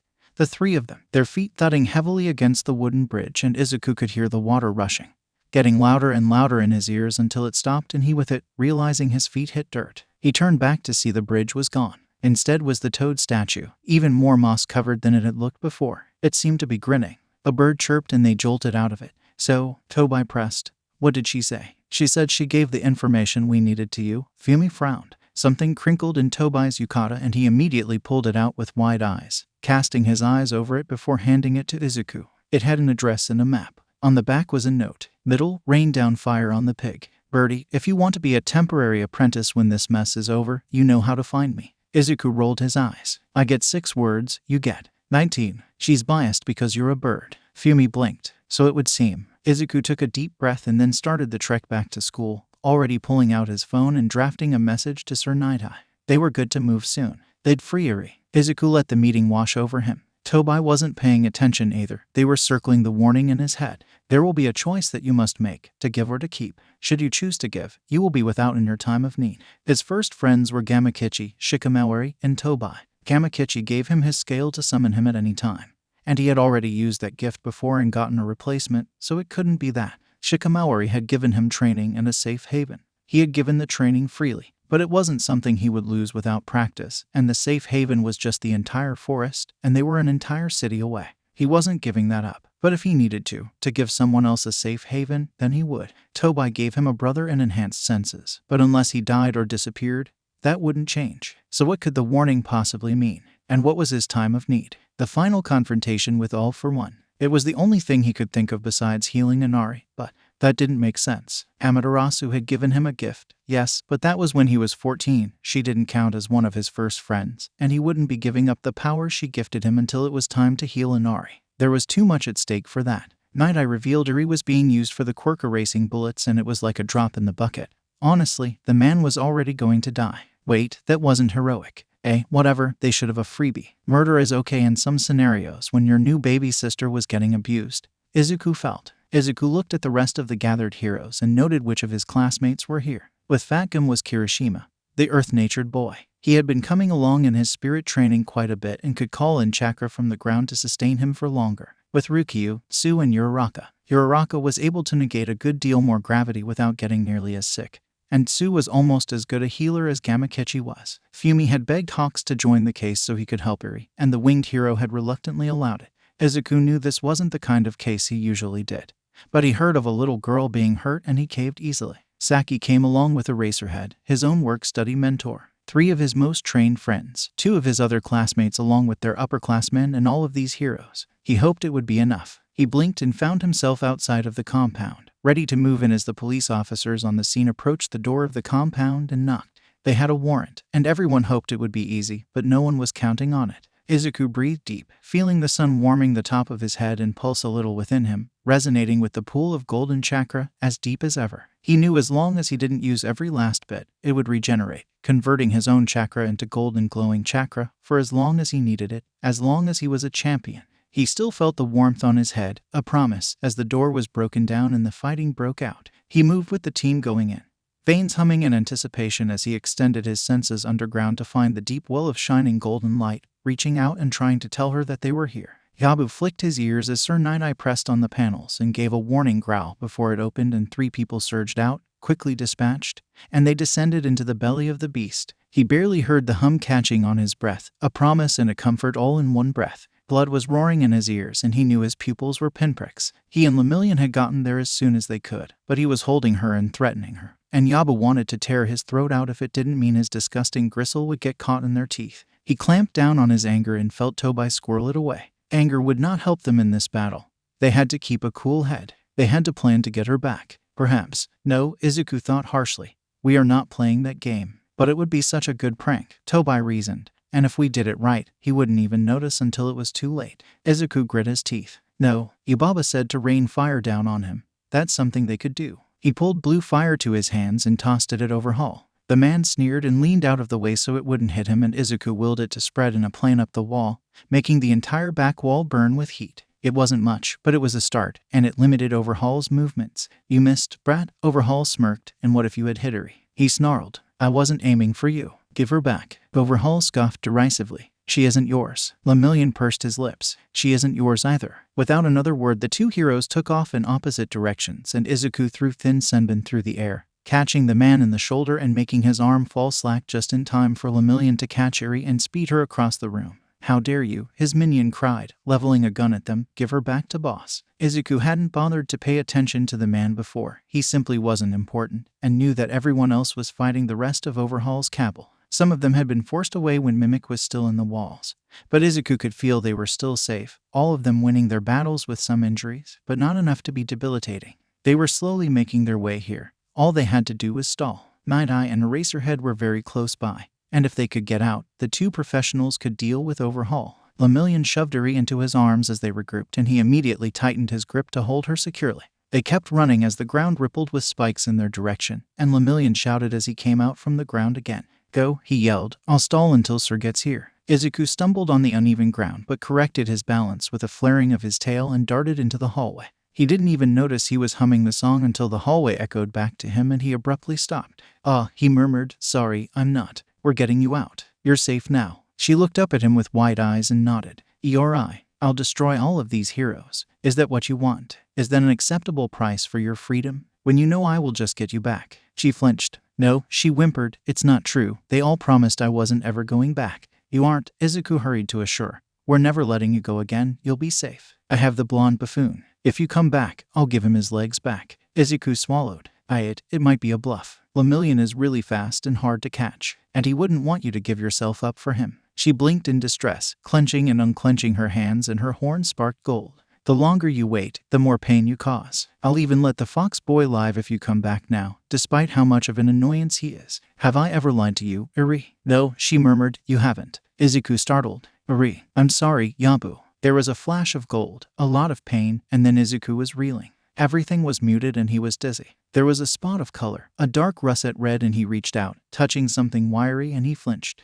The sensation was almost too much, but he knew that texture, even blown out of proportion as it was. He had felt it under his fingertips countless times, knew that color and who it belonged to, and he blinked rapidly even as he fell to his knees beside the spot of color that now took up most of his vision until his eyes cleared. "Tobai," he croaked, "we have to get up." "Arie, she broke us up," the kitsune slurred, "restored us to our natural states. It's so dizzy. Remind me to never let anyone force us apart ever again." Izuku nodded slowly. "It's different when Gamma or Kama Jiji do it, more gentle." "Not the time." Tobai stumbled to his feet. "Where's Arie?" Ice flooded his veins and he looked around. But the girl was gone, presumably back the way they had come, ready to join again. "No," Tobai said bitterly. "But another 30 seconds and maybe. Let's move." They darted back down the hallway, slowly recovering their own senses, and burst upon a scene of Arie crying mournfully from Overhaul's arms, Lemillion and Nighteye looking whole but shaken. "Excellent," Overhaul purred as he entered the room.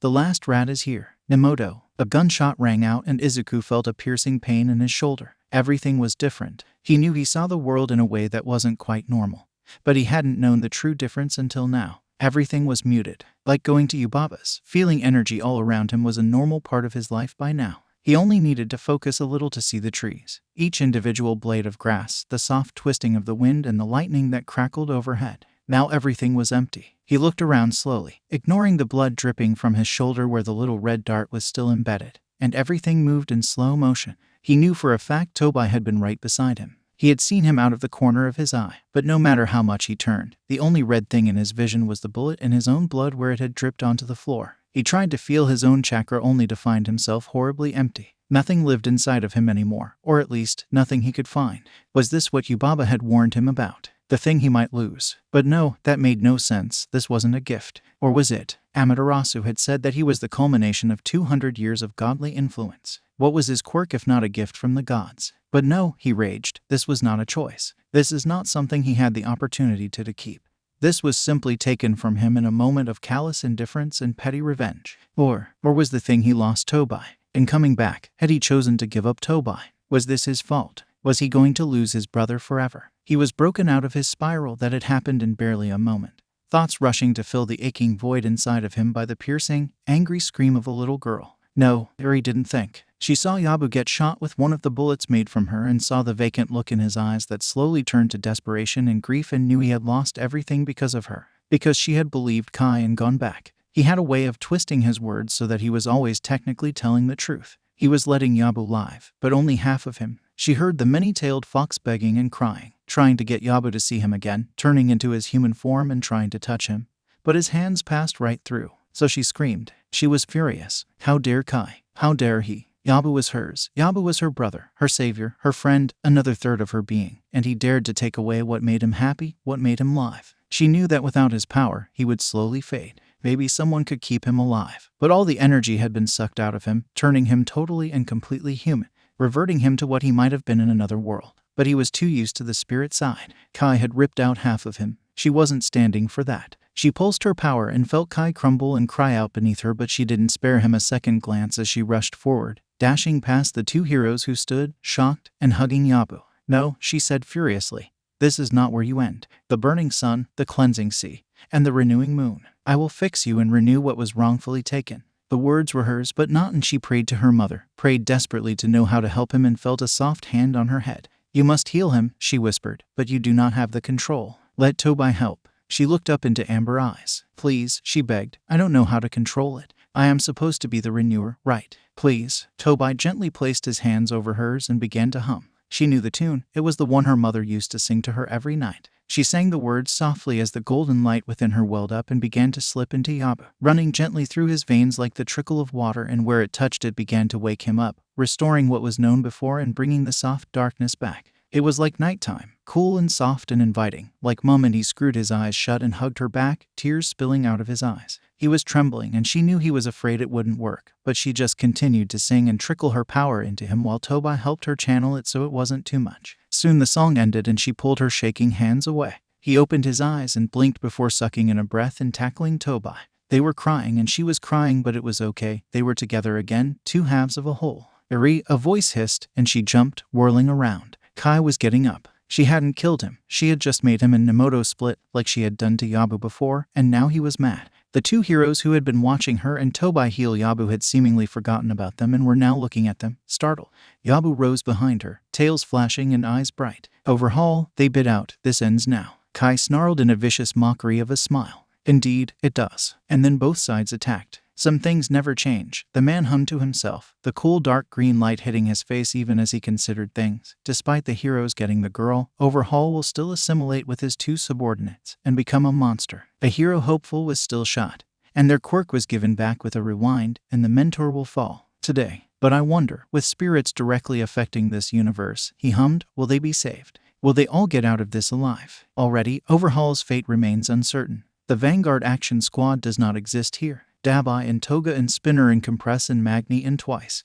We haven't seen them. He cast his gaze to them. Dabai was still hating his father, still burning with a need for vengeance, still slowly falling apart, but his brother had seen him and healed him a little, curiously, a month ago. Shadow hadn't been the best at healing at the time. Not as much as the spirit touched Sue, but he still helped his brother, unknowing it was him. It probably gave Dabai a few more months, and definitely a different picture of his youngest sibling. Shadow thought Dabai was a homeless man who had gotten injured in one of his father's fights.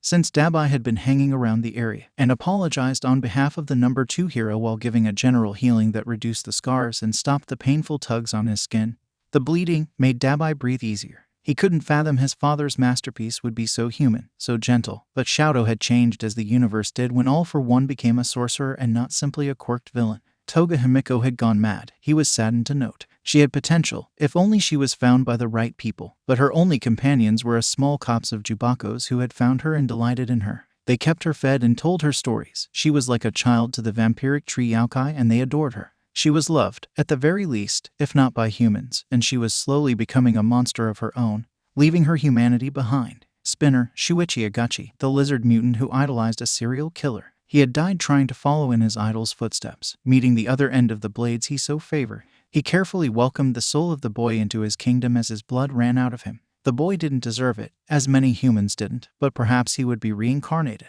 Yes, he would see to it for the boy. Compressed Sako Atsuhiro, a magician by trade. Curiously, he was still alive and well, scamming people and performing minor robberies, and was slowly building a name for himself as a minor vigilante and villain. Better by far than the trauma of missing an arm. Magni was on the verge of being arrested, which he found rather unfortunate. She had a long string of crime, but she had made too much of a name for herself and now was higher on the priority list and soon she'd be taken in. Not dead, like Spinner, but imprisoned. Twice. Hubekawara Jin. He hummed to himself. The man was actually doing a little better, if only because he had tripped and fallen during an episode and broken his arm. Instead of getting medical help, he had simply stared at his arm for a long time. The secondary voice that had plagued him for so long, quiet. He did eventually go to the hospital, mostly lucid, and explained his quirk and situation once the doctor asked why he was so happy to have broken his arm. He was put on medication to help with the psychosis and went to therapy. He still wasn't completely healthy and hale, but he was better. Healthy and hale. He felt that wasn't something people said in this time. Was it the past? The future? By how much? A simple turn of the river, just around the bend, or another body entirely? Regardless, he mused. He came back to his original thought. However, Hall's fate was uncertain since the Vanguard Action Squad at the time did not exist. Shigaraki Tamura would not take his arms and the extra bullets on the way to Tartarus. Perhaps the man would even get to the prison safely. Perhaps he would be able to break out. Or perhaps the loss of the mentor on top of almost losing the girl would be too much and the boy would snap. The boy was always there, of course, in one way or another. So intrinsically tied to the girl across time and space in a way where they would always find each other. No matter his side, his power, his loss, she would often follow. It was interesting to see the differences, he thought, but he could only affect the one he was in, he knew, even if he could take a peek at the other streams every once in a while. What will you do? He murmured to himself, closing his eyes once more. Will you heed the warning or spare him? He sighed and let the filtered light wash over him from deep beneath the waves as he was. What will you do, Midoriya Izuku? Yabu stared and couldn't really comprehend what he was seeing. They had won. They had beaten Overhaul by getting Arie back. So why was Nighteye coughing up blood from the hole in his side? Sickeningly, it reminded him of the twisted mass of scar tissue on Yagi's side, making the golden man emancipated in a decrepit skeleton, but Sir Nighteye was already thin and wiry. He didn't have muscle mass to lose. Mirio was safe, Arie was safe, everyone was safe, so why? He didn't even really like the man. Sir Nighteye had been rude to him and they hadn't even been able to prank him back for that. But they had fought together and his face had looked so resigned as Overhaul laughed wickedly as he viciously pulled the concrete spikes out from the pro-hero and something in him burned. On instinct, he called for the golden flames of Amaterasu only to find nothing. He panicked before it rushed to his fingers and he breathed a sigh of relief as gold sparked at his fingers. No one is dying, he snapped, and especially not to you. Overhaul laughed cruelly. And what do you intend to do about it, little fox? He grinned, exposing all of his teeth. He knew it wasn't a nice smile. Rain fire down on the pig. He sprang forward and tore into the man, feeling vicious satisfaction as the fire seared the edges of the wounds. Like the heads of Hydra, he snarled. Burning the stump prevents regeneration. Overhaul slammed a hand on himself with a grimace and expected to remake his body. The godly burn wounds refused to budge. Yabu grinned wickedly. Told ya. He tore into the man more and more until Overhaul couldn't actually stand from his injuries and passed out from the pain, and Yabu ignored the smell of burnt flesh. He'd live, unfortunately. Mirio, he croaked, we need to get out of here. I can try to stabilize him. If you can find Sue, Froppy, get her here, please. Mirio nodded and vaulted away as Arie stared at the dying man. Aizawa was trying to bandage the man and Arie was crying softly. I can't fix him, she whispered, I can't. Izuku fell to his mentor's side dully and felt something small thud against his chest. He stilled and pulled on the cord around his neck to reveal a very tiny bottle filled with dull brown and green herbs. Kamaji's talisman. Yubaba's words rang in his ears. A gift from his first friends. He had thought that meant Gama and Shiko and Tobai, but Kamaji telling him how his mother had found them not once, but twice before Izuku was 4, how he had given him tea to scare away evil spirits and ward off sickness. Waking up in the back room after almost dying of chakra exhaustion to find him fiddling and fretting over him. Getting the talisman to protect him. In a pinch, can be used as a tea, but it's nasty and also poison unless you are literal seconds away from death. Try not to need it. To give or to keep. To save or to be without in the future. He slipped the bottle off of his head with shaky hands. Does anyone have water? Aizawa pulled out a water bottle from somewhere in his jumpsuit and passed it over without a word. Izuku's hands shook as he undid the cap and he sliced the tiny vial open with a claw before pouring it in. His hands cupped the water bottle and he gently raised the temperature of the water to boil it until the tea settled. Sir, he choked out, this is going to be nasty. But if you don't drink it, you will probably die. You might die even with it, but... What? The man choked out. What is that? A talisman, given to me by one of my first friends. It can heal those on the brink of death. Please, drink it. Nighta's eyes crinkled. No need. Yes, need. He snapped. You have people who care about you, and if I can save you, I will, damn it. Drink the damn tea. Aizawa looked at him with a spark of pride and sadness as he helped Nighteye sit up and they slowly let him drink. His face scrunched up. Apparently it was just as disgusting as advertised, and as soon as that happened, Tobai split from him and he changed to water chakra, desperately pulling it in his hands over the wound and ignoring the sense of loss he had gotten when Tobai left him, even if that had never happened before. The skin slowly knit itself back together and as he downed the tea, he got less and less pale. It was a patch job at best. But a soft sense revealed he was on the mend, even if he was in a lot of pain. It also revealed the hole in himself. At first he didn't recognize what it was, but then he turned to Tobai in confusion and saw him vibrating with golden chakra and he realized Arie's rewind hadn't given him back his sun chakra, but he didn't know why. Tobai seemed to see the question in his eyes. As far as I can tell, he murmured, your sun chakra got pushed into me when you got hit with the bullet so it would disappear. It's a lot though, so please take it back soon, yeah? Izuku gaped. I don't know how. Tobai looked at him for a moment before sighing and giving a wry smile. I can do it fine, just hold still. He placed both clawed hands on Izuku's chest and the chakra slowly began to trickle into him, latching onto his core like it was happy to be back, curling up again, and Izuku watched its progression curiosity. When he had regained his equal amount and the flow still didn't stop, he frowned and looked up. Tobai, you can stop now. Tobai bit his lip and seemed to double down, pushing the rest of the chakra in all at once before stumbling back with a gasp. What, Tobai? That's all of it? The fox nodded and yawned. Yep, I don't know how to do parts. It was one type of chakra and it wanted to stick together anyway. Plus, you're the champion, not me. You need it more. I'm the champion with you, he grumbled. But by the expression on Tobai's face, the kitsune wasn't going to debate the topic. I don't know about you guys, Tobai murmured, blinking slowly, but I'm tired as F. Aizawa blinked. Who taught you to swear? Tobai and Izuku looked at each other before turning back to their teacher and replying in unison. Back you go. Satisfied that everyone was safe and healed and help was on the way, based on the sounds approaching them, Izuku leaned into his brother and fell asleep. You didn't have to do that, he murmured one last time, but his brother merely huffed. I wanted to. They were all discharged from the hospital rather quickly since they were barely hurt at all. Most of them hadn't actually gotten majorly hurt, supporting each other and providing backup, and Sue had healed a lot of people. The only one who would be staying in the hospital was Sir Nighteye, for obvious reasons. Aizawa was briefed on the Arie situation past what he had already been told and begrudgingly took temporary custody so she could remain at UA and followed Izuku, Arie, Tobai, Fumi, and Sue into the forest as it turned to night, as adult supervision, as if they weren't about to go meet and summon a god. Shikamaori and Gamakichi met them in the forest and checked them over before Gama went on a mini rant about not being reckless and getting themselves killed before he retreated to his stream.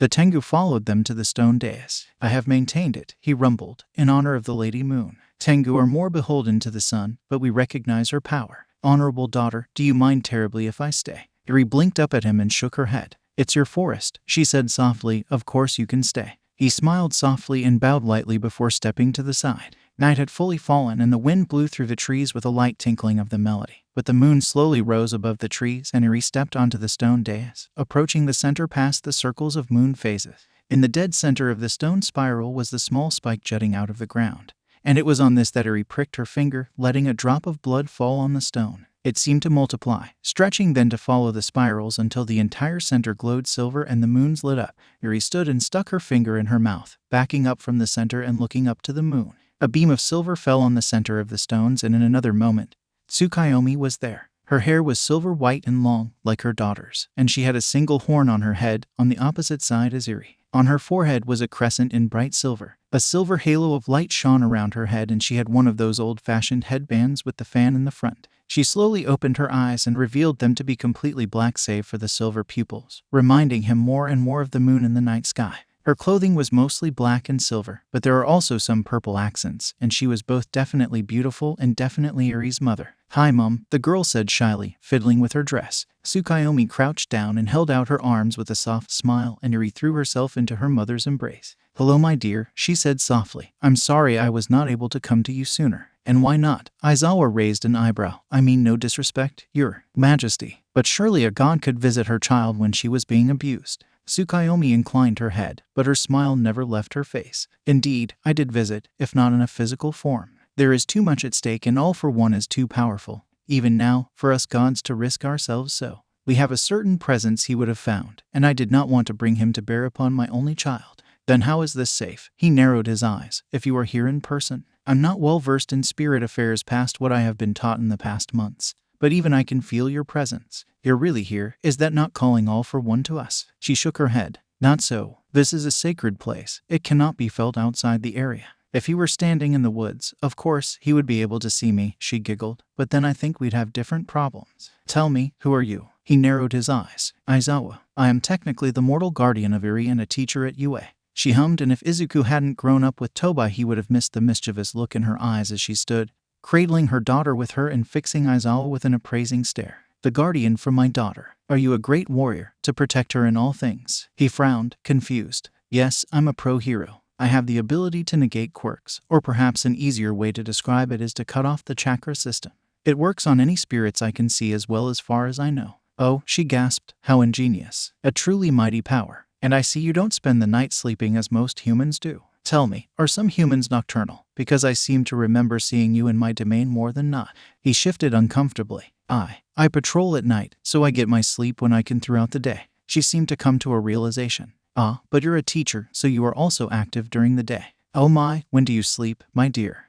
Eventually. She shook her head sadly. You do need a bit more sleep. I understand the night is very pretty, but if you spend the time for sleeping gazing upon my kingdom with such yearning, I might get the wrong idea. He seemed to be catching on to what she was suggesting, but she kept going, looking at her daughter and gasping in incredulous shock. And now you're laying claim to my daughter, you scamp. Aizawa buried his face in his scarf, looking so confused at what was happening, but didn't say anything beyond giving a strangled sigh. Tsukuyomi looked down at Arie with wide eyes and said in an exaggerated whisper, What do you think? Is he good enough? Izuku slapped a hand over Tobai's mouth before he could ruin this beautiful scene and prank by laughing, and Arie seemed to seriously consider it, looking the underground hero up and down before turning back to her mother. That depends, for me or for you. Aizawa promptly turned around and slammed his head into the nearest tree, and Tobai couldn't hold it in anymore. No one could. Everyone but Aizawa was laughing to some degree, and the moon goddess fought her giggles down to cough out even more. For me. Oh, imagine. I haven't had a companion for so long, and here this man is, shamelessly flirting, the scamp. Aizawa looked at her incredulously. Excuse me. She shook her head. All this time looking up at the moon, spending time out where I can see you, getting close to my only child. I see, it was long courting, but you finally have my attention, Aizawa shouted. She looked him up and down and gave an appreciative hum. Not too hard on the eyes either. He slowly closed his eyes and tried not to groan, but Izuku got nudged by Fumi, who pointed at the ears poking out of his long black hair. The tips were red. She chuckled. I'm teasing you. I know you meant nothing by it. I think you're plenty fit to protect my daughter where I cannot. Tobai stepped forward. Is there anything you can tell us about the future battle? She hummed. It's soon. Sooner than I'd like. But time doesn't stop just because I want it to. Izuku shifted and felt like Tobai was going to kill him for this, but he blurted it out anyway. Do you know why Tobai lost his memories and is called Aniko? She stilled and her eyes softened. She sighed and set Arie back on the ground, brushing her hair out of her face. Kitsune are unique in many ways, but one of them is that they grow in power as they age. They do not have offspring often, a maximum of 3 kits per litter and usually only once in a kitsune's lifetime, so they are quite rare besides, perhaps as a way to balance the potential destructive power they can hold. Tobai is the first to be born in the past 200 years. When All for One rose to power, all young kitsunes were either captured and used for power, killed, or went into hiding. Anyone with less than 5 tails was at risk of falling prey to him, and that was a risk we couldn't take. He would have found you and used you to further increase his power as soon as you set foot in the human world. You were strong, Tobai, and it would have destroyed everything to let him have that. So, we mudded your aura. It wasn't technically supposed to muddy your memories as well, but it is for the best. Tobai stiffened. I barely remember my parents, he choked out. And don't even know my own name, and that's for the best. She grimaced. If you don't know your name, All for One won't either. As for your parents, this was not their fight and you and they both would have fought harder to be together again than anything else. Izuku bit his lip. Will he ever get those back? She straightened and beamed. Yes, the mudded aura will fade when All for One is defeated, allowing anyone searching for you to find you. I don't know about the memories, but I know they will come for you. Tobai looked torn between breaking down into sobs and snarling, but settled for turning away. Shadow came out and wrapped themselves around the kitsune and Tobai puffed back into fox form to be better cradled. Tsukuyomi lit up at seeing Shadow but didn't comment, instead turning to Fumi. I know you wanted to use my name for your hero name, she said amused, but I thank you for not. Still, you are a true child of the night. Fumi's feathers puffed up in a way that Izuku knew meant he was flustered and would be blushing if he had a human head. But there was also a note of pride as he nodded sharply. As for the final battle, she leaned down. I have until the moonset to teach you, she twanged Arie's nose, how to use your power to heal Inari. You are the most important, my darling, to restore our sibling to their former glory. Yabu and Yugawa know how to work their part. They've had longer to practice, but you've had to hide it. Would you like me to teach you? Arie nodded eagerly and the lesson began. Izuku dragged Fumi and Tsu away, deeper into the woods so that they could still see the moonlit dais but not overhear or be overheard. Tsu looked sadly at the bundle in Shadow's dark purple claws and gave him a gentle pat. What if I never get my memories back? The fox grumbled. What if I never remember what my mam and Todd look like, how they laugh, how they sound, how I was raised? I'm missing so many years of my life through this effing haze. Izuku gently took the bundle from the sentient spirit quirk and held him up to face him, making the kitsune grumble and snap. But he stared into the amber eyes of his brother and spoke with iron will and determination. If you never get your memories back, he said hotly, then you'll just have to make new ones. I promised you, didn't I? I promised you that we'd find your parents no matter what. Once this is all over and the aura thing is lifted, if they don't find us first, we'll go to them. The fox examined his face for something. Izuku didn't know, but then he geckered weakly. Yeah, he whispered, you did promise that, didn't you? My idiot human brother. Always challenging himself to impossible tasks. Izuku giggled and cradled him to his chest. Damn right I do. And then you have to bail me out. Every time. Fumi snorted. Occasionally, we all have to bail you out. Tsu patted Izuku on the head and sighed. It's all right, she croaked. We're used to it. Tobai geckered more and Izuku pouted, but he was glad he had asked the question if nothing else. Soon they would heal Inari, fight All for One, and then it would all be over and Tobai could get his family back. Soon they would win. They didn't know how long the healing would take, so they waited 2 days for the weekend before going into the bunker Netsu had set up. Their friends and guardians walked them to the door, but then Izuku and Arie were alone with only the bubbling of the fountains for Yugawa and the soft, steady breathing of a god. Yugawa slowly lifted himself out of the fountain as a sinuous dragon, the tip of his tail sticking into the fountain with water from his river, and he hummed lightly. I am not the largest dragon, being still young, he hummed, but I do believe I will still be able to fully encircle the god, should they begin to thrash in the process. Yabu, I believe this is you. Izuku nodded and looked at Tobai. Please, I know you don't technically have the chakra anymore, but this is your god and I don't want to do this without you. The fox looked conflicted for a moment, eyeing Izuku's outstretched hand, but then nodded once and stepped forward, melding them together with a touch and a thought. Izuku breathed a sigh of relief as the comfortable warmth and weight settled on him. He flexed their claws and swished their tails and looked to the last member of their group. We'll be following each other closely, and we can't stop once we start. Are you ready? The 6-year-old little girl looked up at him with determination and nodded. Yugawa slid around the sleeping silver kitsune in a loose grip, eyes flashing gold. In a union of human and spirit, let us cleanse Inari. Izuku gently stroked Inari's snout before placing his hands on their head and breathed deep. He looked and he saw and he was afraid. Inari was a roiling mass of hatred, currently dormant and below the skin, but just waiting to burst forth upon their awakening. The only parts unmarred were the tails, the last bastions of pure chakra that were slowly being encroached upon by the red and black mass that reminded Izuku of a pool full of leeches. I'm going to start now, burning away from their head. He didn't wait for confirmation before pulling the golden chakra of the sun to his hands and feeding it into the fox's skull. At first, the hatred seemed almost confused, scared of what it didn't understand.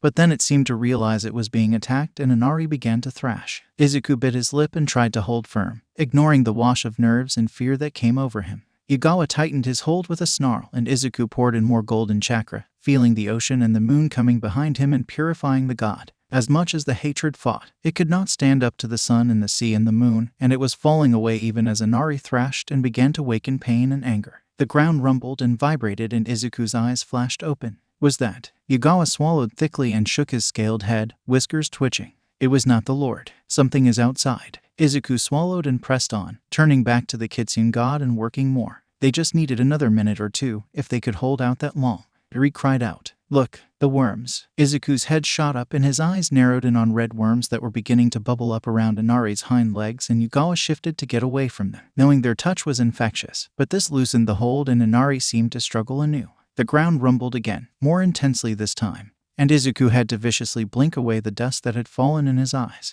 It rumbled again, much faster this time, and a crack opened up the wall nearest to the door. Inari's eyes flashed open, wild and crazed, and Izuku knew that they wouldn't be able to hear or understand anything. They were being controlled by the hatred, so he just threw his arms around their snout and clamped their jaws shut, pouring in more power. I'm almost out, he gasped, just a little longer. The wall of the bunker came crashing down and they blinked in the outside air before stumbling as the wave of hatred and killing intent washed over them. Izuku turned his head a little to see outside and his blood ran cold, chakra stuttering before he focused back on the god he was healing, desperately trying to ignore what he had seen. All for one chuckled. There are the champions. Tamura, go fetch. The demon that was once Tamura shrieked in glee and darted forward. Izuku forced himself to keep healing, hoping that they'd manage it in time and trusting in everyone else at UA to hold them off long enough. Just before the demon got to them, there was a flash of light. Fumikage knew something was wrong. Today was the day one of his first friends aside from Dark Shadow was finally finishing a 200-year fight, riding the balance, and keeping everyone safe.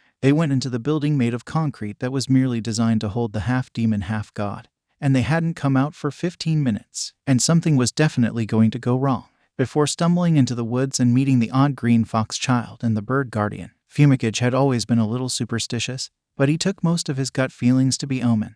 It helped that he was often right, of course, but it wasn't until after meeting spirits and learning more that he began to realize what his feelings actually were. Dark Shadow did not make bird noises often, but occasionally they would make quiet chirps. Kai, kai, kai. Usually soon after, either something bad would happen, or Fumikage would encounter some form of yokai. His feelings were, in fact, keying into whatever Dark Shadow was feeling as a premonition of things to come. He had never told anyone, of course, because that seemed a little far-fetched even in the world he lived in, and sometimes the premonitions were for more mundane things. Big things registered just the same, and it didn't happen frequently enough for him to make reliable guesses on things. But today, Shadow hadn't stopped nervously chirping, peeking out of Fumicage's clothing and looking around for something. Kai, kai, kai, calls the bird. Please blow soon, divine wind of eyes. It was a mere murmur, but Fumikage picked it up all the same and turned sharply to his companion. What? Dark Shadow blinked in shock. Fumi, they hissed, it comes. What does? They shuddered. The end. One way or another, the end. Be safe, Fumi. It was a question, a pleading query, and Fumikage couldn't help but nod in reassurance. He walked over to Aizawa, who was watching the building and the area with ill-concealed nerves. Something comes. His teacher looked at him sharply, but before he could reply, something seemed off. They all paused and Cooter rushed out in a panic. Something is scaring all the animals, he hissed, coming this way. Aizawa called sharply onto his radio, and the class soon came out of the dorms, drawn by the commotion and tension. And indeed the world was silent save for the slight rustle of wind in the trees. They tensed, and Jiru pushed her ear jacks into the ground and closed her eyes, opening her senses as Izuku had taught. She sucked in a breath. It's all for one and a demon, one worse than before but also tamer, somehow. Shinsu bit his lip. We all heard the bastard. Shigaraki would be his best demon yet. Anyone wanna bet it's him? No bet, Shadow deadpanned. But that means we're dealing with a sorcerer and demon. We've never been able to fight one before. At the camp, with Stain, Midori summoned an Oni somehow, and Inari and Bakugo didn't have the chance to turn. Bakugo rubbed a hand on his chest, looking troubled, but then he narrowed his eyes. The nerd has friends, yeah. A lot of spirits. There's the bird effer with the big red nose, yeah.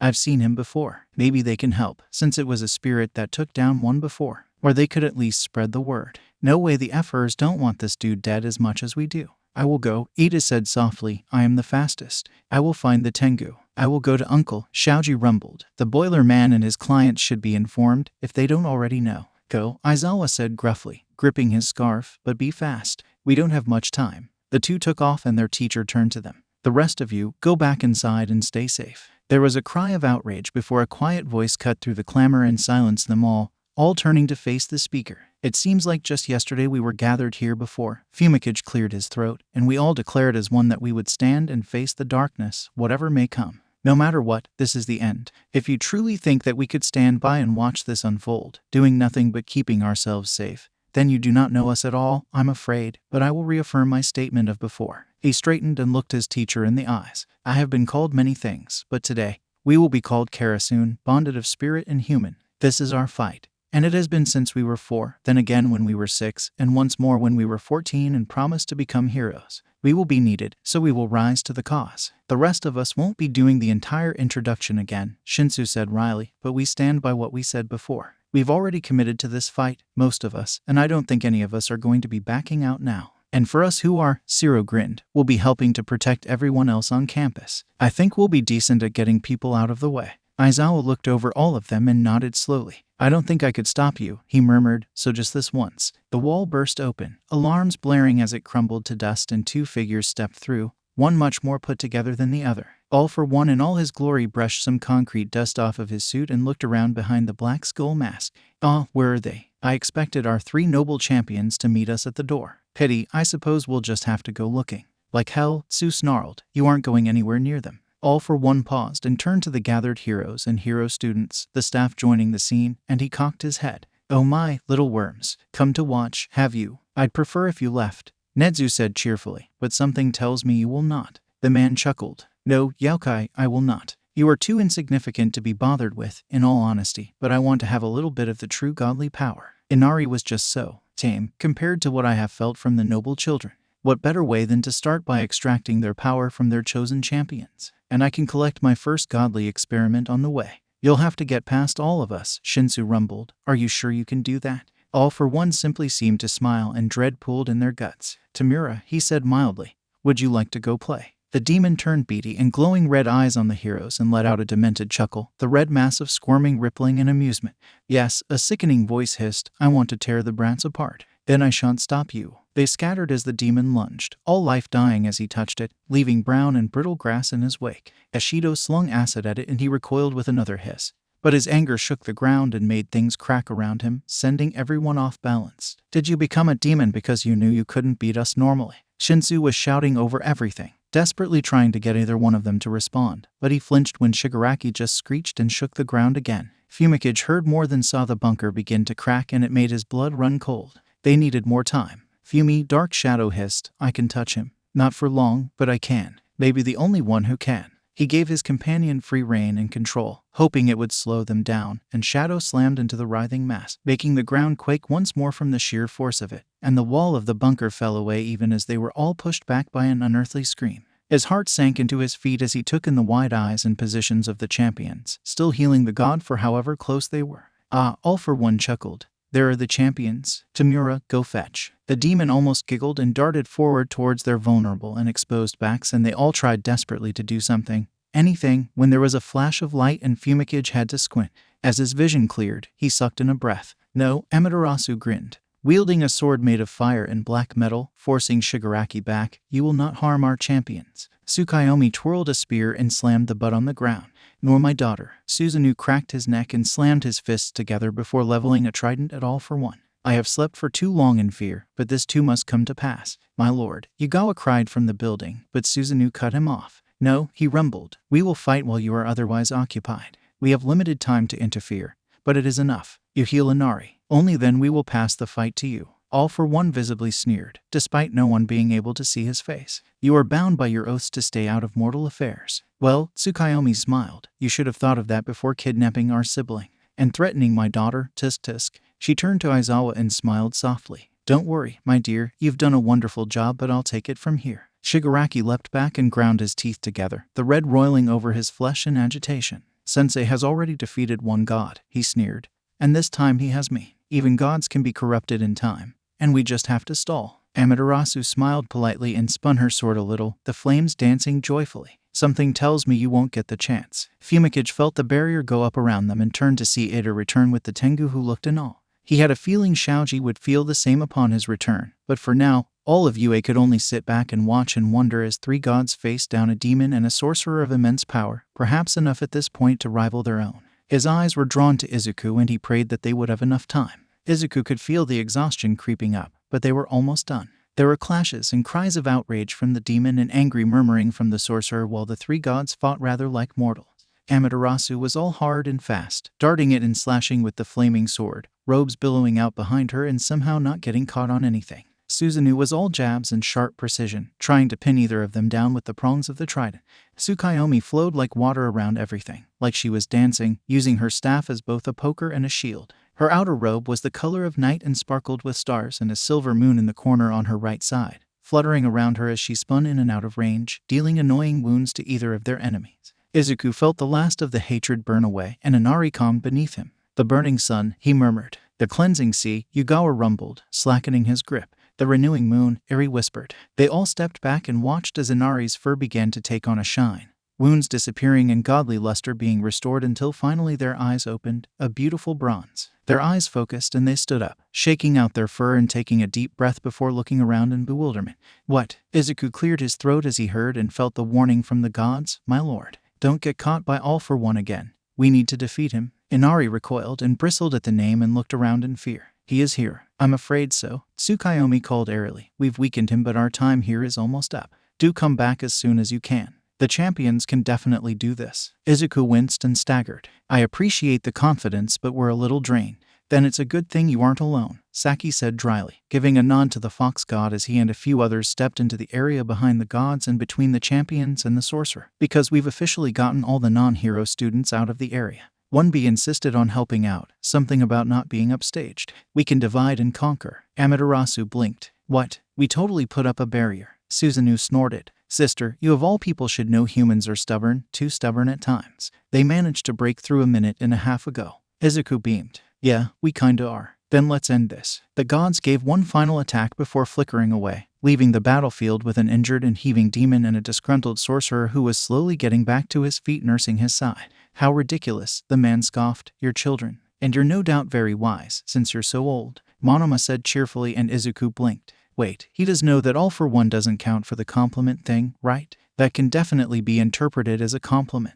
Izuku snorted to Tobai in his head. He's gotten much better at underhanded compliments since he was forced to be polite to students. I think it's just his default by now. And despite being children, Fumi raised an eyebrow. We are fighting for a cause that lends us power. The sorcerer scoffed. You are delusional, but if you want to die so badly, be my guest. I have several powers I don't get to try often. Yugawa stepped up beside him. I will guard Arie and Inari. Go, Yabu. First things first. Shigaraki Tamura, demon. He ran out, surprised to see Shikamaru had arrived, and quickly went to stand near his mentor while those that could stall the demon did. Has there been other demons before? Is there any reference to how to kill them? The Tengu hummed. There has. Inosasao, a boar god. They are prideful and susceptible to turning upon their death if it is at the hands of humans. Nago and Akodo were more minor gods to turn, but were also boars. Akodo and Inosasao were killed by another god, one with power over life and death, but Nago was eliminated by humans by being shot several times, once with a gun where the iron poisoned his blood,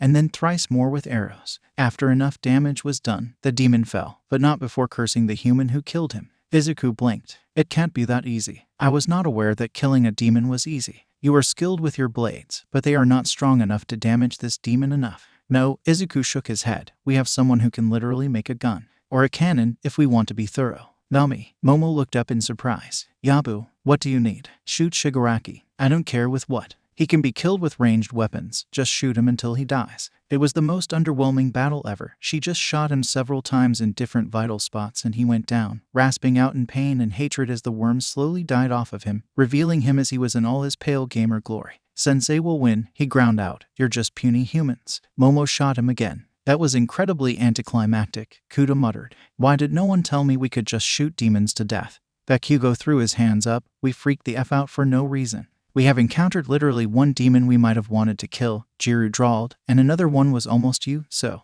Yeah, he bit back, but we had options. If I do any spirit hero work in the future, Izuku mumbled, I'm carrying a standard issue Glock. Actually, I should just get licensed after this. Snipe has a class, I think. They avoided the spot on the ground where Shigaraki slowly melted, leaving only bones. And Shikamaori made a noise of disgust. Nego did the same thing. I hear, he grimaced, nasty smelling. All for one looked honestly shell-shocked, staring at the remains of his last and greatest demon, and Izuku stepped forward, feeling Tobai well up inside of him. This was the man who had taken everything from his brother, and he wanted to make him pay. Who even are you? He began, after all this time. What are you? Were the past 200 years worth it? Gaining power for yourself, calling yourself all for one, being selfish and building enemies of humans and spirits alike, losing your brother. Do you even remember his name? The sorcerer scoffed. Of course I remember my brother's name. Yoichi was foolish, and I am sure to remind him every day of the things he missed out on by going against me for something as foolish as caring about something that wasn't even human.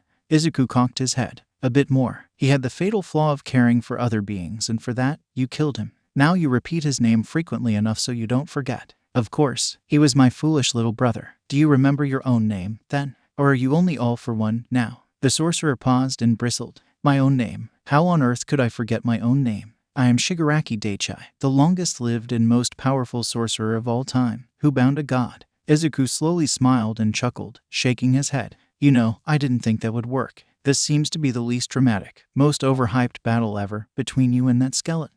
I would think that a sorcerer of 200 years would know. All for one stopped. What are you talking about? He cocked his head and felt a smile take over his face.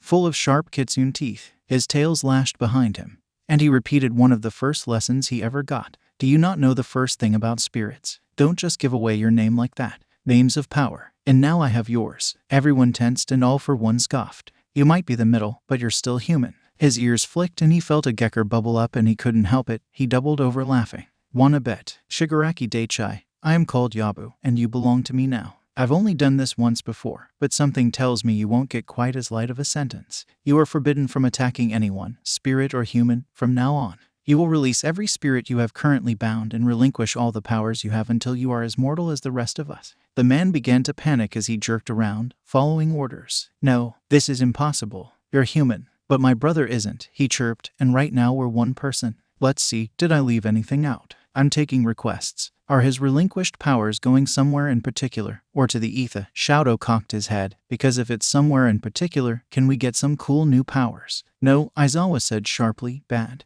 Your hero name is Balance, that's not balance. Shoudo sighed and shrugged, giving up easily. Powers without a vessel will return to the Iida, as Kinsei put it. Shikamaori raised an eyebrow, and be recirculated into the world. I imagine there will be a surge in new spirits soon. All for one surged forward, but was stopped with arms outstretched as he strained to wrap his hands around Izuku's neck. The boy just cocked his head. No, he said weakly. This can't be the end. I can't have been tricked like that. Izuku shrugged. And yet, oh, if we're taking requests. Toshinori popped out of a building cheerfully. Make him be docile forever. Then arresting him and sending him to Tartarus will be easy. There were murmurs of agreement, and Izuku mechanically said the words as his vision blurred and he sat down heavily, coming down off of his adrenaline high. There were a few cries of alarm, but he waved them off. Just tired, he murmured, I'm running on fumes. Shikamaori and Aizawa took over directing people and Fumi came to sit beside him, propping him up a bit more. Tobai melted out of him and slouched on his other side in kitsune form, dark shadow curling around them and resting their head on top of him to wrap them up. Police came at some point and arrested the powerless and complacent nameless man, known only as his moniker All for One, and Izuku closed his eyes briefly to just breathe. At some point, Fumi nudged him and he woke up to stare into bronze eyes set in a silver and black vulpine face. "Hello," he blinked, suddenly more awake and nodded slowly. "Hello." Inari looked to the still sleeping Tobai and furrowed their brow in confusion. "That's not right." Izuku frowned. "What do you mean?" "He is not right," Inari murmured. "He is," mudded. Izuku couldn't help but tense. "We know, but that was supposed to go away." "Why? Why is it still like that?" Inari blinked. It is a simple fix. He is one of mine, I see, but still young. He has 3 tails, but is not of age yet. I suspect that has something to do with you." Izuku nodded and stroked Tobai, feeling again the coarse and dense fur with the soft undercoat. "Please," he whispered, "he's been without his family for so long. I promised him he'd see them again. But part of his family is right here, is it not? For a changeling child, he found a good family. It is not often that changelings are accepted into a family not their own, but you and your Masuno are his as he is yours." Izuku startled a little, but nodded. "We're brothers. By choice." Inari rumbled and leaned down to touch their snout to Tobai's head. "There, the misleading aura is gone." They hummed and leaned back, pleased. "And he is a Zenko, truly one of mine. I would not think any less of him were he a Yako, of course, but he is esteemed with great potential." Dark Shadow snorted. "I could have told you that. Tobai is the best." Inari geckered. "True. And Yaoshi, you are an honorary kitsune. You have protected one of my own when others could not." Izuku blinked as the fox god bowed and disappeared in a swish of tails. "Did I just get adopted by a god?" Fumi chuckled.